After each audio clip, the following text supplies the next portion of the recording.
Revenue District Officer Trinidad A. Villamil. Revenue District Officer Jefferson B. Taboga. Mr. Charlie I. Esto. OIC Revenue District Officer Joseph B. Arguelles. Revenue District Officer Joseph Melchor D. Ebalia. OIC Revenue District Officer Ellen S. Tampus. Miss Celia Rizalinda A. Mabanag. Miss Anne Lorraine C. Garcia Marquez. Attorney Rachel Caroline Villachon. Mr. Rupert Ambil. From the Securities and Exchange Commission, Attorney Gerardo F. Del Rosario. Attorney Romuald C. Padilla. Assistant Director Algin M. Lacanaria. From the Anti-Money Laundering Council, Executive Director Attorney Ronel U. Benaventura. Attorney Anthony Lawrence M. Morales. Attorney Arnold T. Cabanlit. Attorney Erano A. Dumale. And former Senator Antonio Sani F. Trillanes IV. Thank you, thank you. That's all, Your Honor. Except for the resource persons who have taken their oath already during our last hearing on April 14, may we request the rest of the resource persons to please rise so that the oath will be administered. Comsec, please. Please raise your right hand. Do you swear to tell the truth, the whole truth, and nothing but the truth before this committee? Thank you. For the organized presentation of our evidence and resource persons, the chair would like to announce the order of presentation of our resource persons. The first will be the Ombudsman, followed by the AMLC, and then the BIR, and then the SEC, and last will be former Senator Sani Trillanes. We will be following the said order. Before we proceed to the presentation of our resource persons, may we know from the Comsec whether the documents submitted during the last hearing, that is April 14, have been furnished to the Vice President, the complainants, and all the justice members. Comsec? Your Honor, the documents received on April 14 from the Securities and Exchange Commission, the Commission on Audit, the Bureau of Internal Revenue, insofar as the transmittal only, were received on April 14, and on April 16, we received from the Commission on Audit the decision number 2026-171 dated April 10, the notice of disallowance and transmittal. These were sent to all members of the Committee on Justice, regular and ex officio, and as well as to the respondent and counsel and complainants and counsel, Your Honor. As far as the submissions of the Securities and Exchange Commission and the Commission on Audit were concerned, these were sent to the Office of the Vice President on April 15, 5:56 p.m., and acknowledged by the Central Records Unit of the same office. It was also sent to the complainant Saballa et al. Through Attorney Amando Virgil Ligutan on April 21, 3:16 p.m. and acknowledged on April 21, 3:50 p.m. It was also sent to Attorney Nathaniel Cabrera on April 21, 2026 at 3:16 p.m. For the April 16 submission of the Commission on Audit, it was sent to the respondent, Office of the Vice President, and for two Narvasa and Salazar on April 16, and acknowledged by the Central Records Unit of the Office of the Vice President on April 17, 10:25 a.m. It was also sent to the complainants, Saballa, through Attorney Amando Virgil Ligutan, on April 16, 8:26 a.m. and acknowledged on April 21, 7:38 a.m. It was also sent to the complainant, Attorney Nathaniel Cabrera, on April 21 at 3:16 p.m. As far as the documents from the Bureau of Internal Revenue are concerned, the transmittal only were sent to the respondent and counsel on April 21 at 10:54 a.m. and to the complainants on April 21, 10:56 a.m. for the Saballa et al. Impeachment complaint, and for the complainant, Attorney Nathaniel G. Cabrera, it was sent on April 21, 10:56 a.m. That's all, Your Honor.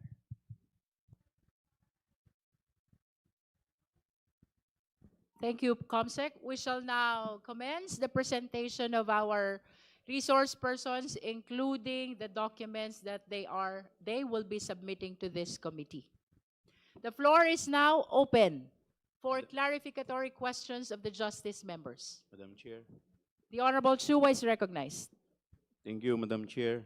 Madam Chair, since nandito na po yung ating Ombudsman, base po sa imbitasyon ng subpoena na itong committee, pwede po ba ako mag-proceed para sa aking clarificatory questions? You may proceed, Honorable Chua. Thank you, Madam Chair. Mr. Ombudsman, kayo po ay naanyahan ngayong araw para makapagdala po ng SALN ng ating Vice President base po sa para po makatulong sa amin sa determination of probable cause sa SALN violation or sa ill-gotten wealth. Pwede ko po bang matanong kung dala po ninyo yung SALN ng ating Vice President? Magandang umaga po. Dala po namin ang mga SALN na hinihingi po ng komite ayon sa subpoena duces tecum na inyong ibinigay sa amin.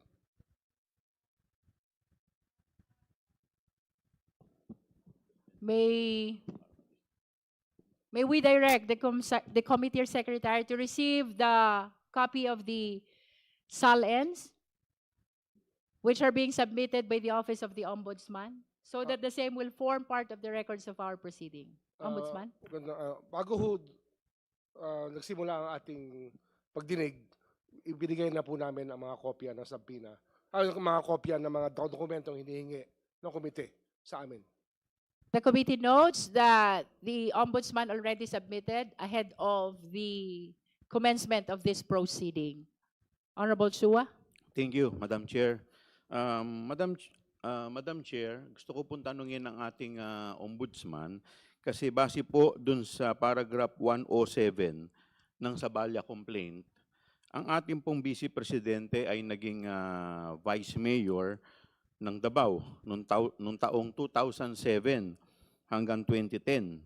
At siya rin po ay naging alkalde ng Davao mula 2010 hanggang 2013, 2016 hanggang 2019, at 2019 hanggang 2022. But I notice, Madam Chair, ang naibigay lamang sa ating mga dokumento dito ay mula 2016 hanggang 2024. Pwede ko po bang malaman nasaan po yung SALN nung taong 2007 hanggang 2015 nung ang ating pong Vice President ay Vice Mayor at Mayor ng Davao? Isang ano lang ho, no? Isang paglilinaw. Kasama ko po dito ang aming opisyal ng Ombudsman, si Attorney Karen Batu ng Central Records Division, upang sumagot po sa mga tanong na partikular tungkol po sa mga dokumento, sapagkat hindi ko po nakakikita itong mga dokumentong ito sapagkat iba po ang aking ginagawa sa Office of the Ombudsman. Maaari po, ipasa na po ang mikropono kay Attorney Karen Batu. We recognize Attorney Batu. Please answer the question. Good morning, Your Honor. Based po dun sa submission namin earlier before the proceedings, kasama po sa sinabit namin yung 2007 to 2012 SALN ng ating Vice President. May certification din po tayo na yung subpoena po kasi is from 2007 to 2013, 2016 to 2022. So yung 2015 po hindi po kasama sa mga sinasubpoena sa Office of the Ombudsman. Ang kulang lang po sa mga sinubmit namin was Attorney Batu, if Opo. I may interrupt, kindly speak closer to the microphone. Sige po. Sorry po. Ulitin ko po, Your Honor, ang meron po kaming sinubmit 2007 to 2012. Yung pong mga SALN na yon came from our office of the area office from the Mindanao. Kasi sila po yung repository or custodian ng SALN during the time na city vice mayor and mayor po yung ating vice president. So we requested pa po. So kasama po yun ngayon sa sinubmit namin. Nandun po yun sa submission namin before the proceedings. Okay, kasi meron lamang po ako dito is 2016 hanggang 2024.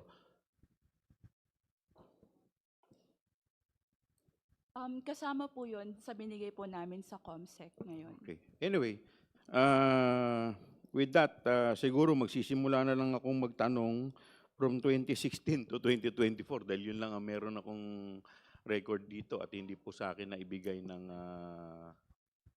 If I may interrupt, Honorable Chua. COMSEC, please be directed to provide copy of the SALN submitted by the OMB to the justice members. 1 And minute later recess. to the complainant and the respondent. Thank you. 2000.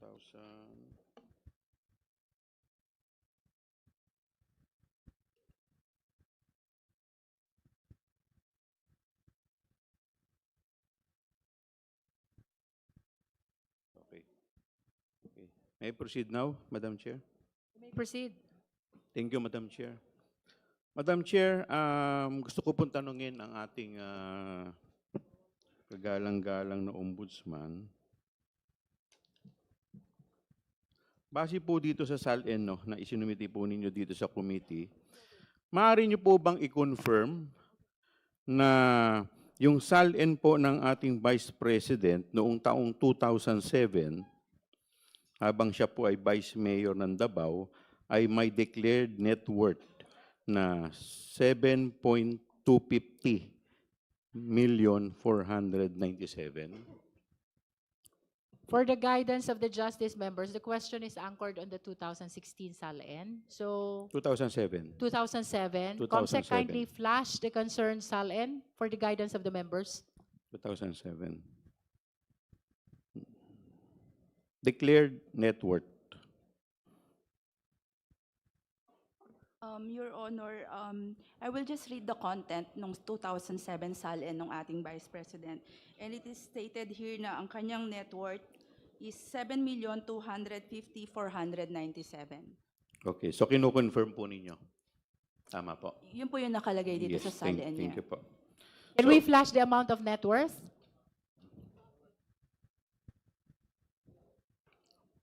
There, 7,250,000. All right. So dito po sa 7,250,000 sa kanya pong SALN, magkano po yung kanyang dineklara na cash at saka cash deposit?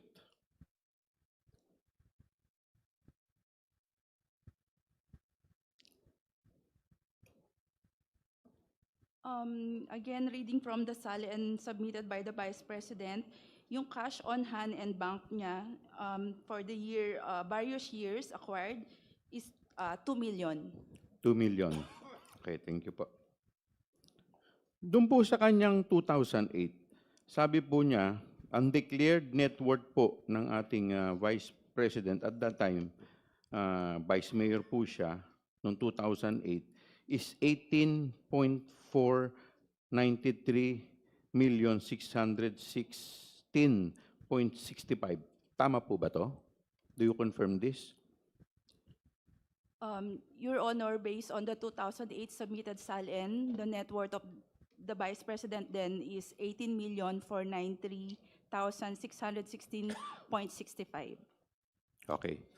At magkakano naman po ang dineklara niyang cash at cash deposit po sa kanyang SALN noong 2008?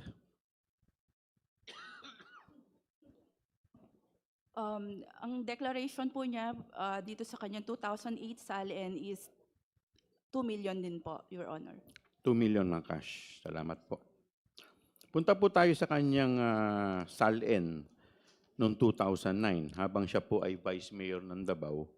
May declared net worth po siya na 18,821,264.65. Tama po ba?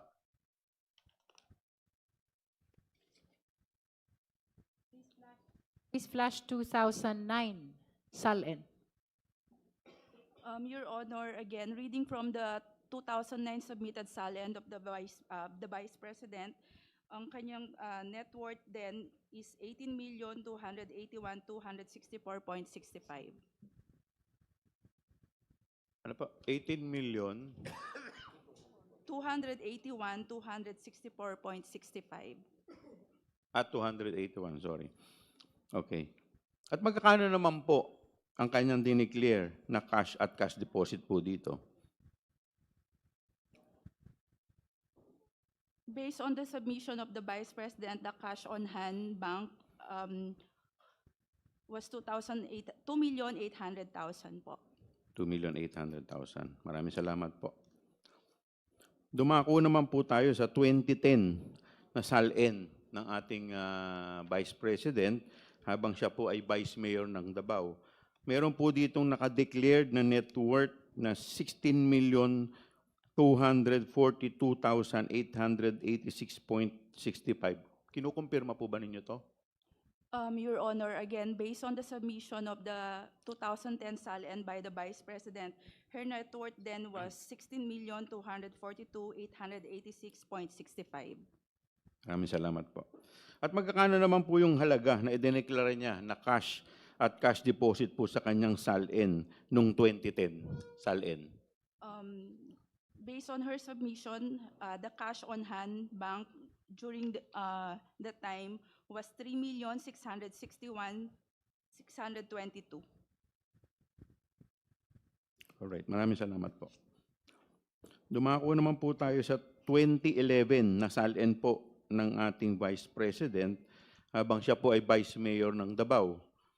May declared net worth po siya na 14,271,148.45.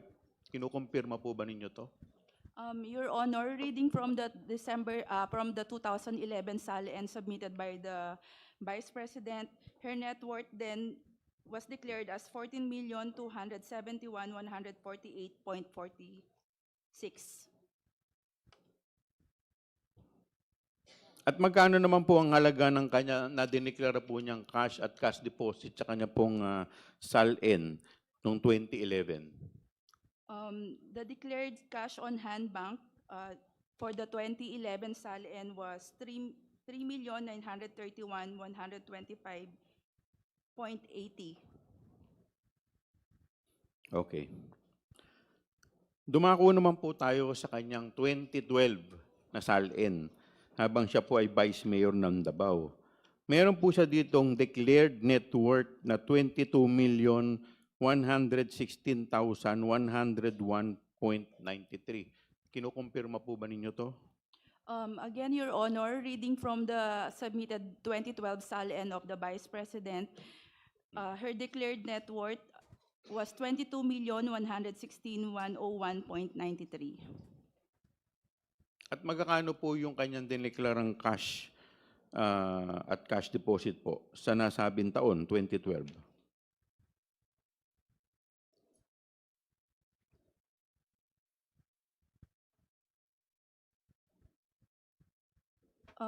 Your Honor, yung declared cash on hand bank niya for the 2012 SALN was 4,320,532.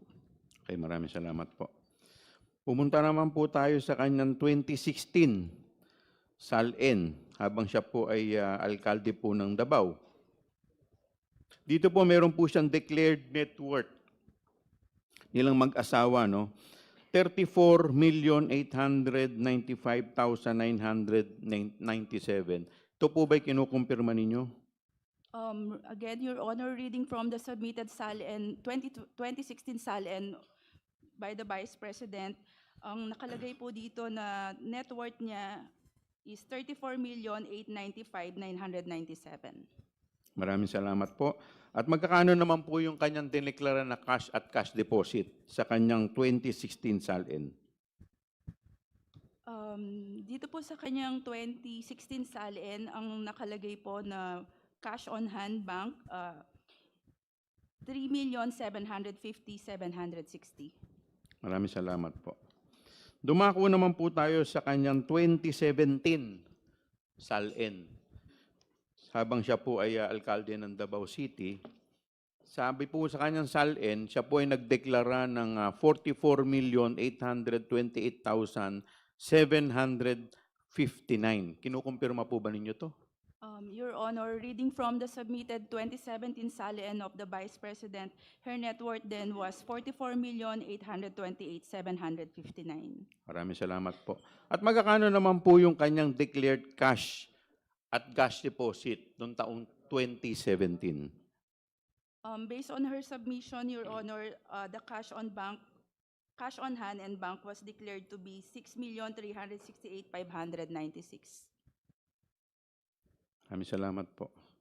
Dumako naman po tayo sa kanyang 2018 SALN.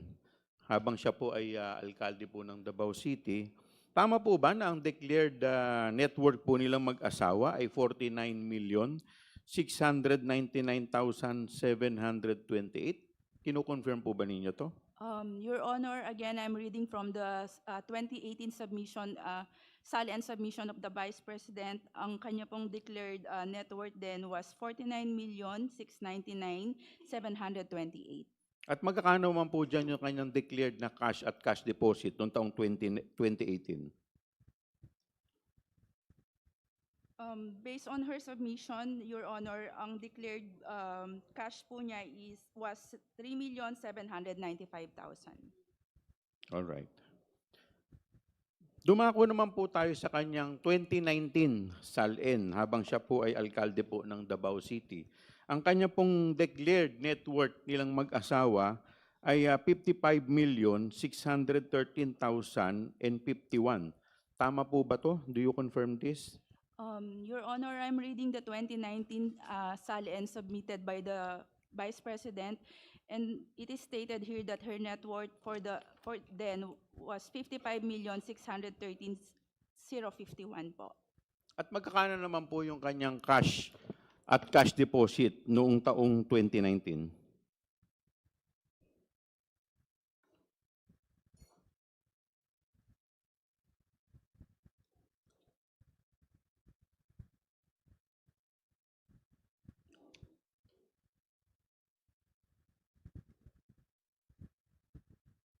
Your Honor, based po dito sa submission niyo ng 2019 SALN, wala po nakadeclare na cash on hand Wala or po, bank. walang cash or cash deposit na dineklara? 2019. Tignan po ninyo na maigi.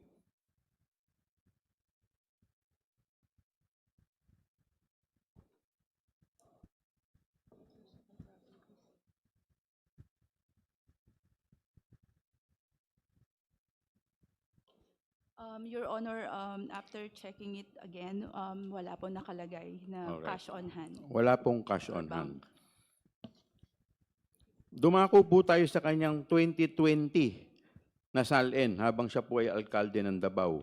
Meron po siyang dineclare na net worth nilang mag-asawa, 56,583,735.01. Kinokonfirma po ba ninyo to?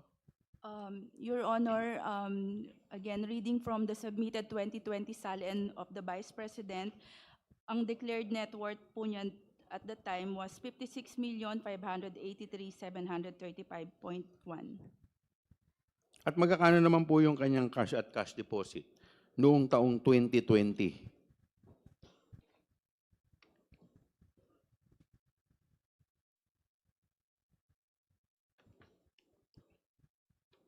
Your Honor, based on this 2020 SALN, wala pong nakadeclare na cash on hand or cash deposit ang Vice Wala rin President. pong cash tsaka cash deposit.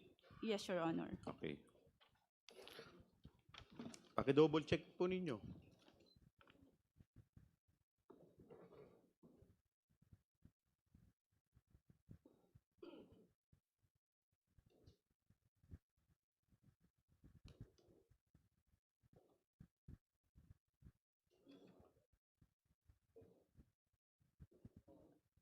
Your Honor, after checking it, we can confirm na wala po nakalagay na cash on hand or deposit na declared sa 2020 SALN of the Vice President. Okay, thank you po. Punta po tayo sa kanyang 2021 na SALN habang siya po ay alkalde ng Davao. Ang kanya pong declared net worth nilang mag-asawa po dito ay 65,308,841. Tama po ba? Kinukumpirma po ba ninyo to? Your Honor, again, I'm reading the 2021 SALN submitted by the Vice President at ang declared net worth po niya was 65,308,841. At magkakano naman po yung kanyang declared na cash at cash deposit sa kanyang SALN noong 2021?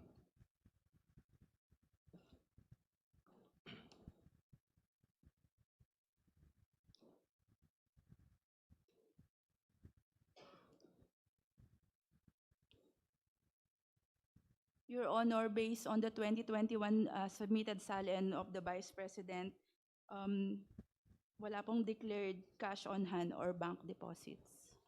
So 3 taon na po na wala siyang declared, 19, 20, 21. Tama po ba? Based on the submitted SALN, Your Honor.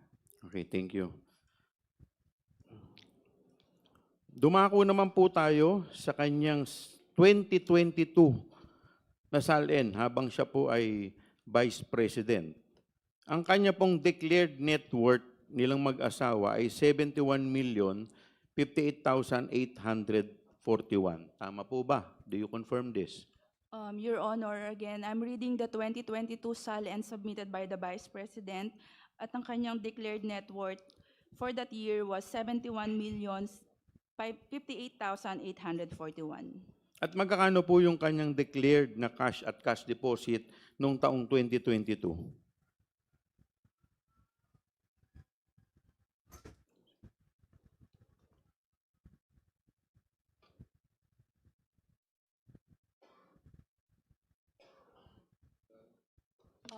Your Honor, based on the 2022 SALN submitted by the Vice President, wala po nakadeclare na na cash on hand or bank deposits. Pakisiguraduhin po ninyo, baka namamalikmata lang po kayo. Give us a few seconds, Your Honor.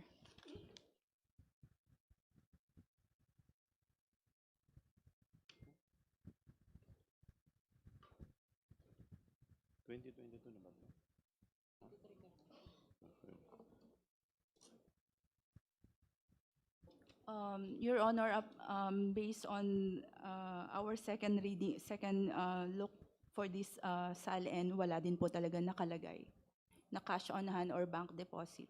Okay, so pupunta po tayo sa 2023. Dito po, meron pong sa kanyang SALN, meron po siyang declared net worth nilang mag-asawa, no?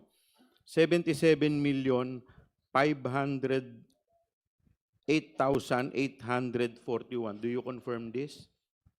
Your Honor, based on the submitted 2023 SALN of the Vice President, ang nakalagay po na net worth niya for that year was 77,508,841. At magkakano naman po yung kanyang declared na cash at cash deposit noong taong 2023?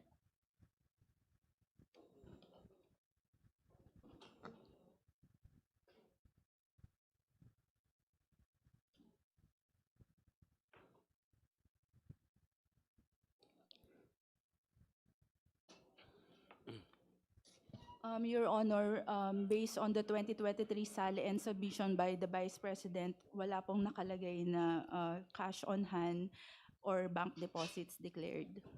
So sa 2023, wala pa rin po. Wala po, Your Honor. Okay. So, punta na po tayo sa kanyang declared SALN for the year 2024. Ang sabi po dito, meron po siyang declared net worth na 88,512,370.22. Tama po ba to? Your Honor, based on the 2024 SALN submitted by the Vice President, the declared net worth then was 88,512,370.22. At magkano po yung kanyang cash deposit? Declared cash at saka cash deposit noong taong 2024.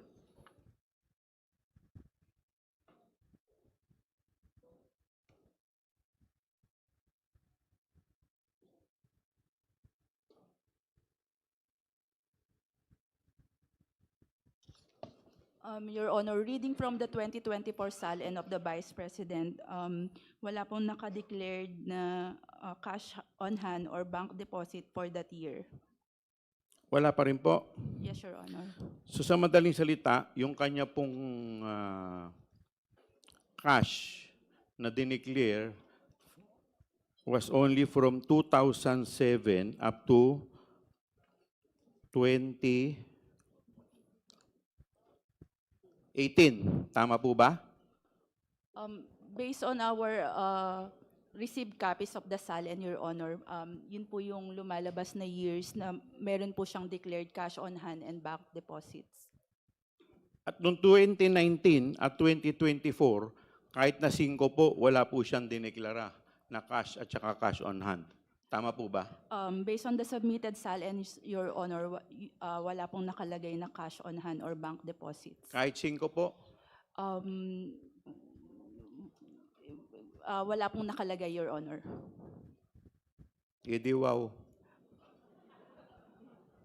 Thank you po, Madam Chair. Thank you, Honorable Chua. Any other member who wish to raise clarificatory questions? To the Ombudsman.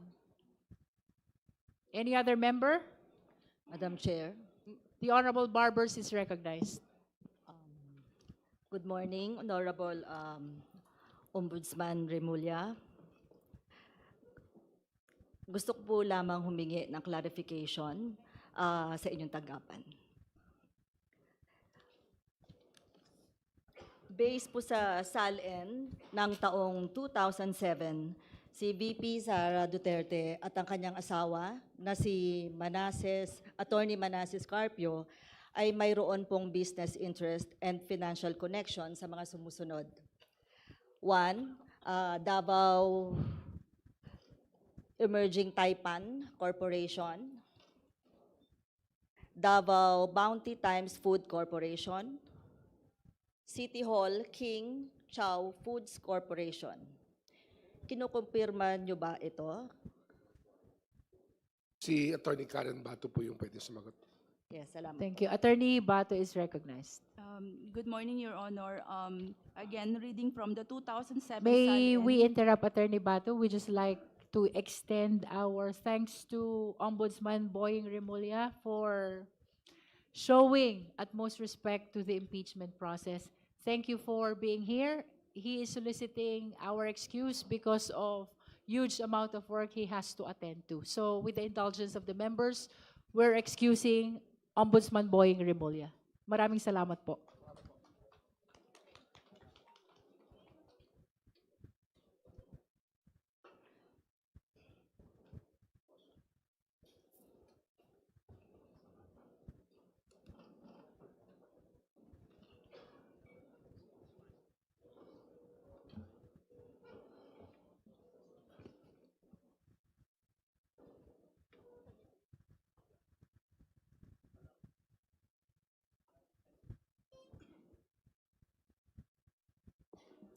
We did not suspend.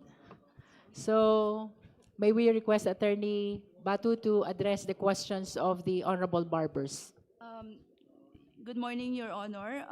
Again, reading from the 2007 SALN submitted by the Vice President, the business interest and financial connections declared then was the Davao Emerging Taipan Corporation, Davao Bounty Times Food Corporation, and City Hall King Chow Foods Corporation. May we flash the concerned SALN? What year is this, Honorable Barbers? Now, 2008. 2008, okay. Now 2008, the focus is on the list of companies? Yes. Okay. Okay. Based naman po sa SALN ng taong 2008, si VP Duterte at ang kanyang asawa na si Attorney Manes Carpio ay mayroong business interest and financial connection sa mga sumusunod. 1. Davao Emerging Taipan Corporation. 2. Davao Bounty Times Food Corporation. 3. City Hall King Chow Foods Corporation. Kinukumpirma niyo ba ito? Your Honor, reading from the 2008 submitted SALN of the Vice President, ang mga financial connections and business interests declared therein were Davao Emerging Taipan Corporation, Davao Bounty Times Food Corporation, and City Hall King Chow Foods Corporation. Salamat po. Based naman po sa SALN ng taong 2009, si VP Duterte at ang kanyang asawang si Attorney Mans Carpio ay mayroong business interest and financial connection sa mga sumusunod. 1. Davao Emerging Taipan Corporation. 2. Davao Bounty Times Food Corporation. And 3. City Hall King Chow's Food Corporation. Kinukumpirma niyo ba ito? Your Honor, based on the 2009 submitted SALN of the Vice President, the declared business interests and financial connections were the following: Davao Emerging Taipan Corporation, Davao Bounty Times Food Corporation, City Hall King Chow Foods Corporation. Salamat po. Based naman po sa SALN ng taong 2010, si VP Duterte at ang kanyang asawa si Attorney Mans Carpio ay mayroon business interest and financial connection sa mga sumusunod. 1. Davao Emerging Taipan Corporation. 2. Davao Bounty Times Food Corporation. 3. City Hall King Chow's Foods Corporation. 4. SGT Fortune House Corporation. And number 5, CYKT.Inc. Kinukumpirma niyo ba ito? Your Honor, I'm reading from the 2010 submitted SALN of the Vice President, and the declared business interests and financial connections for that year were the following: Davao Emerging Taipan Corporation, Davao Bounty Times Food Corporation, City Hall King Chow Foods Corporation, SGT Fortune Horse Corporation, and CYKT Incorporated. Salamat po. Based naman po sa SALN ng taong 2011, si VP Duterte at ang kanyang asawa na si Attorney Mans Carpio ay mayroon ding business interest and financial connection sa mga sumusunod na negosyo. Number 1, Davao Emerging Taipan Corporation. Number 2, Davao Bounty Times Food Corporation. 3, City Hall King Chow Foods Corporation. 4, SGT Fortune House Corporation. 5, CYKT.Inc. And number 6, Zelta Matiem Salon. Number 7, 3 Kids Inc. Kinukumpirma niyo ba ito?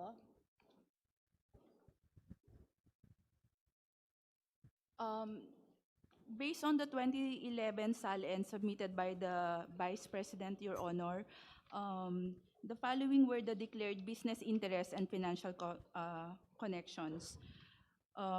Davao Emerging Taipan Corporation, Davao Bounty Times Food Corporation, City Hall King Chow Foods Corporation, SGT Fortune Horse Corporation, CYKT Incorporated, and Celta Matiem Salon. Salamat po.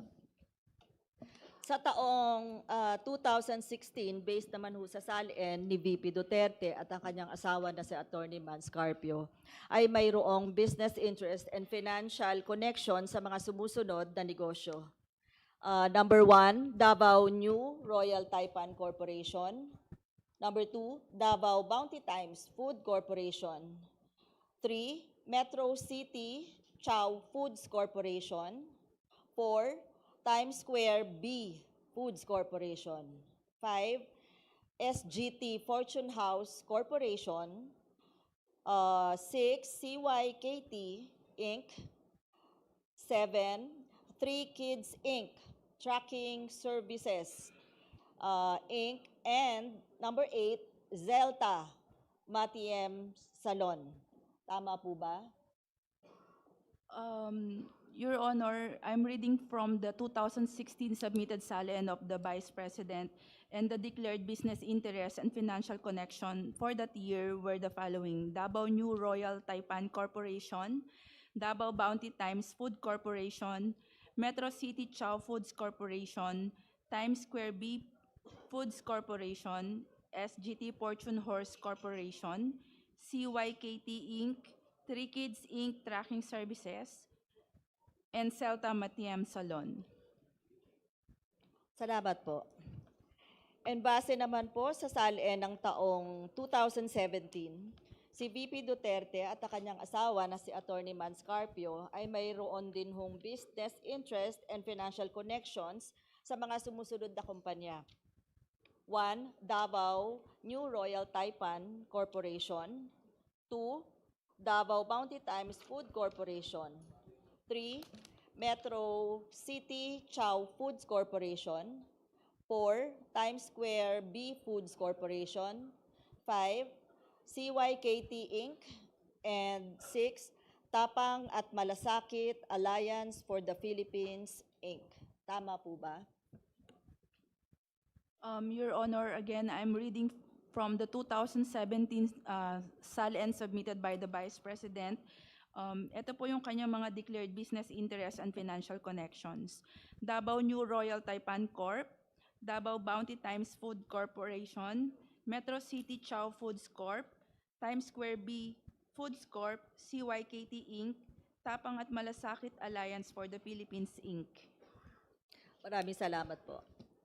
Based naman po sa SALN ng taong 2018, si VP Duterte ay mayroong business interest and financial connections sa mga negosyong sumusunod na mga kumpanya.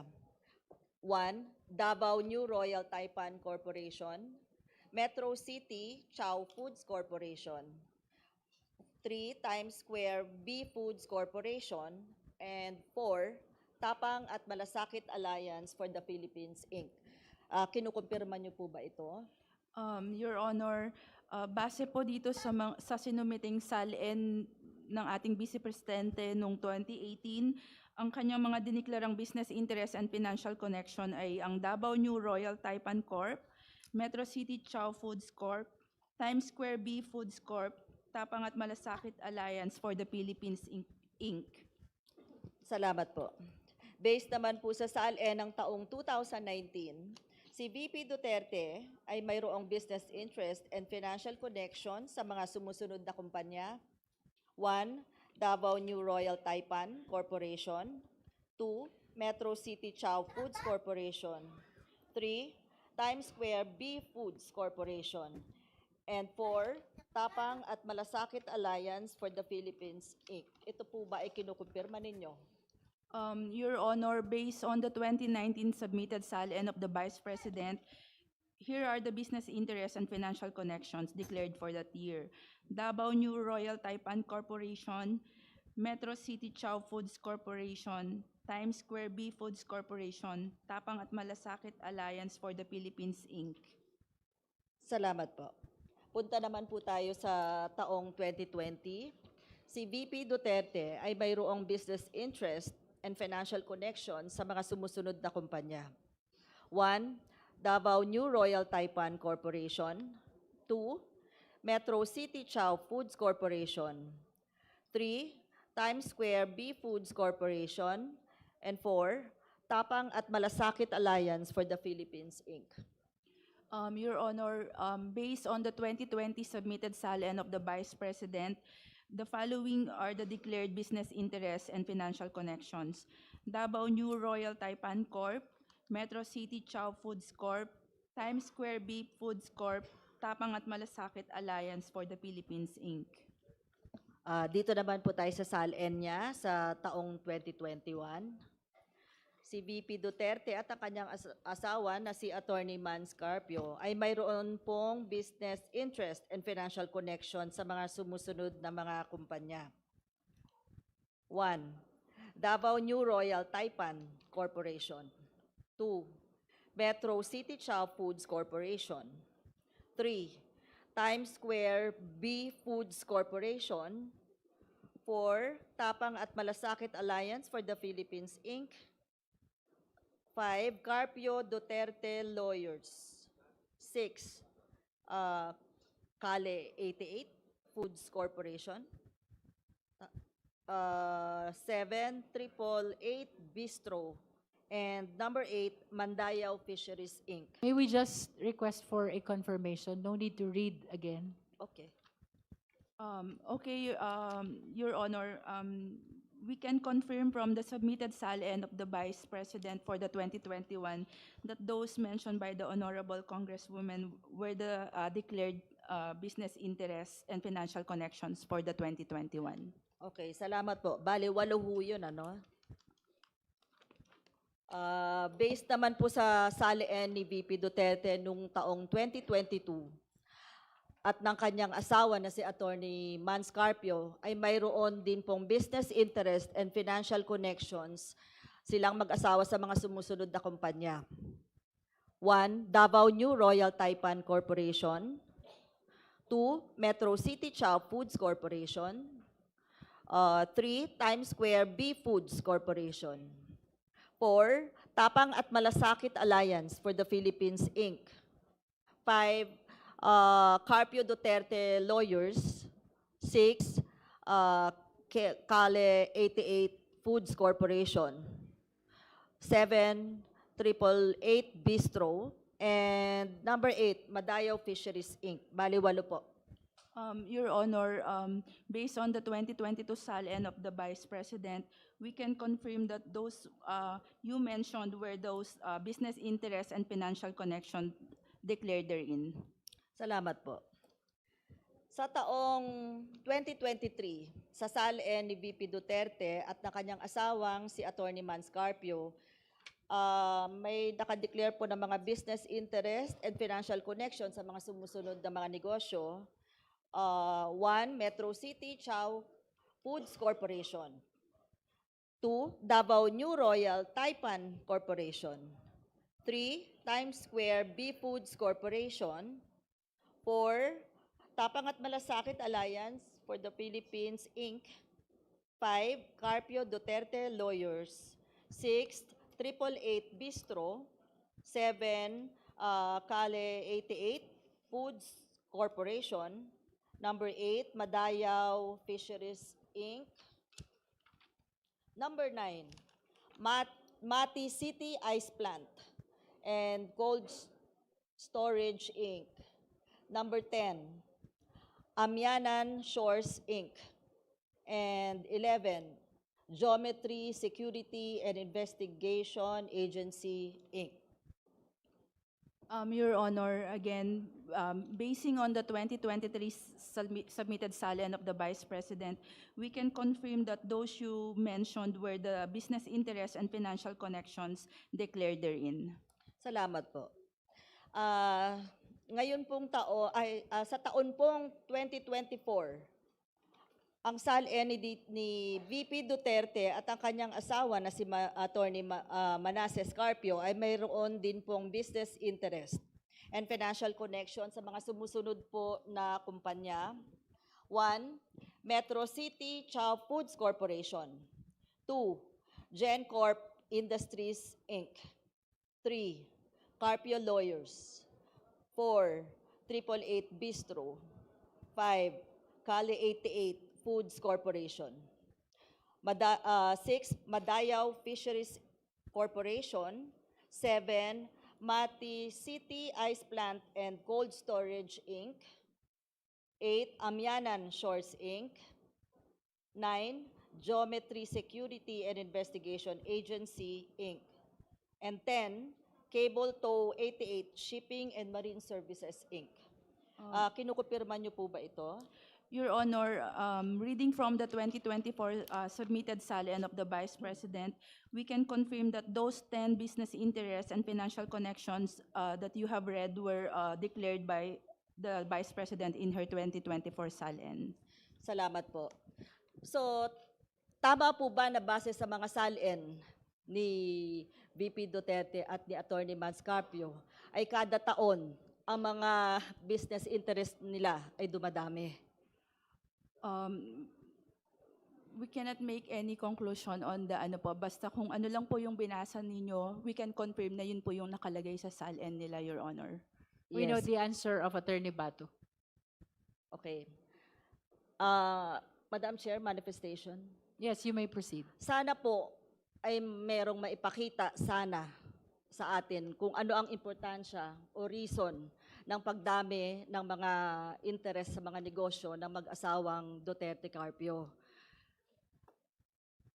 Like paglaki ng kanilang income, net worth at halaga ng kanilang yaman. Anyway, that's all, Madam Chair. Thank you very much. Thank you, Honorable Barbers.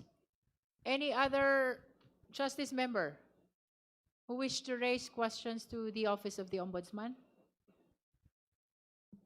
Madam Chair, manifestation. The Honorable De Lima is recognized. Thank you, Madam Chair. Observations on what I hear, on what I saw on the screen, and the presentation of those SALNs from 2006 to 2024, the latest in the possession of the Ombudsman. Latest po yung 2024, Yes, Your Honor. so wala pa po yung 2025. We have not received the submission of the 2025 For SALN of the Vice 2025. So the President. latest is 2024. Yes, Your Tatlong Honor. obserbasyon po. Yung kanina, yung tungkol nga po, pag sa questioning po ni Honorable Joel Chua, yung kapansin-pansin na mula 2019 to 2024, the respondent... Honorable De Lima, kindly speak closer to the microphone. And may I share as well the matrix prepared by the Secretariat with respect to the information gathered from the SALNs of the respondent. Kindly flash the matrix of the SALN of VP Duterte. This may help Honorable De Lima in her clarificatory questions. Thank you, Madam Chair. So can we see it, please? The matrix on the first point of observation that I'm making. Yung tungkol po doon sa wala na pong naipakita o wala na pong naideclare o report na cash in bank or cash on hand from 2019 to 2024. Pero nung mga una ay meron mga rini-report na mga cash on hand or cash in bank. So mali ho atang matrix yung nakalagay dyan. Yung dapat po makita natin, yung matrix na pinapakita na wala na nga ng mga rini-report na cash on hand from 2019. Yes, it's there ho pala. So from 2019 to 2024, wala na pong cash on hand or cash in bank. Para sa akin po, ang biglaan at tuloy-tuloy na pagkawala ng deklarasyon ng liquid assets, because cash on hand and cash in bank are liquid assets. Sa kabila ng dati, meron naman na mga halaga ng mga cash on hand, cash in bank, ay nagdudulot ng pagdududa sa kawastuhan at kabuuan ng subsequent SALNs ni VP Sara. Second point of observation, Madam Chair, tungkol naman po sa liabilities. Nakita rin po natin na as to liabilities, VP Sara declared 6,954,454 in 2016. Nandyan ho ba yan? Yung liabilities, 2016, 6,954,454. At sa 2017 naman, liabilities of 6,313,188 in 2017 and 6,119,113 in 2018. At sa 2019 naman po ay 3,460,790 and 2,490,105.90 in 2020.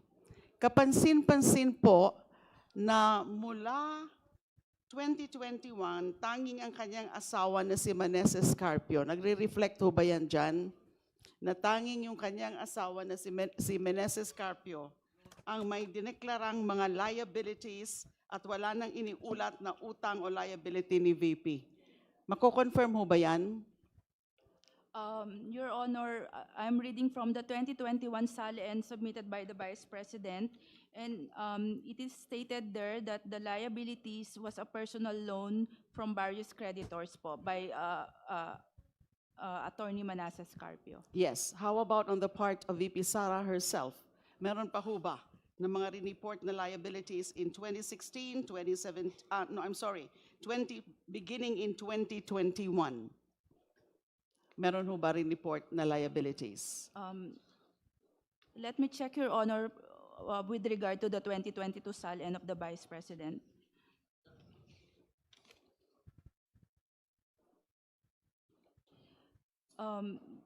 Based on the submitted 2022 SALN of the Vice President, the liabilities stated or declared therein was a personal loan of Manasseh Carpio.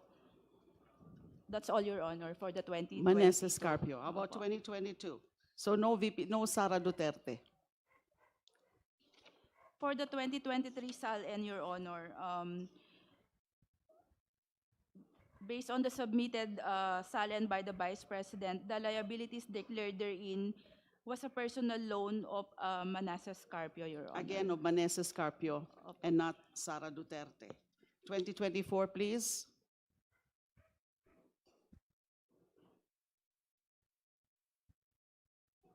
For the 2024 SALN, Your Honor, reading from the submission of the Vice President, the liabilities were declared to be loans of Manasseh Carpio only, Your Honor, from various Again, creditors and only banks. Manasseh Carpio and not Sara Duterte.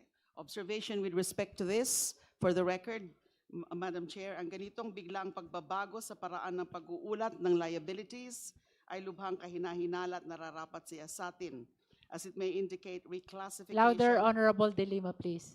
Ang ganito pong pagbabago sa paraan ng pag-uulat ng liabilities ay lubhang kahinahinala at nararapat siya sa atin, as it may indicate reclassification or possible circumvention of full disclosure requirements.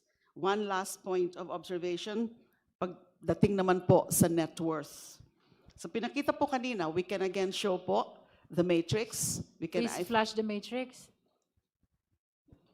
The respondents declared net worth increased from 34,895,997 in 2016 to 71,658,841 in 2022, the year she assumed the office of Vice President. Sa loob lamang ng 2 taon, ito ay lalo pang umakyat sa 88,512,370.22 noong 2024. Obserbasyon po, ang ganitong mabilis at medyo malaking pagtaas ng yaman with the absence of declared liquid assets and the diminution or transfer of liabilities ay nagbubunsod ng seryoso ring pagdududa hinggil sa veracity, transparency, and integrity of the Vice President's financial disclosures. So those are my observations with respect to the SALNs. Maraming salamat po. The observations of the Honorable De Lima are noted by the committee. Madam Chair. The Honorable Keith Flores. Madam Chair, I just have a few questions for the Ombudsman. Madam Chair, every government employee is required to fill up a SALN, correct? Yes, Your Honor. And in that SALN, di ba, may sa bottom yan is may waiver. No? Every government employee in filling up a SALN also executes a waiver. Tama po ba? Can we show the last page of the SALN just for reference to the question of the Honorable Flores? Please flash last page of SALN.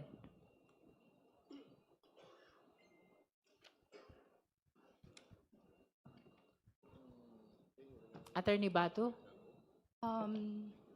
Your Honor, I'm reading the 2024 SALN, the last page of which reads, I hereby certify that these are true and correct statements of my assets, liabilities, net worth, business interests, and financial connections, including those of my spouse and unmarried children below 18 years of age, living in my household, and that to the best of my knowledge, the above enumerated are names of my relatives in the government within the fourth civil degree of consanguinity or affinity.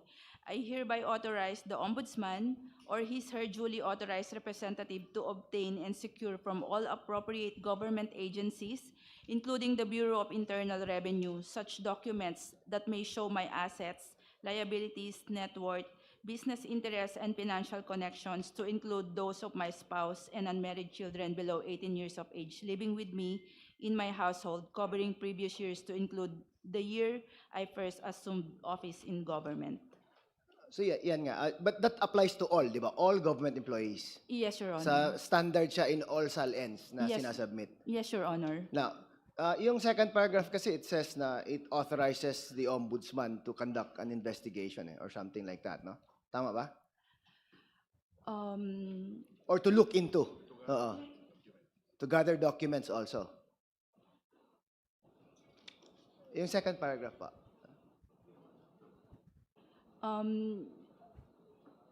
Based on this second paragraph, Your Honor, the Ombudsman can look into the or can secure from other government agencies yung mga documents Yes. pertaining to the SALNs. po. And based on that, parang paragraph, in fact, it does not even require a complaint to be filed for the Ombudsman to look into these things.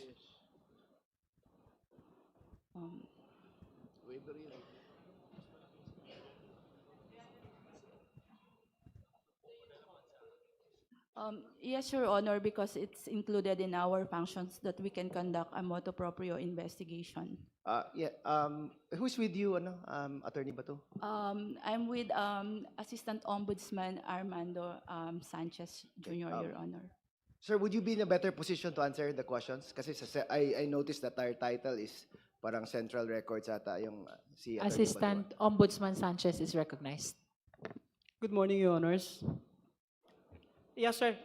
We confirm that we can conduct motu proprio investigation. Bato. Based on that portion of the SALN. Yes, Your Honor. Okay, now, in this particular case, sir, was there an investigation ever conducted on the part of the Vice President? Your Honor, please, with all due respect, we are not, we have no knowledge or idea if there is ongoing investigations against the PP.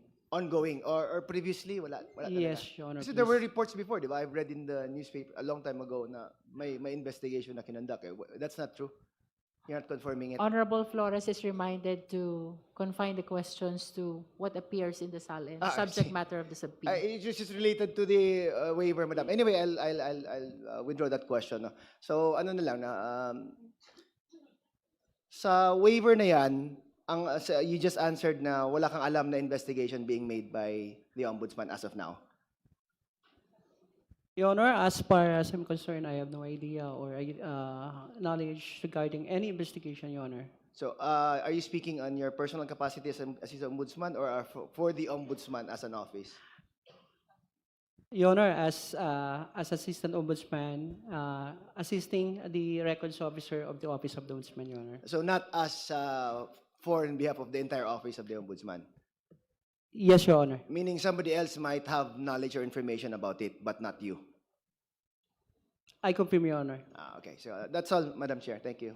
Just for the record, the last question of the Honorable Flores springs from the waiver that appears at the last page of the SALN, whether or not, as a consequence of the waiver, there is any past or current investigation being conducted by the Office of the Ombudsman. That's for the record.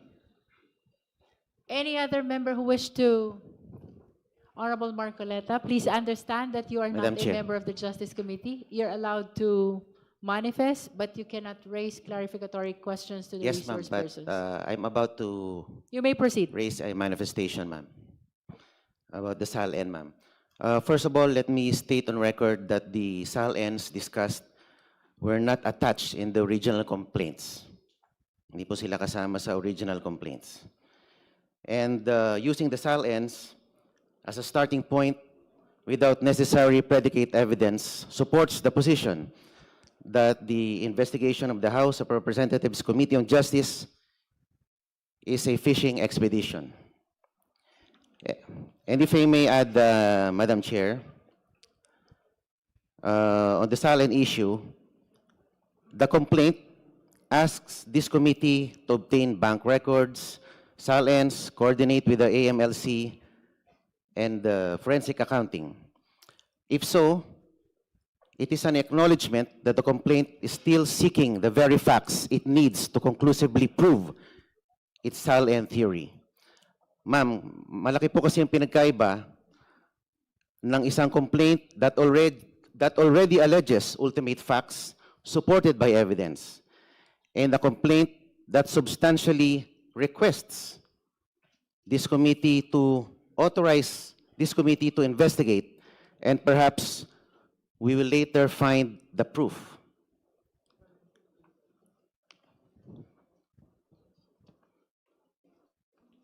And if I also raise this observation, Madam,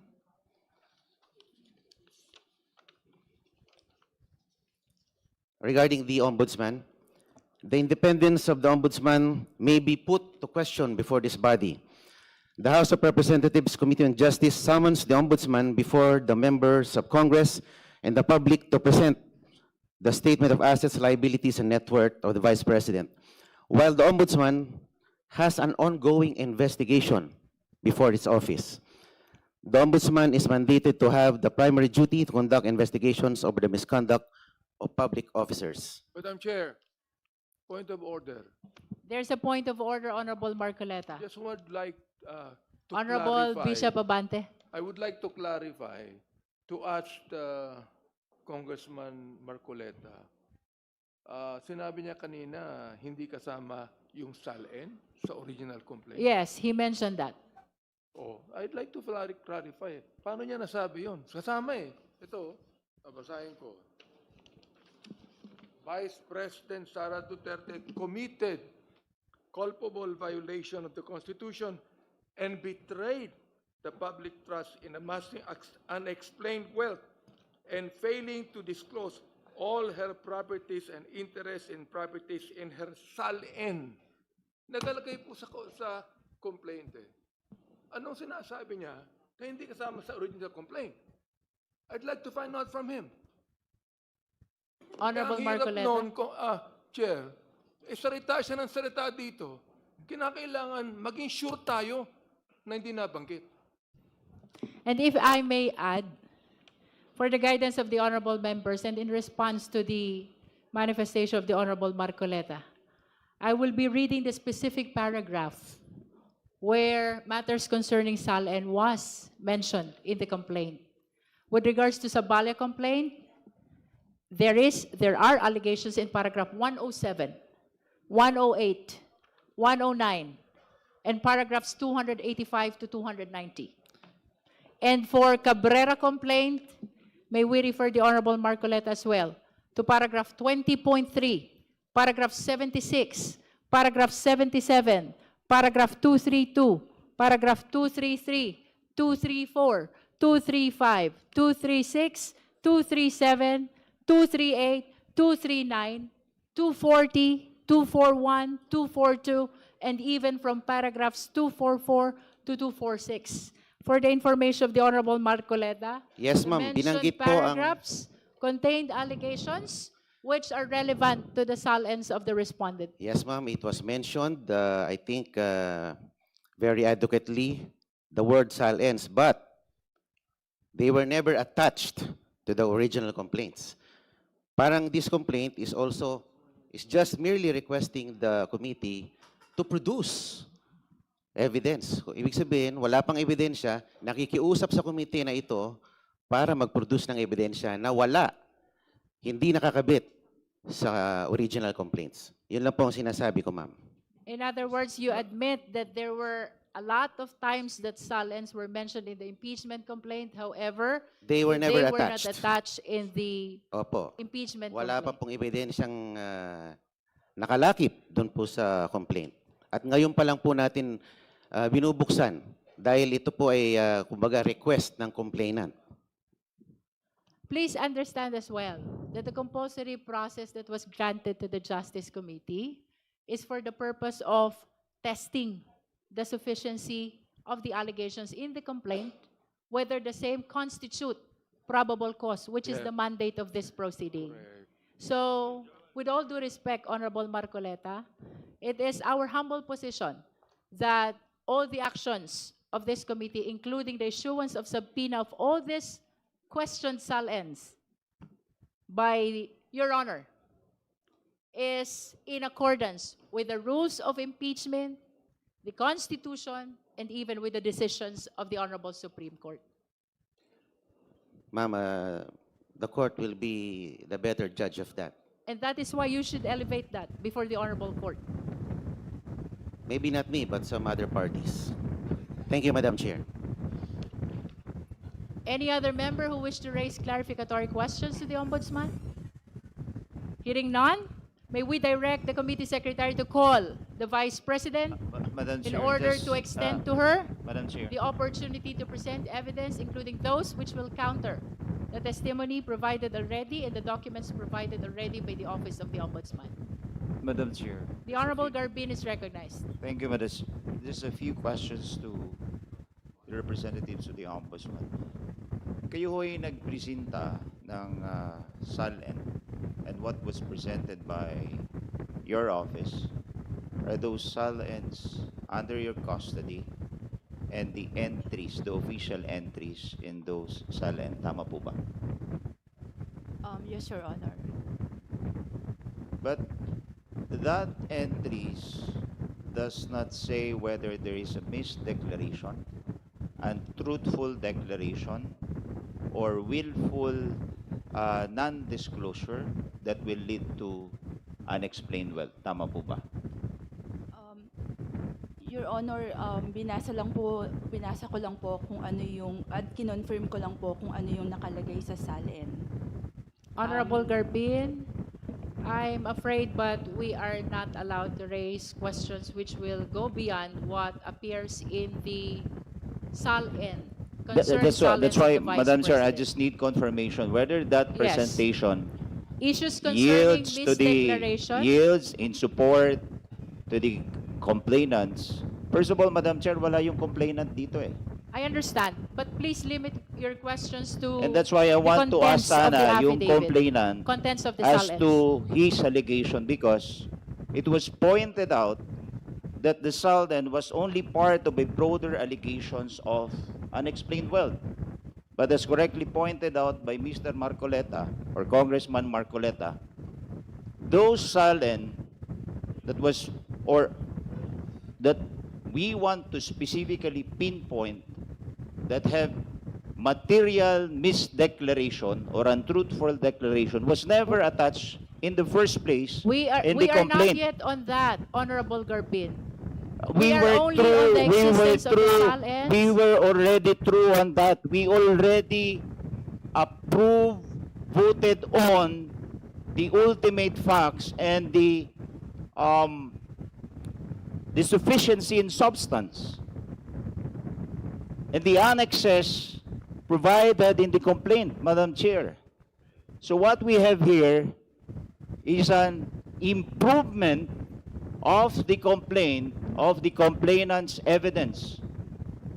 Tayo yung nagpo-produce ng ebidensya which is not supposed to be the case. With all due respect, Honorable Garbin, the issuance of the subpoena is not for the purpose of adding, supplementing, or correcting whatever appears in the complaint.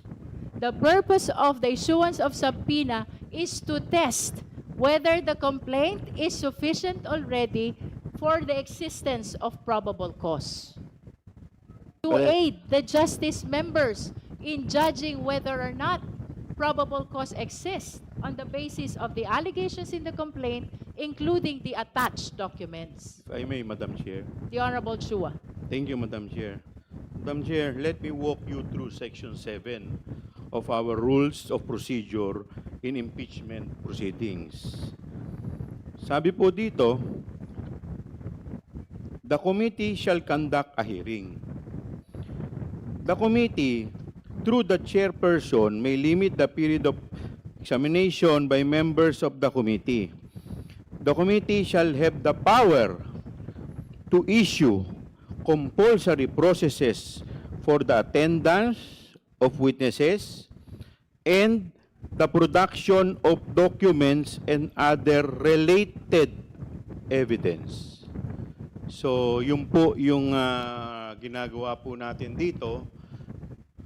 This SALN, ito pong SALN na to ay pumapasok po dito po sa power ng committee. Hindi naman po tayo ang nagsasabi niyan. Ang nagsasabi po niyan ay ang ating rules. Maraming salamat po, Madam Chair. Thank you. Before we proceed, Madam I just Chair. want to state for the record, Honorable Dilima, that the committee is already in receipt of the notices of disallowance referred to by Attorney Camora of ICFAO COA during the April 14 hearing.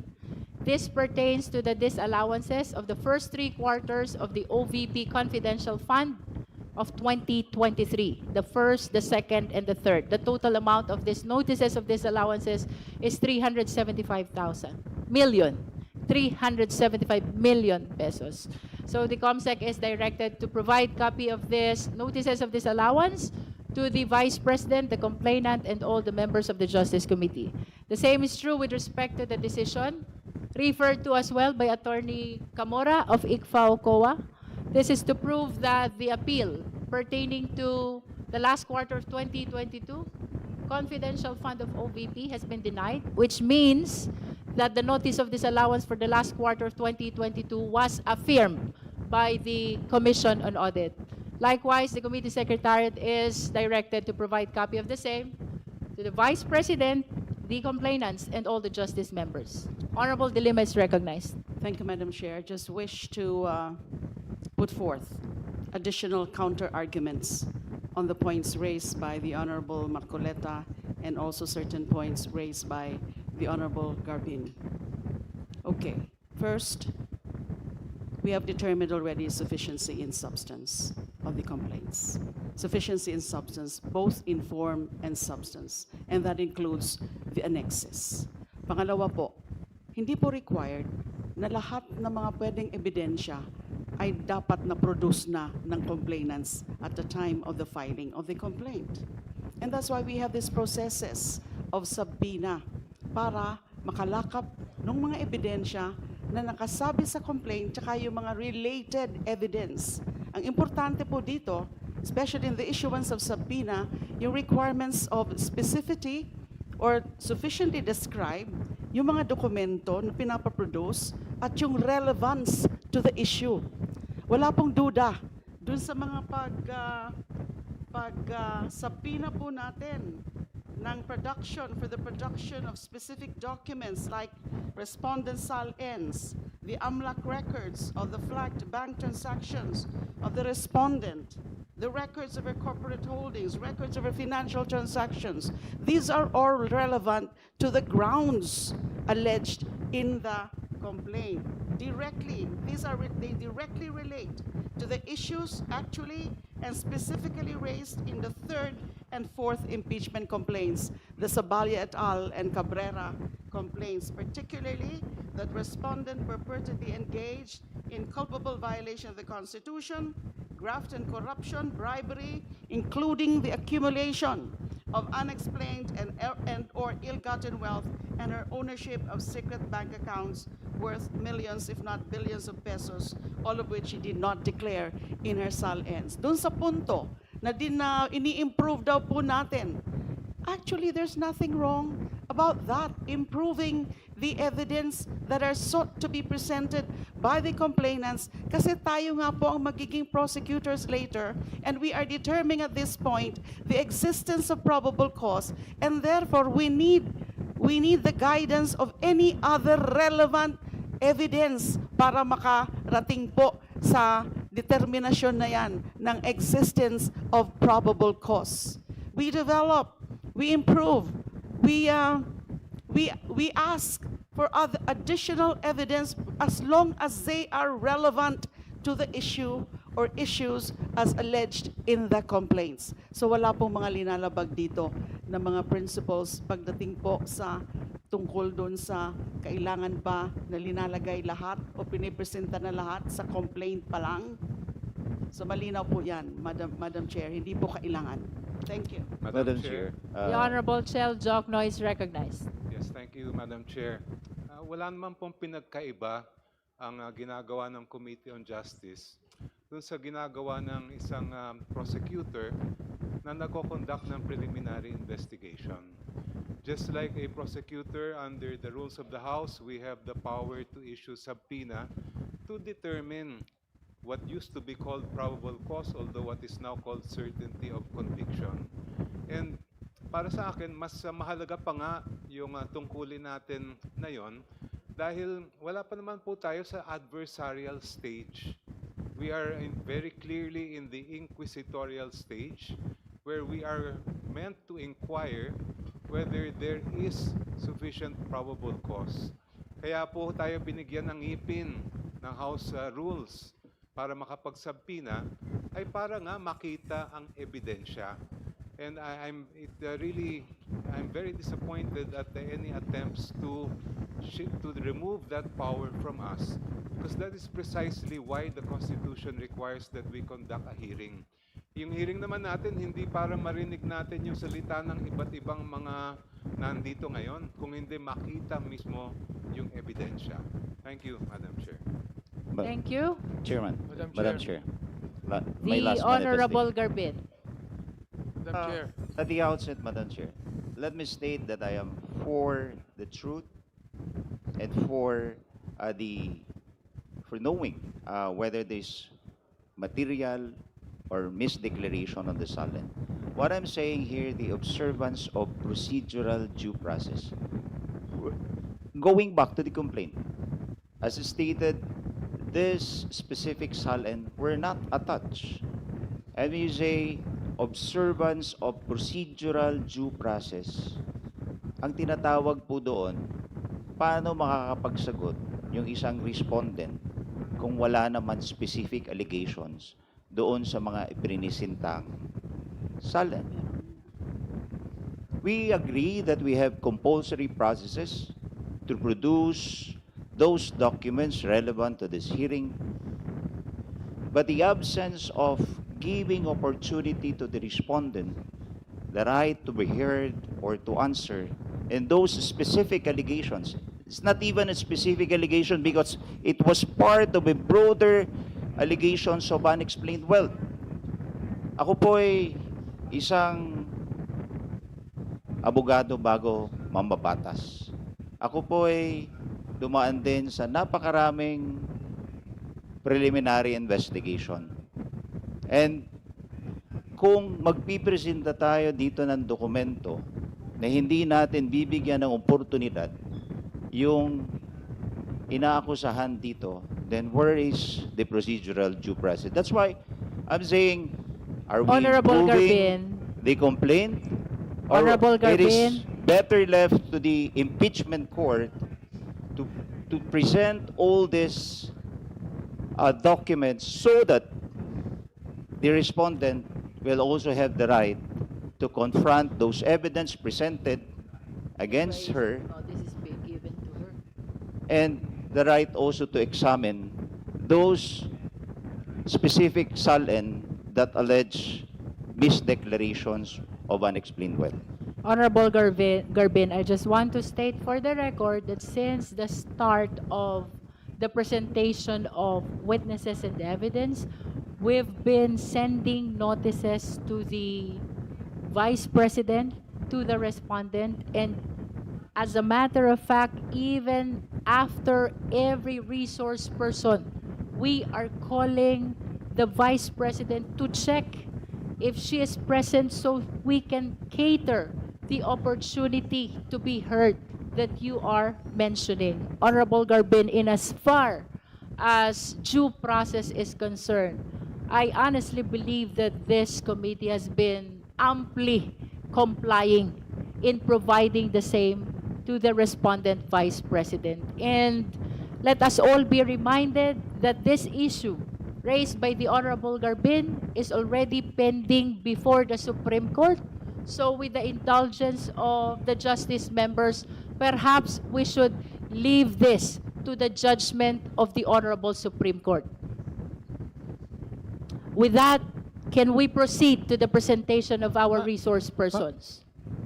Madam Chair, The Honorable Tino.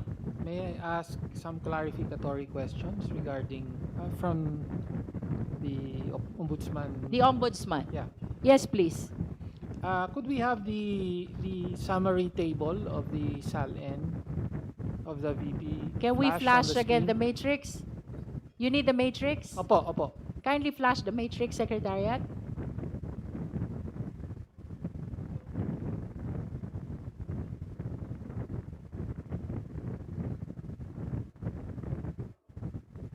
Alright, thank you po. Just to confirm lang po sa Ombudsman, napansin ko lang po kasi na yung declaration or statement of assets, both real assets and personal assets for the years 2019 and 2020 are exactly the same. Tama po ba yan? Hindi naman kaya baka nagkamali lang nung cut and paste. Is that correct? 2019 and 2020. Yes, is that correct? 2019, the real assets are 300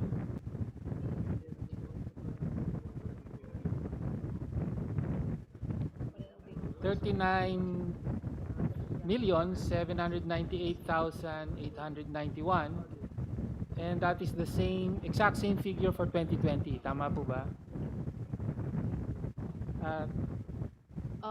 And then for personal assets, the figure is 19,274,950 for both 2019 and 2020. Tama po yun?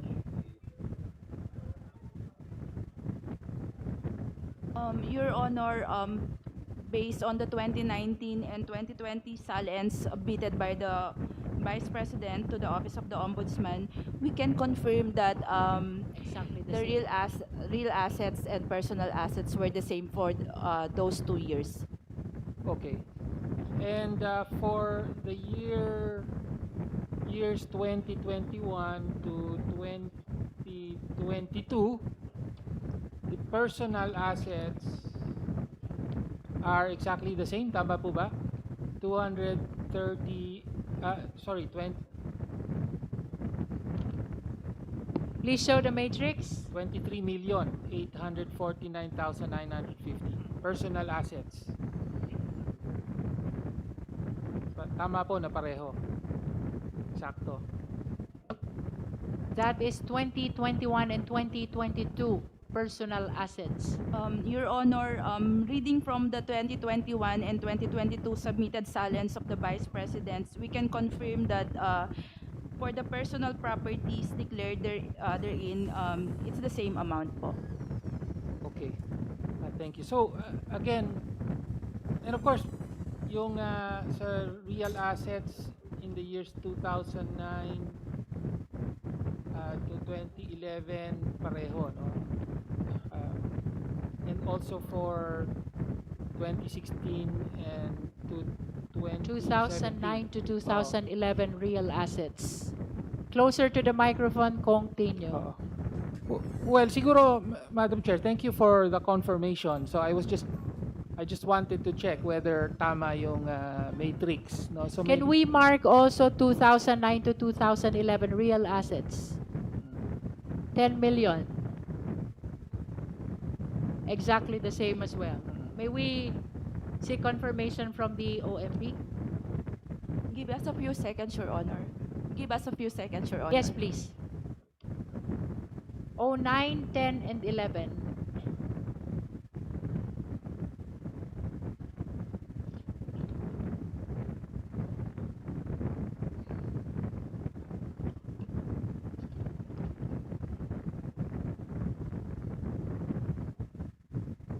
Your Honor, based on the 2009, 2010, and 2011 submitted SALNs of the Vice President, we can confirm that the declaration therein was stated as 10,802,668.65 for the 3 years.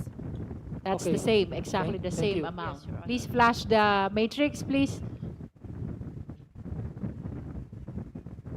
That's the 2009, 10, and 11 real assets. 10,802,668 pesos and 65 centavos, exactly the same amount for 09, 10, and 11. Honorable Tino. And for the sake of completeness, 2016, 2017, real assets, same. 2016 and 2017, Opo. real assets. Matrix.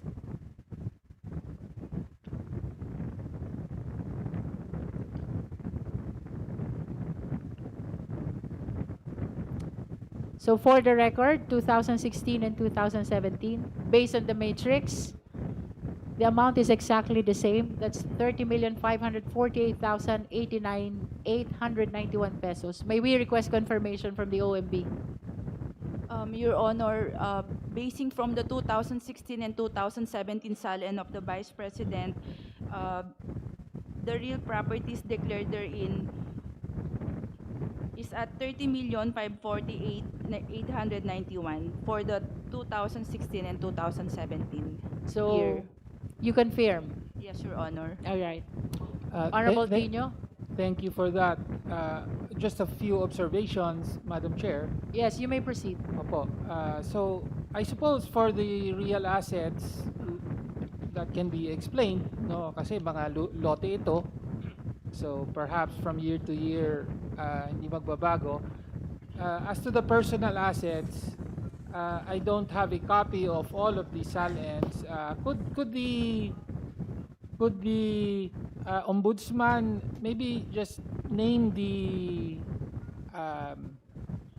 how the breakdown of the personal assets in particular that were declared by the Vice President? Kasi mas medyo gusto ko lang unawain bakit hindi nagbabago from year to year yung declaration of personal assets.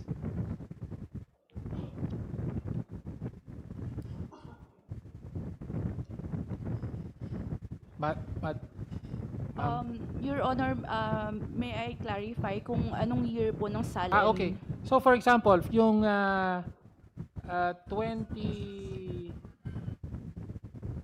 2019 to 2020 and 2021 to 2022, pareho po kasi yung figures for personal assets for 2 years. So I'm just trying to further understand bakit hindi nagbago yon.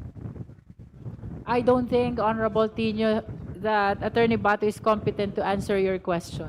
No, as far as I know, there would be a breakdown of personal assets in the SALN, the entries. Is there a breakdown?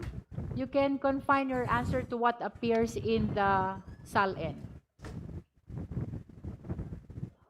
Your Honor, based on the SALN submitted by the Vice President, the personal properties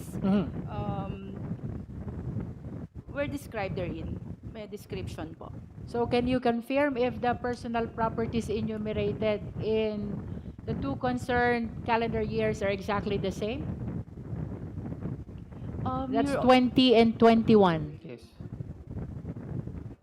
19, 20, and 21, and 22.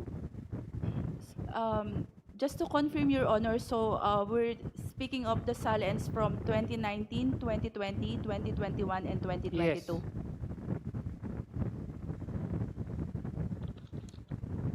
Kindly flash the matrix.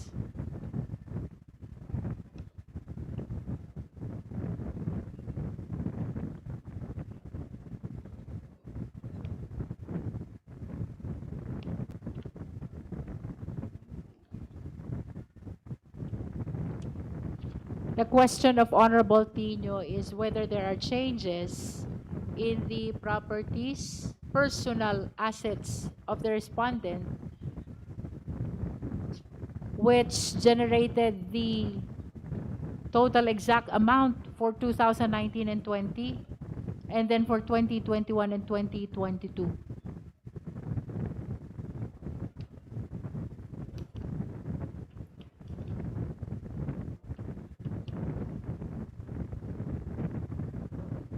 Maybe 2019 and 20 first.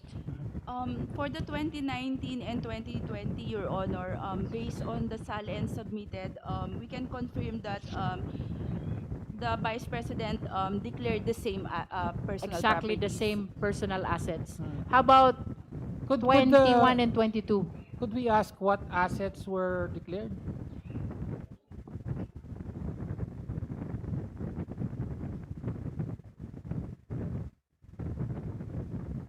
If I'm allowed to read the personal properties Yes, you may proceed. of the Vice President declared in her 2019 and 2020 SALNs, these are the following: a vehicle van, vehicle declared as motorcycles, other personal properties, various items, other personal properties, various items, vehicle car, vehicle pickup, other personal properties. Okay, and that's the same for both years. Yes, Your Honor, we can confirm that it's the same for 2019 and 2020. Okay, so general po, mga various items, parang ganon. Okay, Those were the items listed po dun sa kanyang SALN. okay, thank you. Thank you. That will be all, Madam Chair. Thank you. Perhaps we can proceed to directing the COMSEC to call the Vice President. COMSEC, please. May we know if the Vice President is present today? The respondent Vice President is not present today, Madam Chair. Let it be placed on the record that the committee secretary called the Vice President in order that we will be providing her the opportunity to present her evidence or to raise clarificatory questions through the justice members. That is for the record. Now we proceed to our next resource person. We are requesting the representatives from the Ombudsman to stay because we anticipate that there are matters which might be raised as well with the Ombudsman. Our next resource person is the Anti-Money Laundering Council. The floor is now open for clarificatory questions of the justice members. Madam Chair. The Honorable Sendanya is recognized. Madam Chair, may I make a short manifestation? Yes, before of the course. start You may question proceed. hour? Thank you, Madam Chair. As the movement for the subpoena, both ad testificandum to the AMLC, meron lang po akong isang maikling remarks. Higit isang dekada na pong naghihintay ang taong bayan na makita ang kabuang yaman ni VP Sara Duterte at ng kanyang pamilya. Kaya nga po noong nakaraang pulong tayo ay nag-move para maimbitahan ang AMLC sa atin pong pulong ngayong araw na ito. Sa totoo lang, this should have never been kept a secret. A public servant's obligation sa konstitusyon at sa taong bayan ay maging bukas sa ating financial transactions and lifestyle. Kahapon po, personal ako na nag-deposit sa isa sa mga alleged bank accounts na nakapangalan kina VP Sara Duterte at ang kanyang ama na si former President Rodrigo Duterte. Taliwas po sa kanilang patuloy na pagtanggi, lumabas na active pa ang account. Nakapag-deposit po tayo ng 448 pesos doon sa isang account na ito. Ngayong impeachment, mas dumadami ang tanong na after we heard our resource persons, especially a resource person from the Ombudsman, very glaring po yung ilang taon na walang nakalagay na cash on hand at cash in bank ang Vice Presidente. Kung walang sikreto si VP Sara, sana nag-sign na siya dati pa ng waiver. Kung wala siyang kinakatakutan, edi sana nilapag na niya ang totoong laman ng bank account niya. Kung totoong kumakain lang sa karinderya ang tatay niya at government salary lang ang natatanggap nila, iniisip ko nga po, paano na-i-encash yung cheque, yung sweldo niya, saan dumadaan? Kung wala siyang cash in bank at saka po wala siyang cash on hand. Pero that's for another conversation. Kung wala po silang tinatago, di sana wala silang kaba na haharap sa committee ito. Hindi tayo parang tumatawag ng spirit of the glass every time isa-summon ang Vice President to refute the evidence.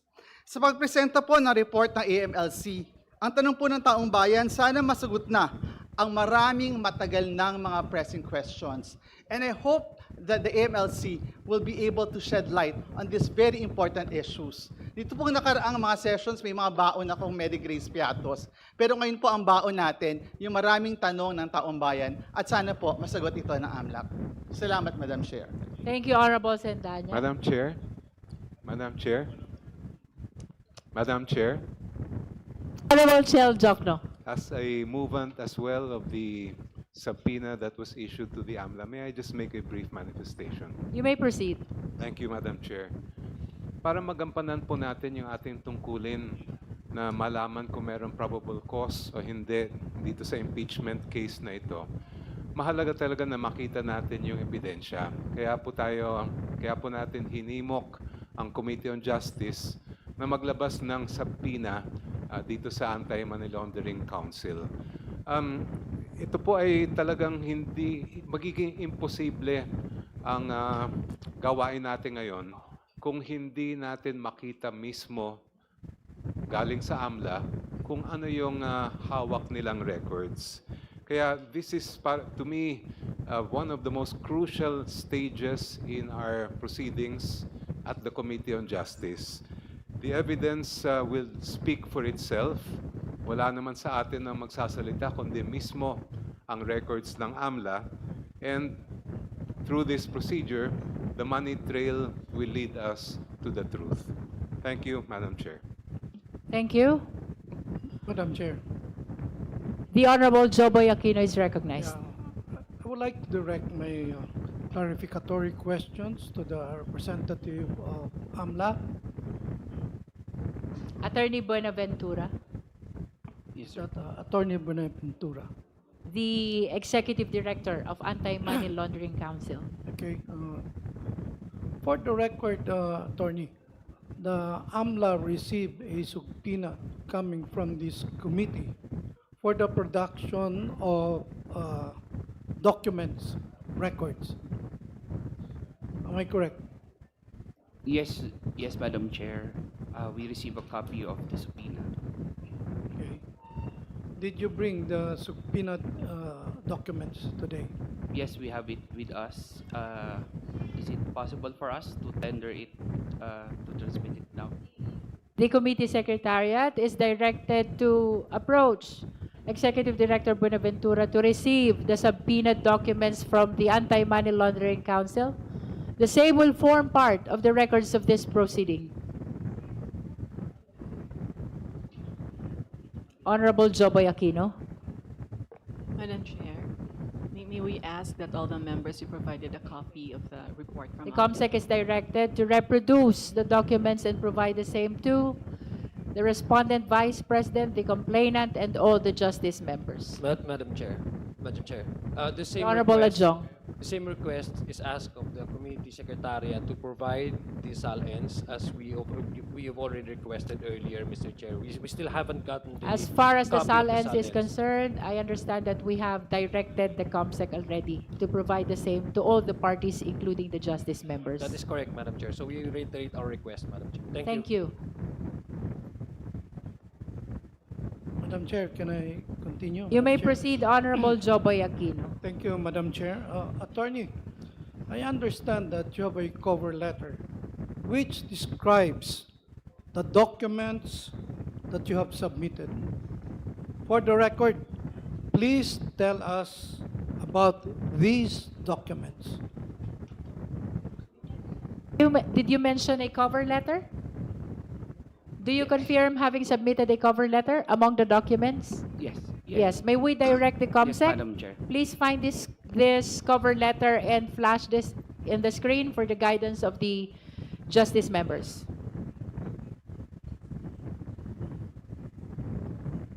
Attorney, can you please Okay. describe those All right. documents to us?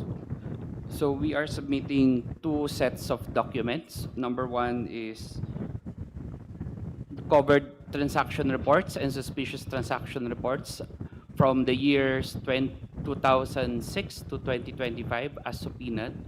And then the second set, which is Annex B, are the financial intelligence reports as well as investigation reports on Vice President Sara Duterte Carpio as well as her husband Manasseh Carpio as indicated in the subpoena. Okay, Attorney, to be clear, did you only initiate these reports because of this impeachment? No, Madam Chair. We have, and AMLC has always been in constant monitoring of all the transactions, and while we have generated a latest one, all the data have been as far as back as early years. Okay? And kanino po ang mga accounts ang mga nakasaan dito sa mga dokumento na dala ninyo? Bali po, ito po ay mga accounts ni Vice President Sara Duterte sa kanyang individual or sole account. Kasama na rin po ang kanyang mga ka-joint account, kasama ang kanyang pamilya o ibang tao, o pati kanya ng asawa, at kasama na rin po ang account ng kanyang asawa na si Manasseh Carpio at ang kanyang mga ka-joint account na kapamilya niya o ibang tao man. Salamat po. Pinakauli na lang pong tanong.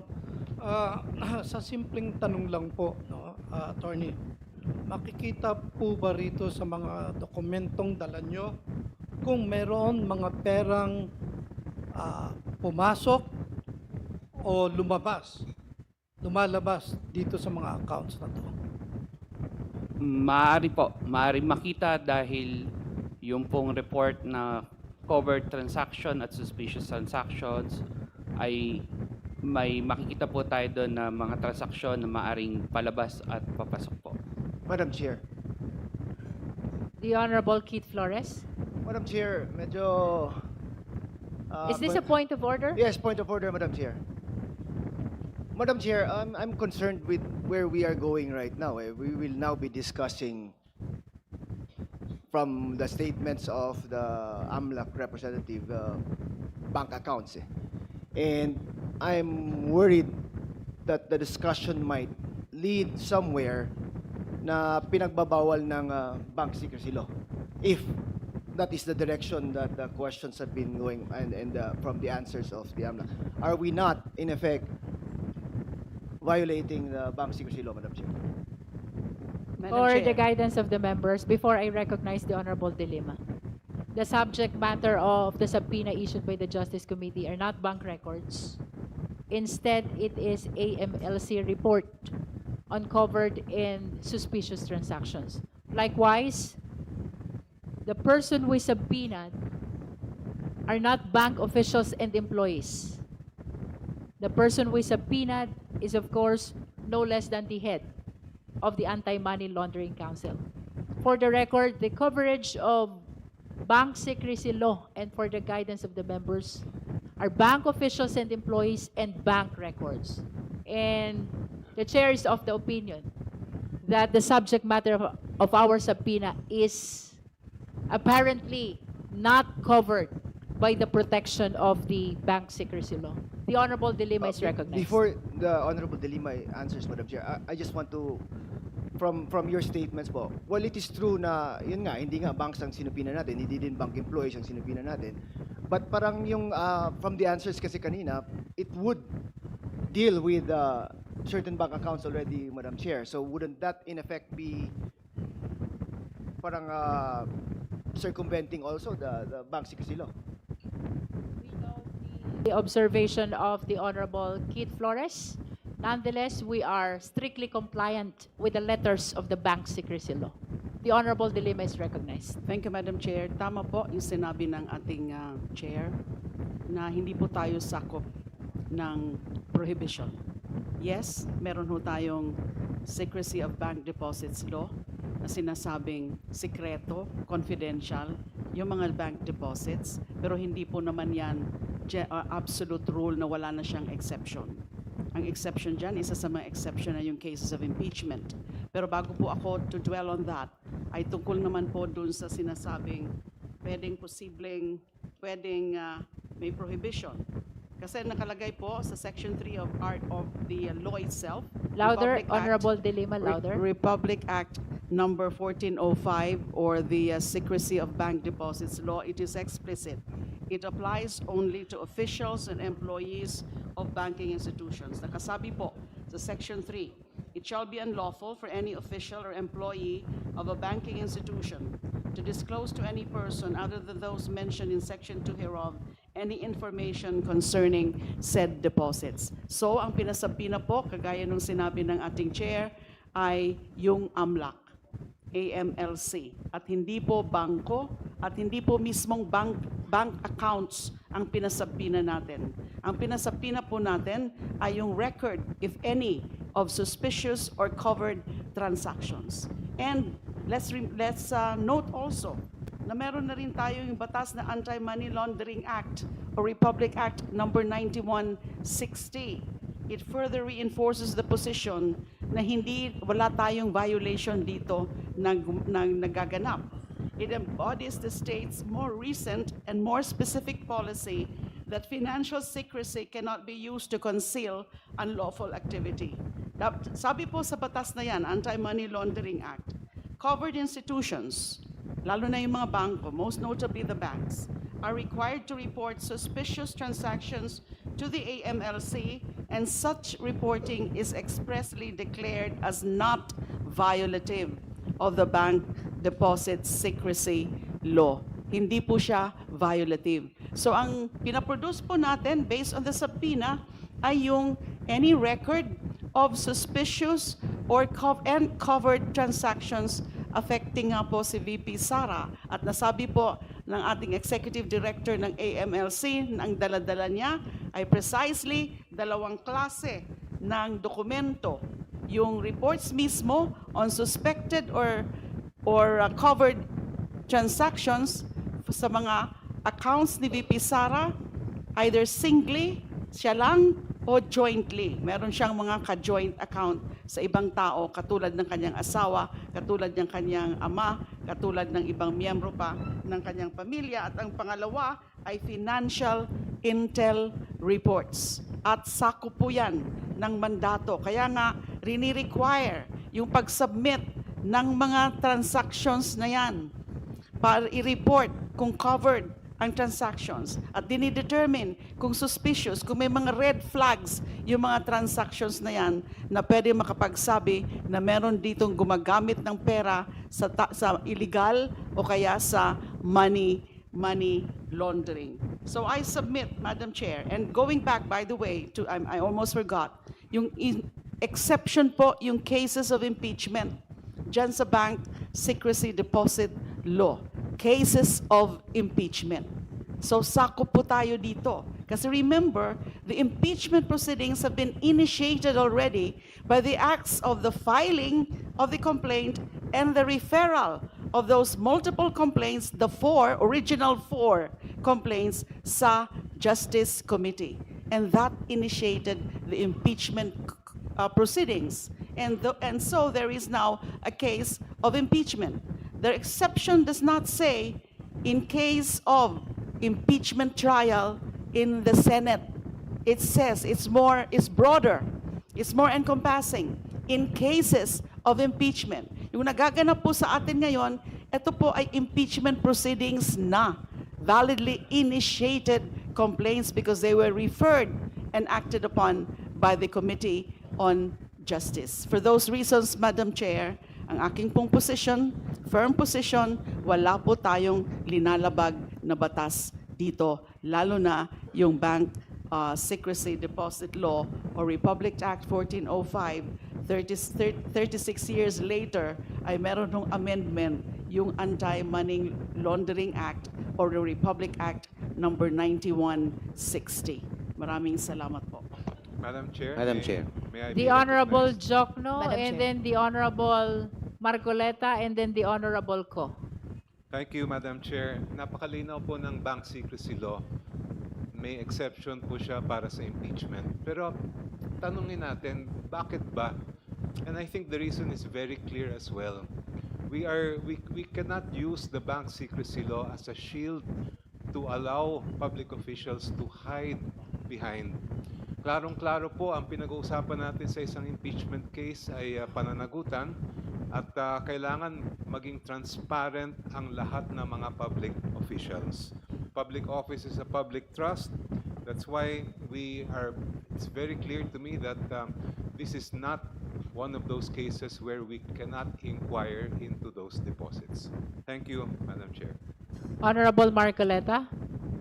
Thank you, Madam Chair. I would like to manifest to clarify for the record whether this committee may require submission of AMLC records without a court order.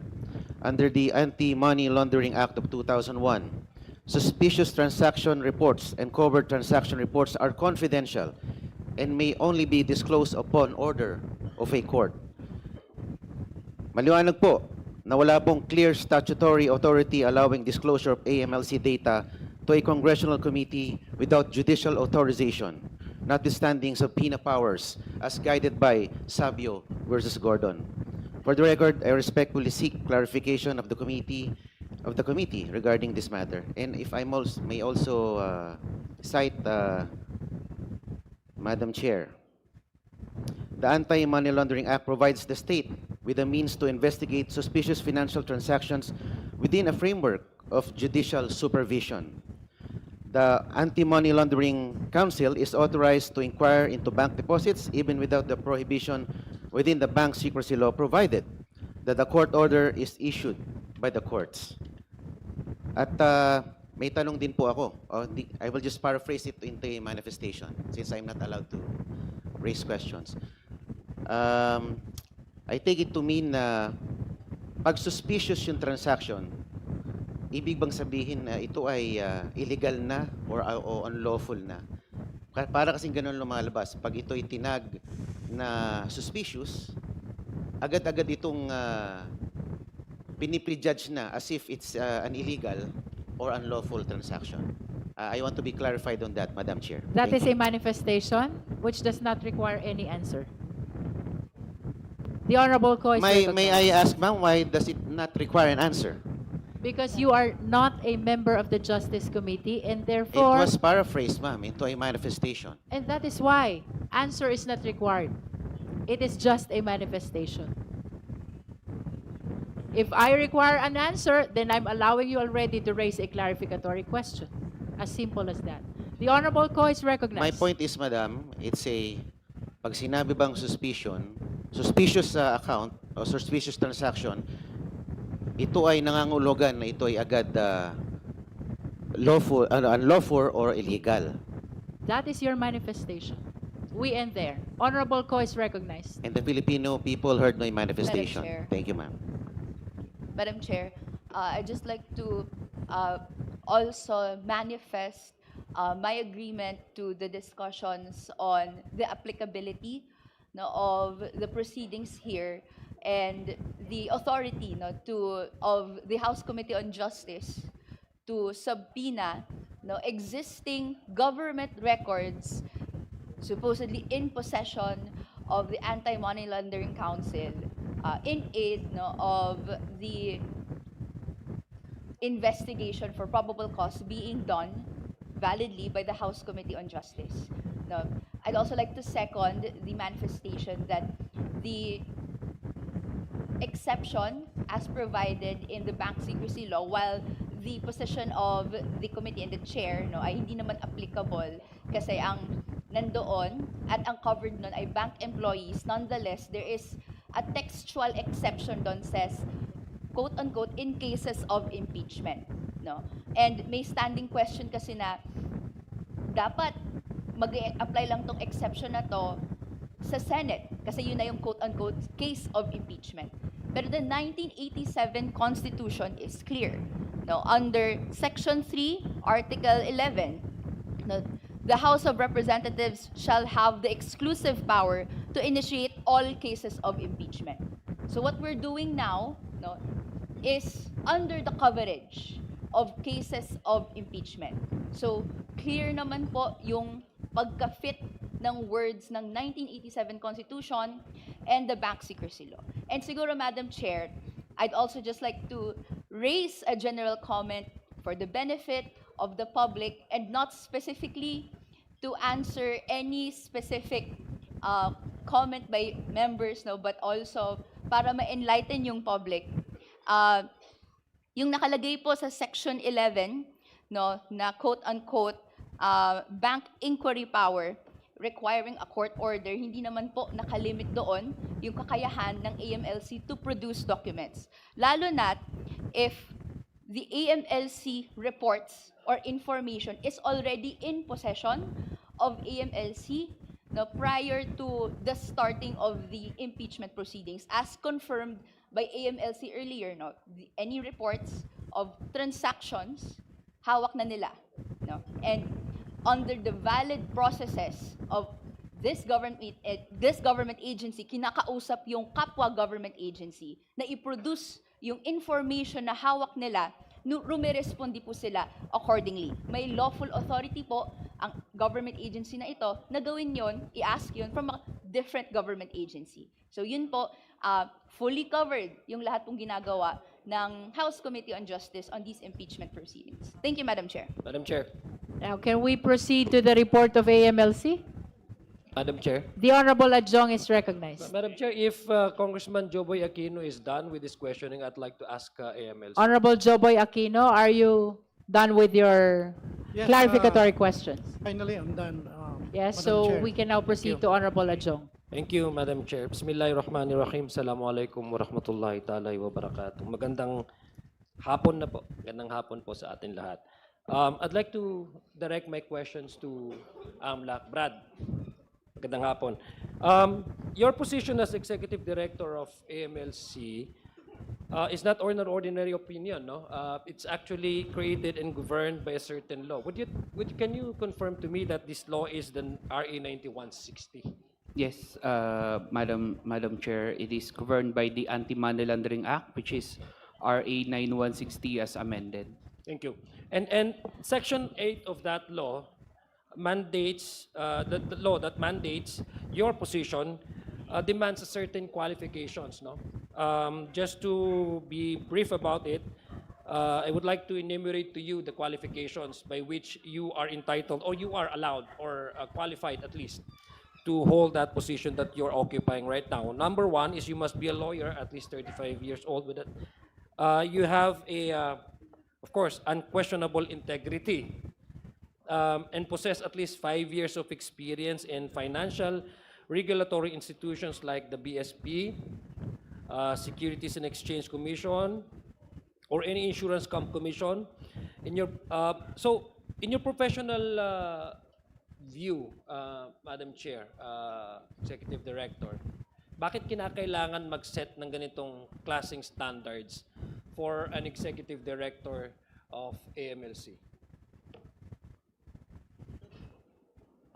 I may not answer in a of my professional view, but I can offer my personal view. Yeah. And that is the position of the Executive Director in the leadership of the Anti-Money Laundering Council Secretariat requires technical proficiency, as well as, and most importantly, I think, the ability to ensure impartiality and to act independently.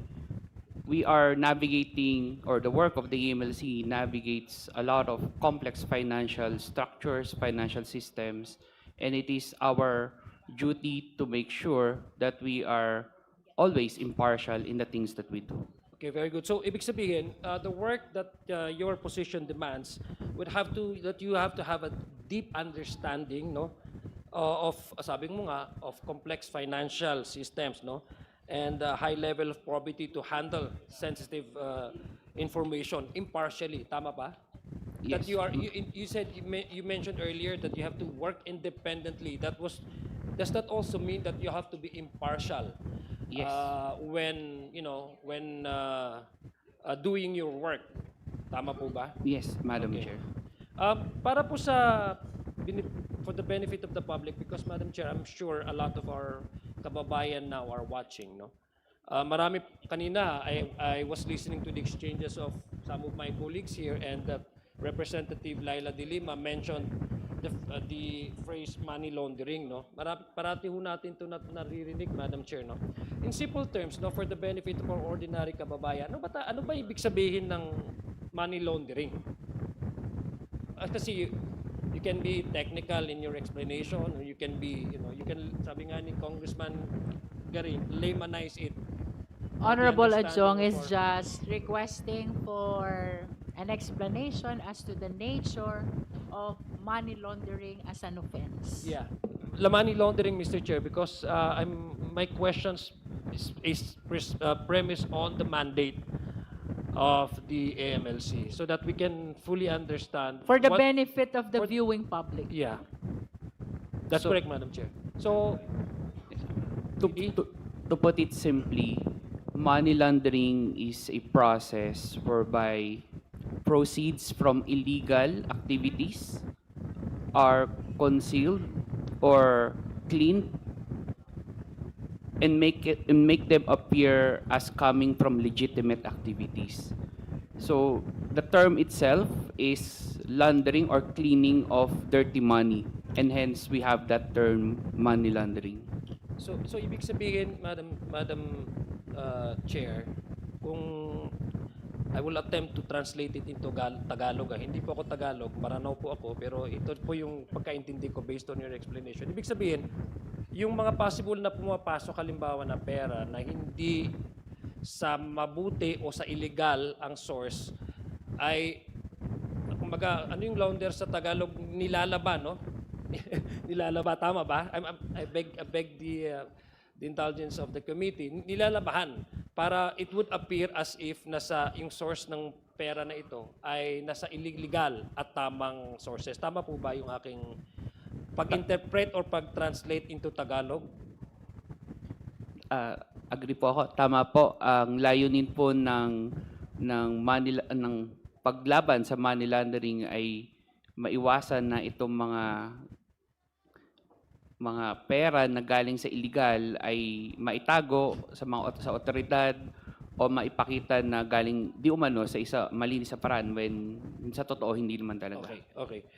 Earlier, Madam Chair, I was listening also to some of the comments of our colleagues, and they mentioned certain phrases, like for example, red flag indicators. Kanina, I was also listening to the exchanges between Congressman Flores and Congresswoman De Lima. Is it correct, Madam Chair, ED, that ang mandato po ng AMLC ay hindi lamang basta tumingin sa mga bank accounts, kundi mag-analyze na rin, no? Mag-analyze na rin ng mga yung tinatawag na red flag indicators o yung mga kahina-hinalang transaction, no? As you have explained to us earlier, na posible may pumapasok na hindi sa tamang hinahide, no? Or ang tawag na hinahide, yung tinatago na galing sa hindi illegal na sources at ito ay pretending to be nilalabahan o minalaunder, no, para ipakita tama. So the only way for you to do that is there also for you to analyze certain inflow of money, no, in certain bank accounts that would tend to make you realize, based on your assessment, that this might also cover or indicate some red flag indicators. Tama po ba?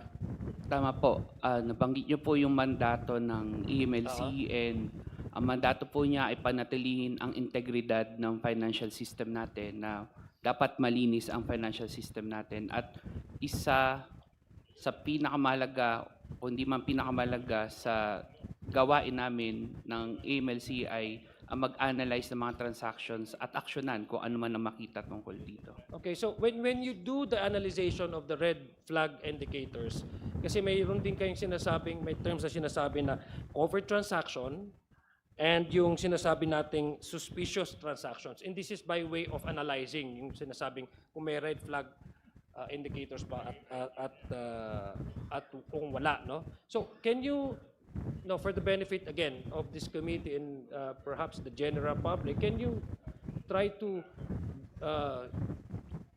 define ano po yung pagkakaibahan pag sinabi mong covert transaction at saka sinasabi mong suspicious transactions?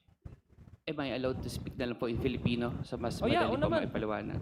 Mas maganda magpaliwanag ka lalas. Ako, hindi nga ako Tagalog, pero nagtatagalog ako para maintindihan ng ating taong bayan. So, feel free to explain it in Filipino. Madam Chair. Yung covert transaction po sa konteksto ng financial institutions or particularly for banks, ito ay ang transaksyon na mahigit sa 500,000 piso or 500,000 sa loob ng isang araw.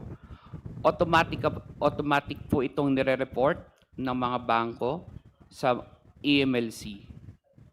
Yun naman pong suspicious transactions ay mga transaksyon na wala namang halaga o hindi kailangan na na mataas o mababa sa particular na halaga, so kahit anong halaga siya, pero ang bangko ay may nakikita na kaduda-duda or may nakita siya na kahina-hinala or parang kakaibang red flag doon sa galaw ng transaksyon na yon, sa account na yon. Kapag ganun po, nire-report din siya sa amin. So mayroong hindi hindi malinaw or naligal na basihan, no? O kahina-hinala yung flow ng pumapasok at lumalabas na pera, tama po ba? Apo, so halimbawa po Yun niyan. po yung sinasabi nating suspicious Yes po. transaction, tama.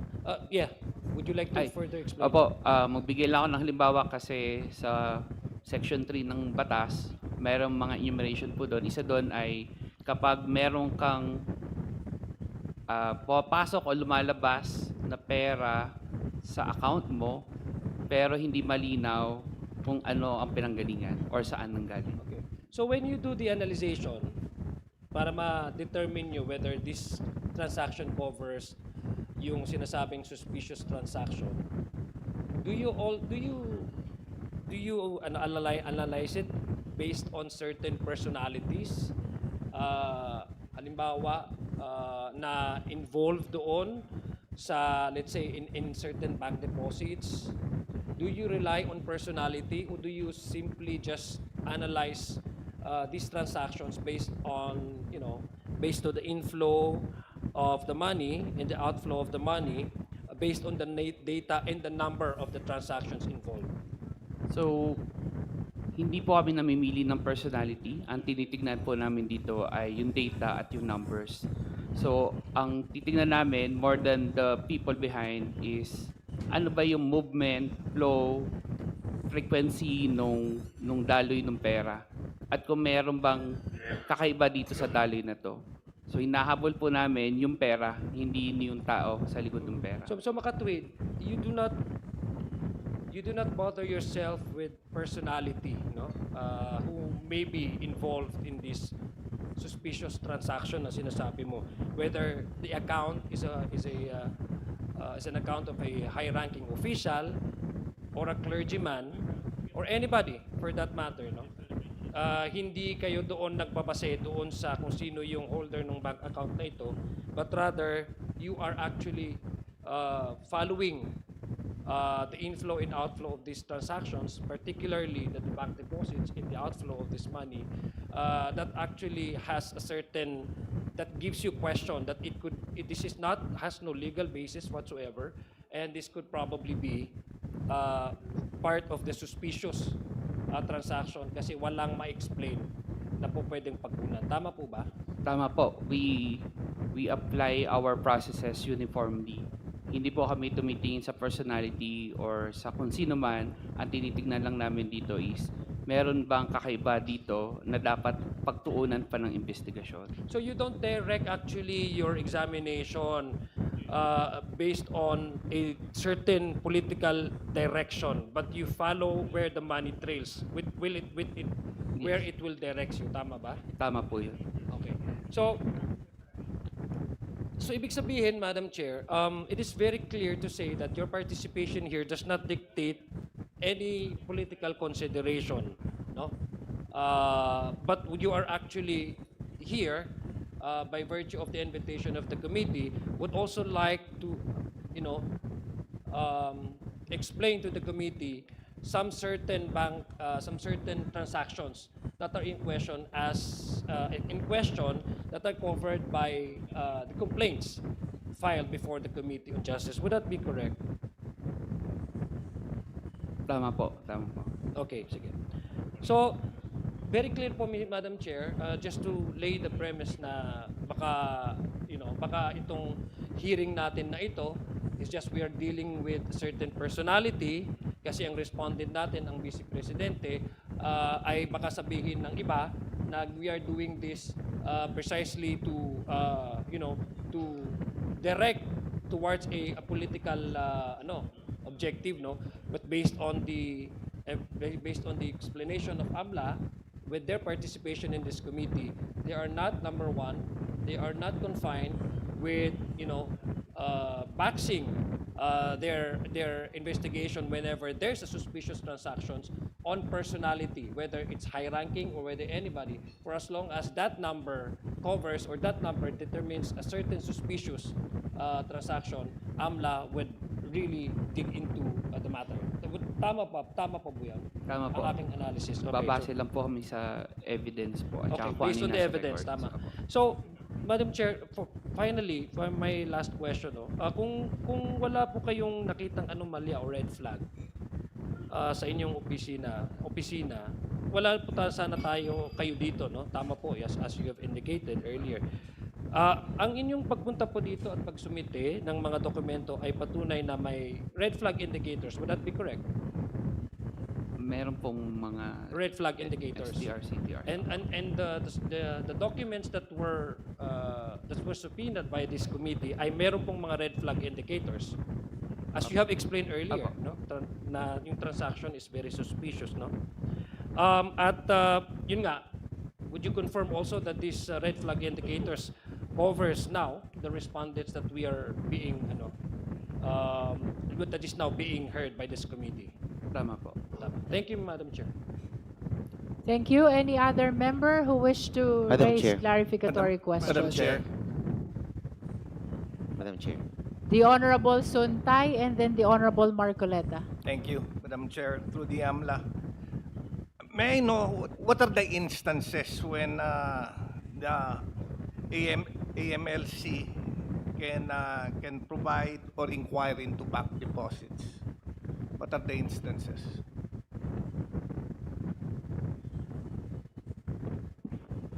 I think they do not inquire. Reports are being Because under submitted to Republic them. Act, Madam Chair, under Republic Act number 9160, the Anti-Money Laundering Council has significant authority under the Anti-Money Laundering Act. Now, there are two instances when they can inquire into bank deposits. One is with court order, and the second without court order. So with court order, when can this be done? Now, with court order, when the AMLC can inquire into deposits if there is probable cause. May that I the funds are confirm related to from unlawful AMLA first activity. if the subpoenaed documents are consequences of your bank inquiry, or these were received by way of reporting of the banks or other financial companies in relation to the implementation of AMLA? Madam Chair, I confirm that these documents are based on the CTRs and STRs, and these are the subject of the subpoena that we have submitted. These are generated because of the reports Yes, Madam. submitted by the banks. Yes, Madam Chair. And bank inquiry, which is being contemplated by the Honorable Suntay, is different from the reports which are being submitted. That is correct, Madam Chair. So, Honorable Suntay, if this has reference to the subject matter of the impeachment, I hope we can confine our questions to what appears in the subpoenaed documents. Yes, Madam Chair. This is related to what has been subpoenaed, because what has been subpoenaed would be presented by. Yes, but these the are AMLA. not That's not why I'm consequences of inquiring, bank Madam inquiry. Chair. I'm inquiring when they could submit such things, such documents. Let me just But in what clarify, instances? Honorable Suntay, for the guidance of the justice members, the subpoenaed documents are generated from the reports of the banks. These are not consequences of the bank inquiry conducted by the AMLC. That is for the record. And to Madam Chair. Yes, just- Madam Chair, but the bank records, if you see that, if you read the complaints, both complaints which was filed, it did not specifically state what was in the bank. In fact, in the bank account, there were As a no matter of fact, specificity. Honorable Suntay, the subject matter of the subpoena are not bank records. This is AMLC report. Please make a distinction between the two. Yes, Madam Chair, but what will AMLC report on? Wouldn't it be what is contained in the bank accounts? Can you just describe based on what has been reported by the bank? Because I understand that with or without order, the banks voluntarily report to you That is correct, Madam Chair. if there are covered and suspicious transactions. So Madam- just limit your answer to what is contained in your report. Yes, Madam Chair. Sige, can you go on? Madam, sir, Mr. Can you restate your question? Now, we have called AMLC to, because we would like to inquire what the banks has These are reported to covered them. transactions and The suspicious covered transactions as suspicious described earlier. transactions. So, to determine what is a suspicious transaction, who determines it? AMLA or the bank? The banks. The bank. And they submit accounts. That is What voluntary is contained submission. in the accounts? Is that correct? The reports of the transactions, not necessarily just the account. So sometimes there is no account yet, but they do submit if there is anything anomalous with the transaction. So it doesn't necessarily involve an account. Okay. But it may So involve- when is an account considered anomalous? Wait, account is not a subject matter of the subpoena. The subject matter of the subpoena are covered transaction and suspicious transaction. Okay. Then when Honorable is a Suntay, please be transaction reminded to considered? limit your Madam questions Chair, to the yes. subject matter of the When is a subpoena. transaction considered anomalous? Suspicious. Please use the term covered or suspicious. Because that is Covered the or subject suspicious? matter of our Okay, subpoena. madam. Covered or suspicious? Under Section 3 of the Anti-Money Laundering Act, there is a definition of what constitutes suspicious transactions. Number one is if there's no underlying legal or trade obligation. Number two is if there is no economic, the client is not properly identified. Number three is if the amount involved is not commensurate to the business or the financial capacity of the client. And the next would be taking into account all the circumstances. There is a perceived transaction, the perceived transaction of the client is being structured. Number five is if there is an unlawful activity, if the client committed an unlawful activity or is in any way related to money laundering. Number six is if there's a deviation, observed deviation from the acts of the or behavior of the client's profile. And number seven is any other analogous transactions similar to the those enumerated. Okay. Thank you very much, Madam Chair. Thank you, Honorable Marcoleta. Thank you, Madam Chair. Again, you are allowed only to manifest. Yes, Madam. Let me state for the record that the committee have required the submission of AMLC records without a court order. And let me reiterate that under the Anti-Money Laundering Act of 2001, suspicious transaction reports and covert transaction reports are confidential and may only be disclosed upon order of a court. The House of Representatives Committee on Justice does not have the authority to direct the AMLC by issuing a legislative subpoena and consequently cannot bypass the probable cause requirement of the court. The report of suspicious transactions are meant to be used by the AMLC for analysis and its own determination of probable cause, where required by the judiciary. That's my manifestation, Madam Chair. Thank you. Madam Chair. The manifestations Chair. are noted. Madam Chair. Any other member who wishes to Madam Chair.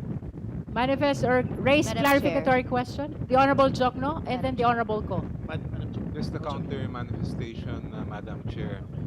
You may proceed. We have to emphasize this, that the bank secrecy law itself provides, and I quote, "All deposits are hereby considered as of an absolutely confidential nature," just like the AMLA law, "except in cases of impeachment." Iba po yung exception sa court order sa exception in cases of impeachment. And I believe that the reason is very clear, because we are here speaking of accountability of public officers. If we allow the bank secrecy law to become a tool that will hide key evidence from the Committee on Justice, magiging baliwala po yung impeachment process. This will become an exercise in futility. Hindi natin magagampanan ng ating tungkulin kung nakatakip ang ating mga mata. And that's why, to fulfill our duty under the Constitution and to the people, the committee must exercise its power to examine all the evidence, including the records coming from the Anti-Money Laundering Council regarding covered and suspicious transactions linked to Vice President Sara Duterte. Thank you, Madam Chair. Madam Chair. Madam Chair. The Honorable Ko. Madam Chair, I'm making this manifestation to clarify to the public the difference between what we're doing and the cited Section 11 of the Anti-Money Laundering Act. Under the Anti-Money Laundering Act, Section 11, sabi po doon that the Anti-Money Laundering Council, AMLC, may inquire into or examine particular deposits, etc. under order of any competent court. Ina-assume po nito na ang AMLC, hindi pa niya hawak yung impormasyon na kailangan niya. Meron siyang napapansin na something, no? Tapos kailangan niya ng additional information and gusto niyang mag-inquire further. Pwedeng gawin ito ng AMLC, mag-inquire yung AMLC kung may nakuha siyang court order. Iba po yun sa ginagawa natin ngayon. Ang ginagawa po ngayon, tayo bilang House Committee on Justice, dahil we're acting upon the people's complaint for impeachment against VP Sara Duterte, and kasama dun sa complaint, no, yung mga financial assets ni VP, no, we're asking the AMLC, based on available information and intelligence that it has, no, prior sa pagsimula ng impeachment proceedings na to, may alam ba kayo tungkol sa possible covered transactions or suspicious transactions na pwede niyong i-report? So, this is to clarify to the public that Section 11 actually does not apply in this case, no. Ang tinataya po ng AMLC now, meron pong mga reports na na-receive sila from banks, no, and hindi po cause yung pag-collate nila ng reports na yon because merong impeachment proceedings na nangyayari. Hawak na po nila yon prior pa. So ngayon, gusto nating marinig from AMLC ano yung contents ng report na yon, so that we can finally move on to the next parts of the proceedings, which is ano bang implications ng kung ano mang covered or suspicious transactions yung kaya pong i-report ng AMLC. Thank you, Madam Chair. Next is the Honorable Diaz-Beron. Madam Chair. Yes, I know that the Filipino people are waiting to see and hear the report of the AMLC on covered and suspicious transactions. So with the indulgence of the justice members, we have been repeatedly discussing about the legality of the issuance of the subpoena and the disclosure of the report. Let me reiterate, we did not subpoena the bank records. We did not subpoena the bank officials and employees. What we subpoenaed is AMLC report, and the executive director is right before us to share with us, ready to report on what they've seen as covered and suspicious transactions. So I hope after Diaz-Beron, we can proceed to hear the report of the AMLC. Yes, thank you, Madam Chair. Only one question directed to ED Beneventura. Attorney, Madam Chair, in your monitoring and analysis of covered and suspicious transactions, may I know if you're able to identify any suspicious transaction involving the accounts linked to VP Sara or her family? That's all, Madam Chair. Again, for the guidance of the Honorable Biron, with all due respect, the subject matter of the subpoena is not the account. The subject matter of the subpoena is covered transactions and suspicious transactions. That is for the guidance of all the members. Madam Chair. Madam Chair. Would you like to answer, PD? Yeah. Yes, Madam Chair. Kindly limit your answers to the subject matter of the subpoena. Yes, there are suspicious transactions and covered transactions found in our system, database, or record. Does that satisfy the Honorable Yes, Bureau? thank you, Madam Chair. Now we recognize the Honorable Terry Ridon. Madam Chair, thank you. Maraming salamat po. Magandang araw po sa Anti-Money Laundering Council. Meron po kayong mga dala pong mga dokumento, hindi po ba? So may cover letter at meron po tayong mga reports, no, relating to the accounts of transactions of Vice President Sara Duterte and Attorney Manscarpio. Can we refer to the cover letter first, and we'd like you to read it in full for the benefit of everyone. Right, the Executive Director Buenaventura is directed to read the letter that is in relation to the submission of the documents.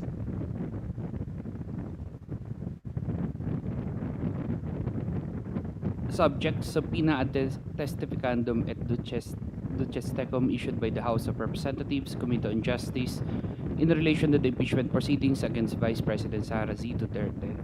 This refers to the issuance of the House of Representatives, Committee on Justice, of the subpoena ad testificandum et ducestecum in relation to the verified complaints for impeachment against Vice President Sara Z. Duterte, requiring the Anti-Money Laundering Council, or AMLC, to bring on or before 22 April 2026, 10 a.m., the original or certified true copies of all reports of covered transactions and suspicious transactions reported by any and all banks to the Anti-Money Laundering Council, or AMLC, involving Sara Duterte, Carpio, and or Manasseh Carpio, covering the period starting from 2006 to 2025, and any and all investigations or reports or related reports or documents prepared by AMLC involving the reported covered transactions and suspicious transactions. In compliance with the subpoena, the AMLC formally transmits the original and or certified true copies of the following documents. So Annex A, covered transaction report, CTRs, and suspicious transaction reports, or STRs, for the period 2006 to 2025. Annex B, financial intelligence reports on Vice President Sara Duterte Carpio, and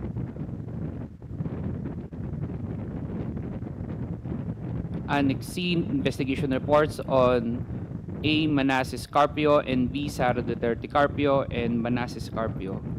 We also provide the following summary. For Sara Duterte Carpio, number of CTRs 313, number of STR 17, total amount involved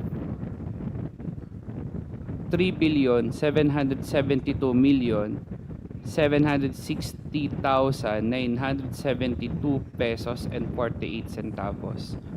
Total amount of inflow 1,832,539,360 pesos and 45 centavos. Total amount of outflow 1,211,365,529 pesos and 75 centavos.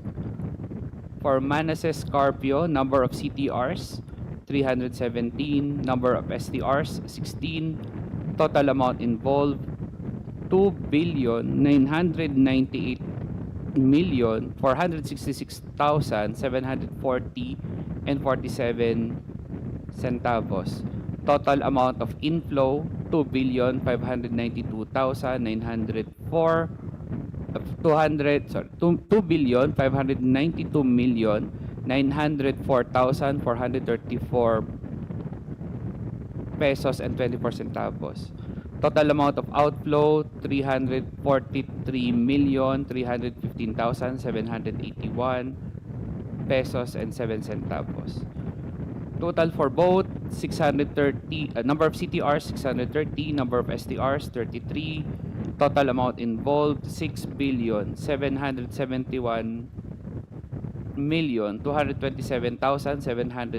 6,771,227,712.95 and 95 centavos.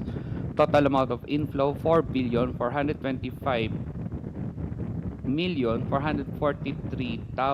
4,425,443,794 and 69 centavos. Total amount of outflow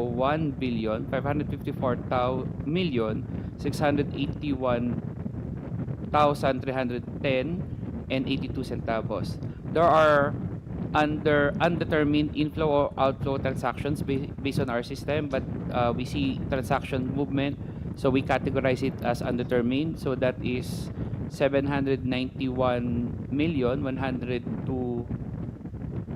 791,102,607 and 44 centavos. The rest Just for the record, ED, are the figures accurate? Yes or no?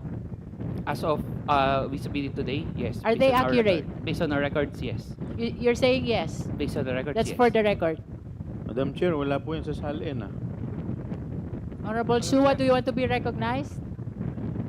Sinasabi ko lang po. Eh, di wow. Madam Chair, if I Madam may- Chair. Madam Chair, if I may be allowed to proceed. Wait. The floor is with the Honorable Ridon. Thank you for reading for the record the cover letter. But You will be called Vice Chair Dumogan after the Honorable Ridon. It's not a question, may we be furnished copies of Yes. that report submitted for our guidance. May we direct the COMSEC to please provide copy of the cover letter, at least para mabilis, no? Because the attachments are really voluminous. Kindly provide Justice members copy of the cover letter. Madam Chair, Madam Chair, Wait. Madam Chair, Is regarding this a point of order? regarding the Because the copies floor is of- with the no, Honorable Tino. Just with regard to the request for copies. Yes. Kasi actually kanina pa kahit yung mga SALN, bibigyan daw kami pero hindi rin naman nabigyan pa. I think the photocopier is in the Oh. other building. Yes, baka pwede po yung e-copy na muna kung meron. Email. Baka mas mabilis.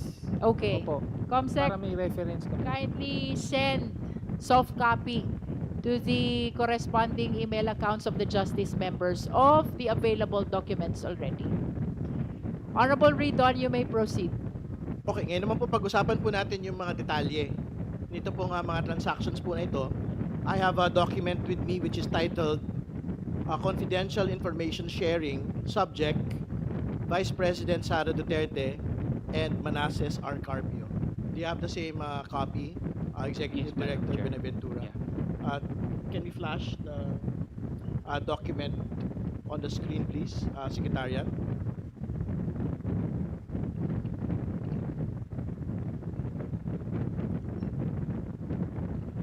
So we would want to direct the Executive Director not to read the entirety of it because it is a bit voluminous, but we would want him to read particular portions of it. I refer you to page 2 of the document, Summary of Transactions. Can you read from that point until Can we flash the document referred to by the Honorable Ridon? COMSEC, please be directed as well to provide a copy of this summary of transactions to the Justice members. Can we suspend so that we can flash the document for the benefit of everyone, Madam Chair?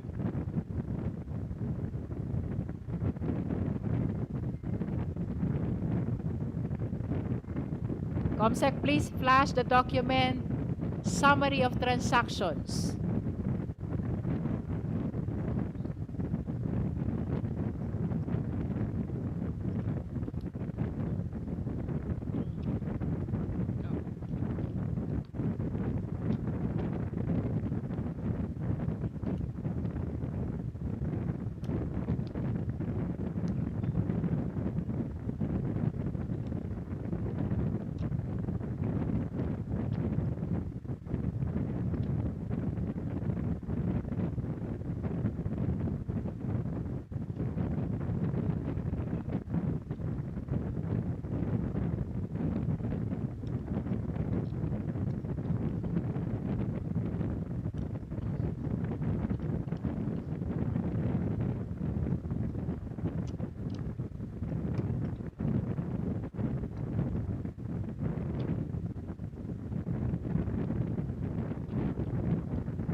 Madam Chair, can we suspend until we can flash the document to the screen, please?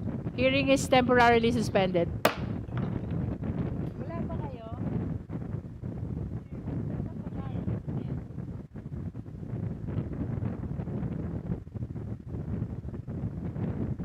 Resume. While we are waiting for the document subject matter of the clarificatory questions of the Honorable Ridon, with the indulgence of the Honorable Ridon, we recognize first the Honorable DS Janet Garin. Thank you very much, Madam Chair. Maraming salamat rin po, Congressman Terry Ridon, for the quick interjection. While we are waiting for the documents, Madam Chair, may I propound some clarificatory questions to the AMLC representative. Kanina po nasabi niya, covered transaction reports and suspicious transaction reports. Pag sinabi po bang covered, nasabi niyong may basihan. Tama po ba o mali? Tama po. Ito po yung lahat ng transaction kapag nireport ng bangko, kailangan lagpas 500,000 pesos. At pag sinabing covered, Madam Chair, ang ibig po ba sabihin nun ay tiningnan nyo pero merong basihan or justifiable na legal ang transaksyon na ito? Tama po ba o hindi? Covered transaction reports. Sa report lang po ng bangko sa amin, hindi pa po namin ma-determine at that point. Okay. When we say suspicious transaction reports, ano po ba, Madam Chair, ang pagkakaiba ng covered transaction reports vis-a-vis suspicious transaction reports? So, unang-una po, yung suspicious transaction reports, wala po siyang halaga. It can be below 500,000, maaari pong 10,000, 20, 30, 50. Maaari din pong sobrang laki, lumagpas din ng 500,000. Pero, ang pinagkaiba po niya sa suspicious transaction, ang tinitingnan po natin, or ng covered person or ng bangko na nagre-report, meron bang mga kahinahinala na mga transaction or galaw doon sa kanyang galaw nung kliyente niya.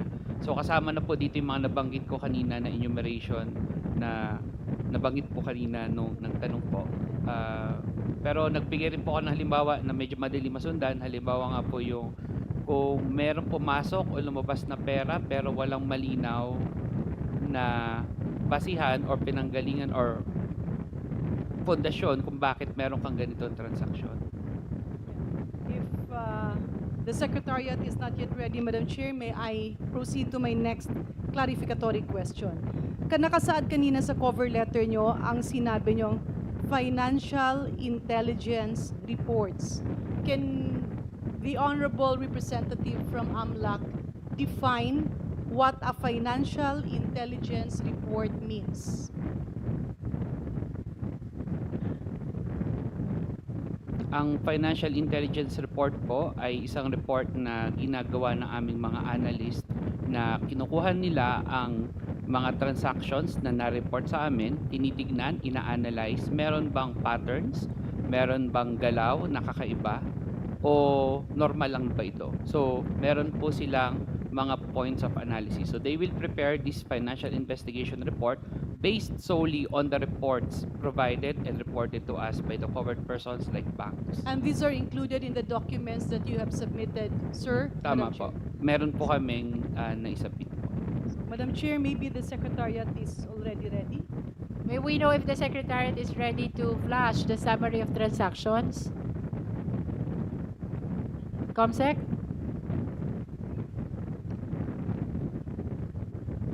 Not yet ready? Would you like to proceed, Honorable DS Garin? They're still scanning. Proceed. Kasi nga, hinihintay nga natin yung mga kopya. Kapag sinabing financial intelligence reports, makikita ba natin dito o nakasaad ba dito yung bakit pinagdududahan ng AMLAC yung transaction na ito? Meron na pong konting analysis po yon. So, maaari pong may... Yeah, Madam Chair, let me repeat my question. Yung tanong ko po, nakasaad po ba doon sa financial intelligence report kung bakit pinagdududahan ng AMLAC ang transaksyon na ito? Apo, meron po. Yeah. Although not directly related, Madam Chair, but in the exercise of their function, may I inquire from AMLAC, ano po ba usually ang mga kausa or the causes kapag kayo ay nagdududa? These are transactions related to what, Madam Chair? Unang-una po is kapag itong transaction na to ay may kinalaman sa mga predicate crimes o yung mga krimen na nakasaad sa AMLA. Pwede po ba nating himayin, Madam Chair, ano po ba ang sinasabing predicate crime? Magbigay po tayo ng halimbawa.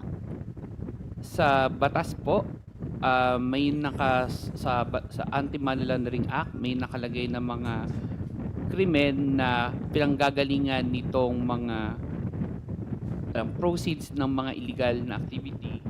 At ilan po sa mga predicate crimes na meron tayo ay bribery, corruption, fraud, drugs, kidnapping for ransom, plunder, robbery, extortion, huweteng, masyaw, violation of tax crime. Income, kunyari, income galing sa negosyo, yan po ba covered ng suspicious or covered transaction o hindi? Kapag po lumagpas ng 500,000 yung isang transaksyon, ire-report po yun as covered transaction. Pero tinitingnan nyo kung siya ba napasok bilang income sa mga negosyo na nakasaad. Ang bangko po yung unang nakakakita nun dahil sila po yung may kliyente doon sa individual na yon at yung bangko po yung nagre-report sa amin. And in other words, again, is the Secretariat ready or not yet? They're ready.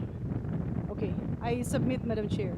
We are temporarily suspending the clarificatory questions of the Honorable Garin to give back the floor to Honorable Terry Ridon. Please flash the document summary of transactions. Thank you, Madam Chair. May we request the Executive Director to read number 2 to number 7 of this particular report. Summary of transactions. VP Sara's accounts generated a total of 371 large transactions and 30 suspicious transactions from 13 October 2005 to 20 January 2026 with transaction amounts reaching as high as 55.158 million. Additionally, transactions involving other parties' accounts wherein VP Sara was identified as the beneficiary and or counterparty comprised 15 large transactions and 1 suspicious transaction from 20 June 2006 to 2 April 2025 with amounts reaching up to 7.44 million. Historical trend of transaction reports. A review of the AMLC database records show a total of 470 transactions amounting to approximately 3.92 billion from 2005 to 2026, reflecting substantial financial activity over a long period. Transaction activity was relatively limited in the earliest years, with only 1 transaction recorded in 2005, 540,000 before increasing significantly starting 2007 when transaction values surged to 208.15 million. Financial movements intensified between 2009 and 2013 with consistently high annual totals exceeding 400 million, including notable peaks in 2009, 704.93 million, 2010, 648.58 million, and 2011, 597.15 million. Activity gradually moderated from 2014 onward, with annual transaction values generated ranging between 40 million and 85 million, except for smaller movements in 2023, 4.78 million, and 2025, 1.06 million. A moderate uptick was again observed in 2024, 13.45 million, before declining in 2025 and early 2026, indicating reduced financial activity in the most recent period.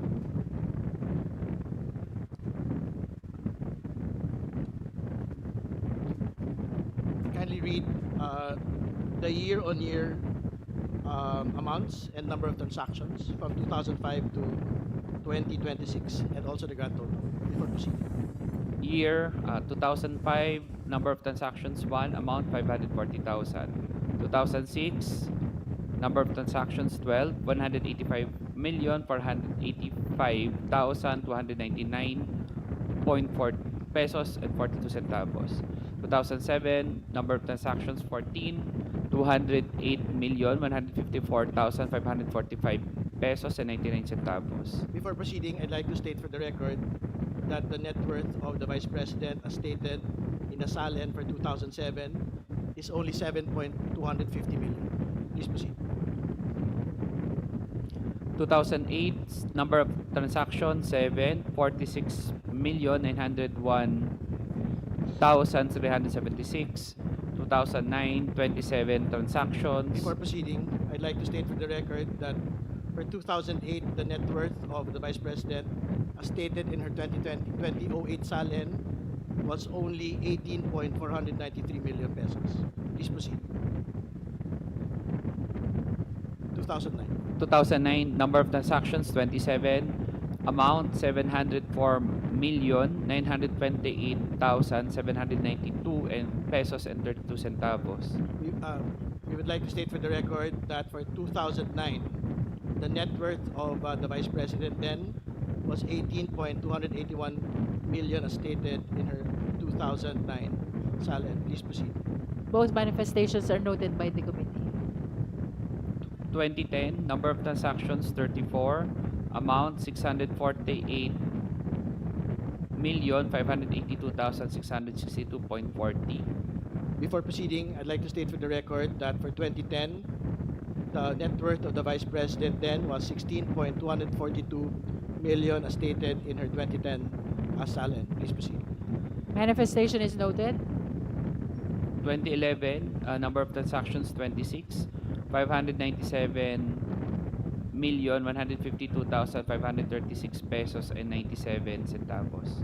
I'd like to state for the record that for 2011, the SALN net worth of the Vice President was 14.271 million, as stated in her 2011 SALN. Manifestation is noted. Please proceed.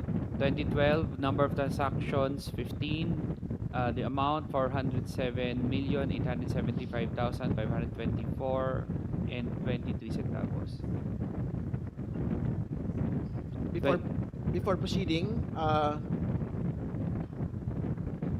we'd like to state for the record that the net worth of the Vice President for 2011 was 14,271,000,000, as stated in her 2011 SALN.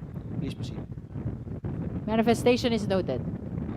2012, number of transactions 15, amount 407,875, 407,875,524 pesos and 23 centavos. For 2013, number of transactions 14, amount 406,864,909 pesos and 28 centavos. 2014, number of transactions 15, amount is 252,427,031 pesos and 76 centavos. 2015, number of transactions 25, amount 85,141,813.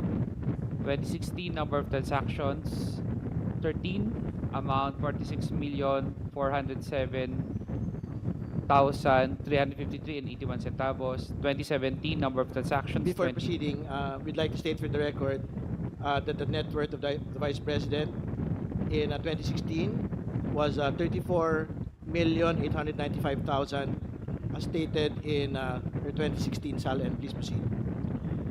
In 2017, there are 22 transactions amounting 46,391,903 pesos and 32 centavos. If I may interrupt, this is only up to 2015, the table which is shown on the screen. On the other side po, Madam Chair. To be clear, there's a third column po. Yes, you may proceed, Honorable Ridon. No, we can flash the table again. Kindly flash the table. No, to be clear po, there's a column, next column po. You can see 2016 in the next column. The next column after 2015. Yeah. Should be 2016. Secretariat, please. No, it's flashed on the screen, Madam Chair. It's correct. We can go back to that particular slide. Is it on the right? Oh, Yes, okay. it's correct, Madam Chair. It's on the right side, 2016. Yes. Are you done stating 2017 or no? Not yet. 2017, 22 transactions, 46,391,903 pesos and 32 centavos. Before proceeding, Madam Chair, we'd like to state for the record that the net worth of the Vice President then for 2017 was 44,828,000 as stated in her 2017 SALN. Please proceed. Manifestation is noted. 2018, number of transactions 26, amount 48,717,694 pesos and 84 centavos. Before proceeding, we'd like to state for the record that the net worth of the Vice President then was 49,699,000 as stated in her 2018 SALN. Madam Chair, please proceed. Manifestation is noted. In 2019, number of transactions 34, the amount is 60,231,229 pesos and 77 centavos. Before proceeding, we'd like to state for the record that the 2019 net worth of the Vice President was 55,613,000 as stated in her 2019 SALN. It is further noted that it was stated that she had no cash or deposits in that particular 2019 SALN. Please proceed. Manifestation is noted. In 2020, there are 29...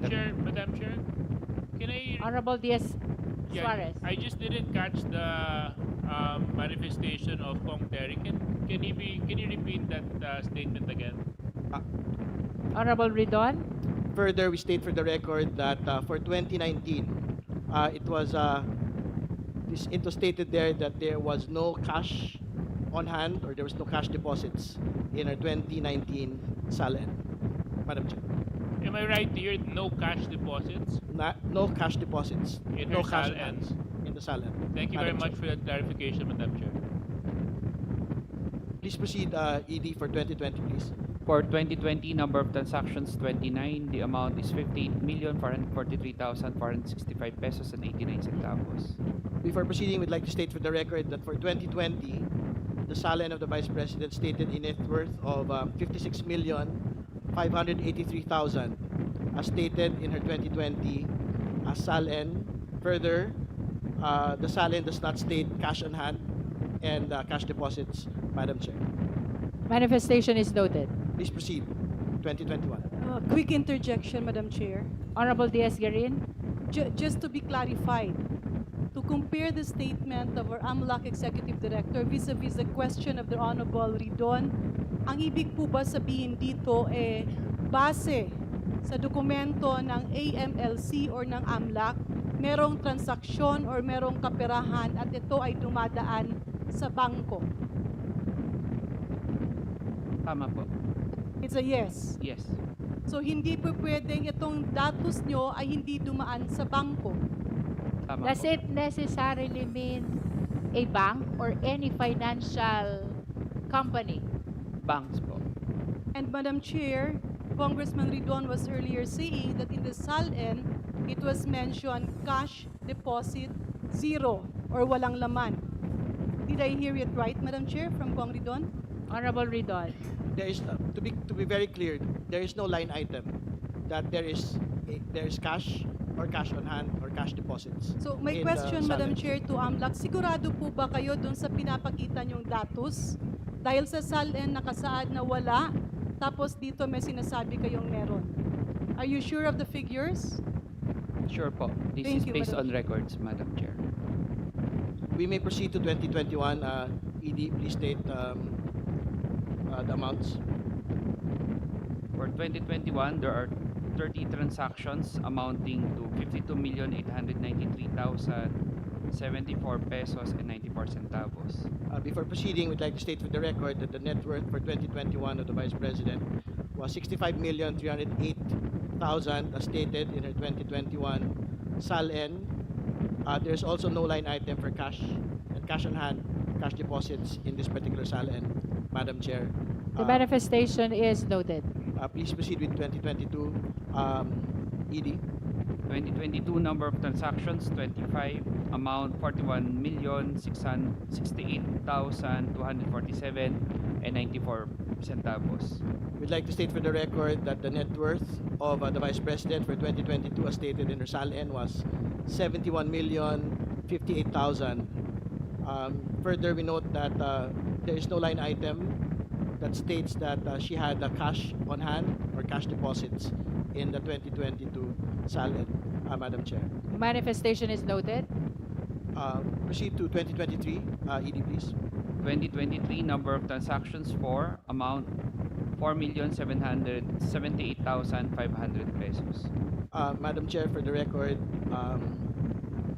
the net worth of the Vice President for 2023 as stated in her SALN was 77,508,000, and further, there is no line item stating cash on hand or cash deposits. Madam Manifestation is noted. Chair. Please proceed, 2024 ED. 2024 number of transactions 28, amount 13,453,000. We would like to state for the record, Madam Chair, that the net worth of the Vice President was 88,512,000, as stated in her 2024 SALN. Further, we note that there is no line item indicating cash on hand or cash deposits, Madam Chair. Manifestation is noted. Please read until the end of the table. 2025 number of transactions 14, amount 1,062,000 pesos. 2026 number of transactions 2, amount 3,454,350 pesos. Grand total number of transactions 417, amount 3,920,955 pesos. 3,920,955,311.88 centavos. Thank you for reading the table. You may proceed with the next part of the report. Honorable Ridon, I understand that the committee secretariat prepared a matrix in line with your manifestation. Net worth vis-a-vis cash or bank deposit declaration vis-a-vis transaction per report of AMLC. So if the committee secretariat is ready, kindly flash just to conclude the clarificatory questions raised by the Honorable Ridon, including his manifestations.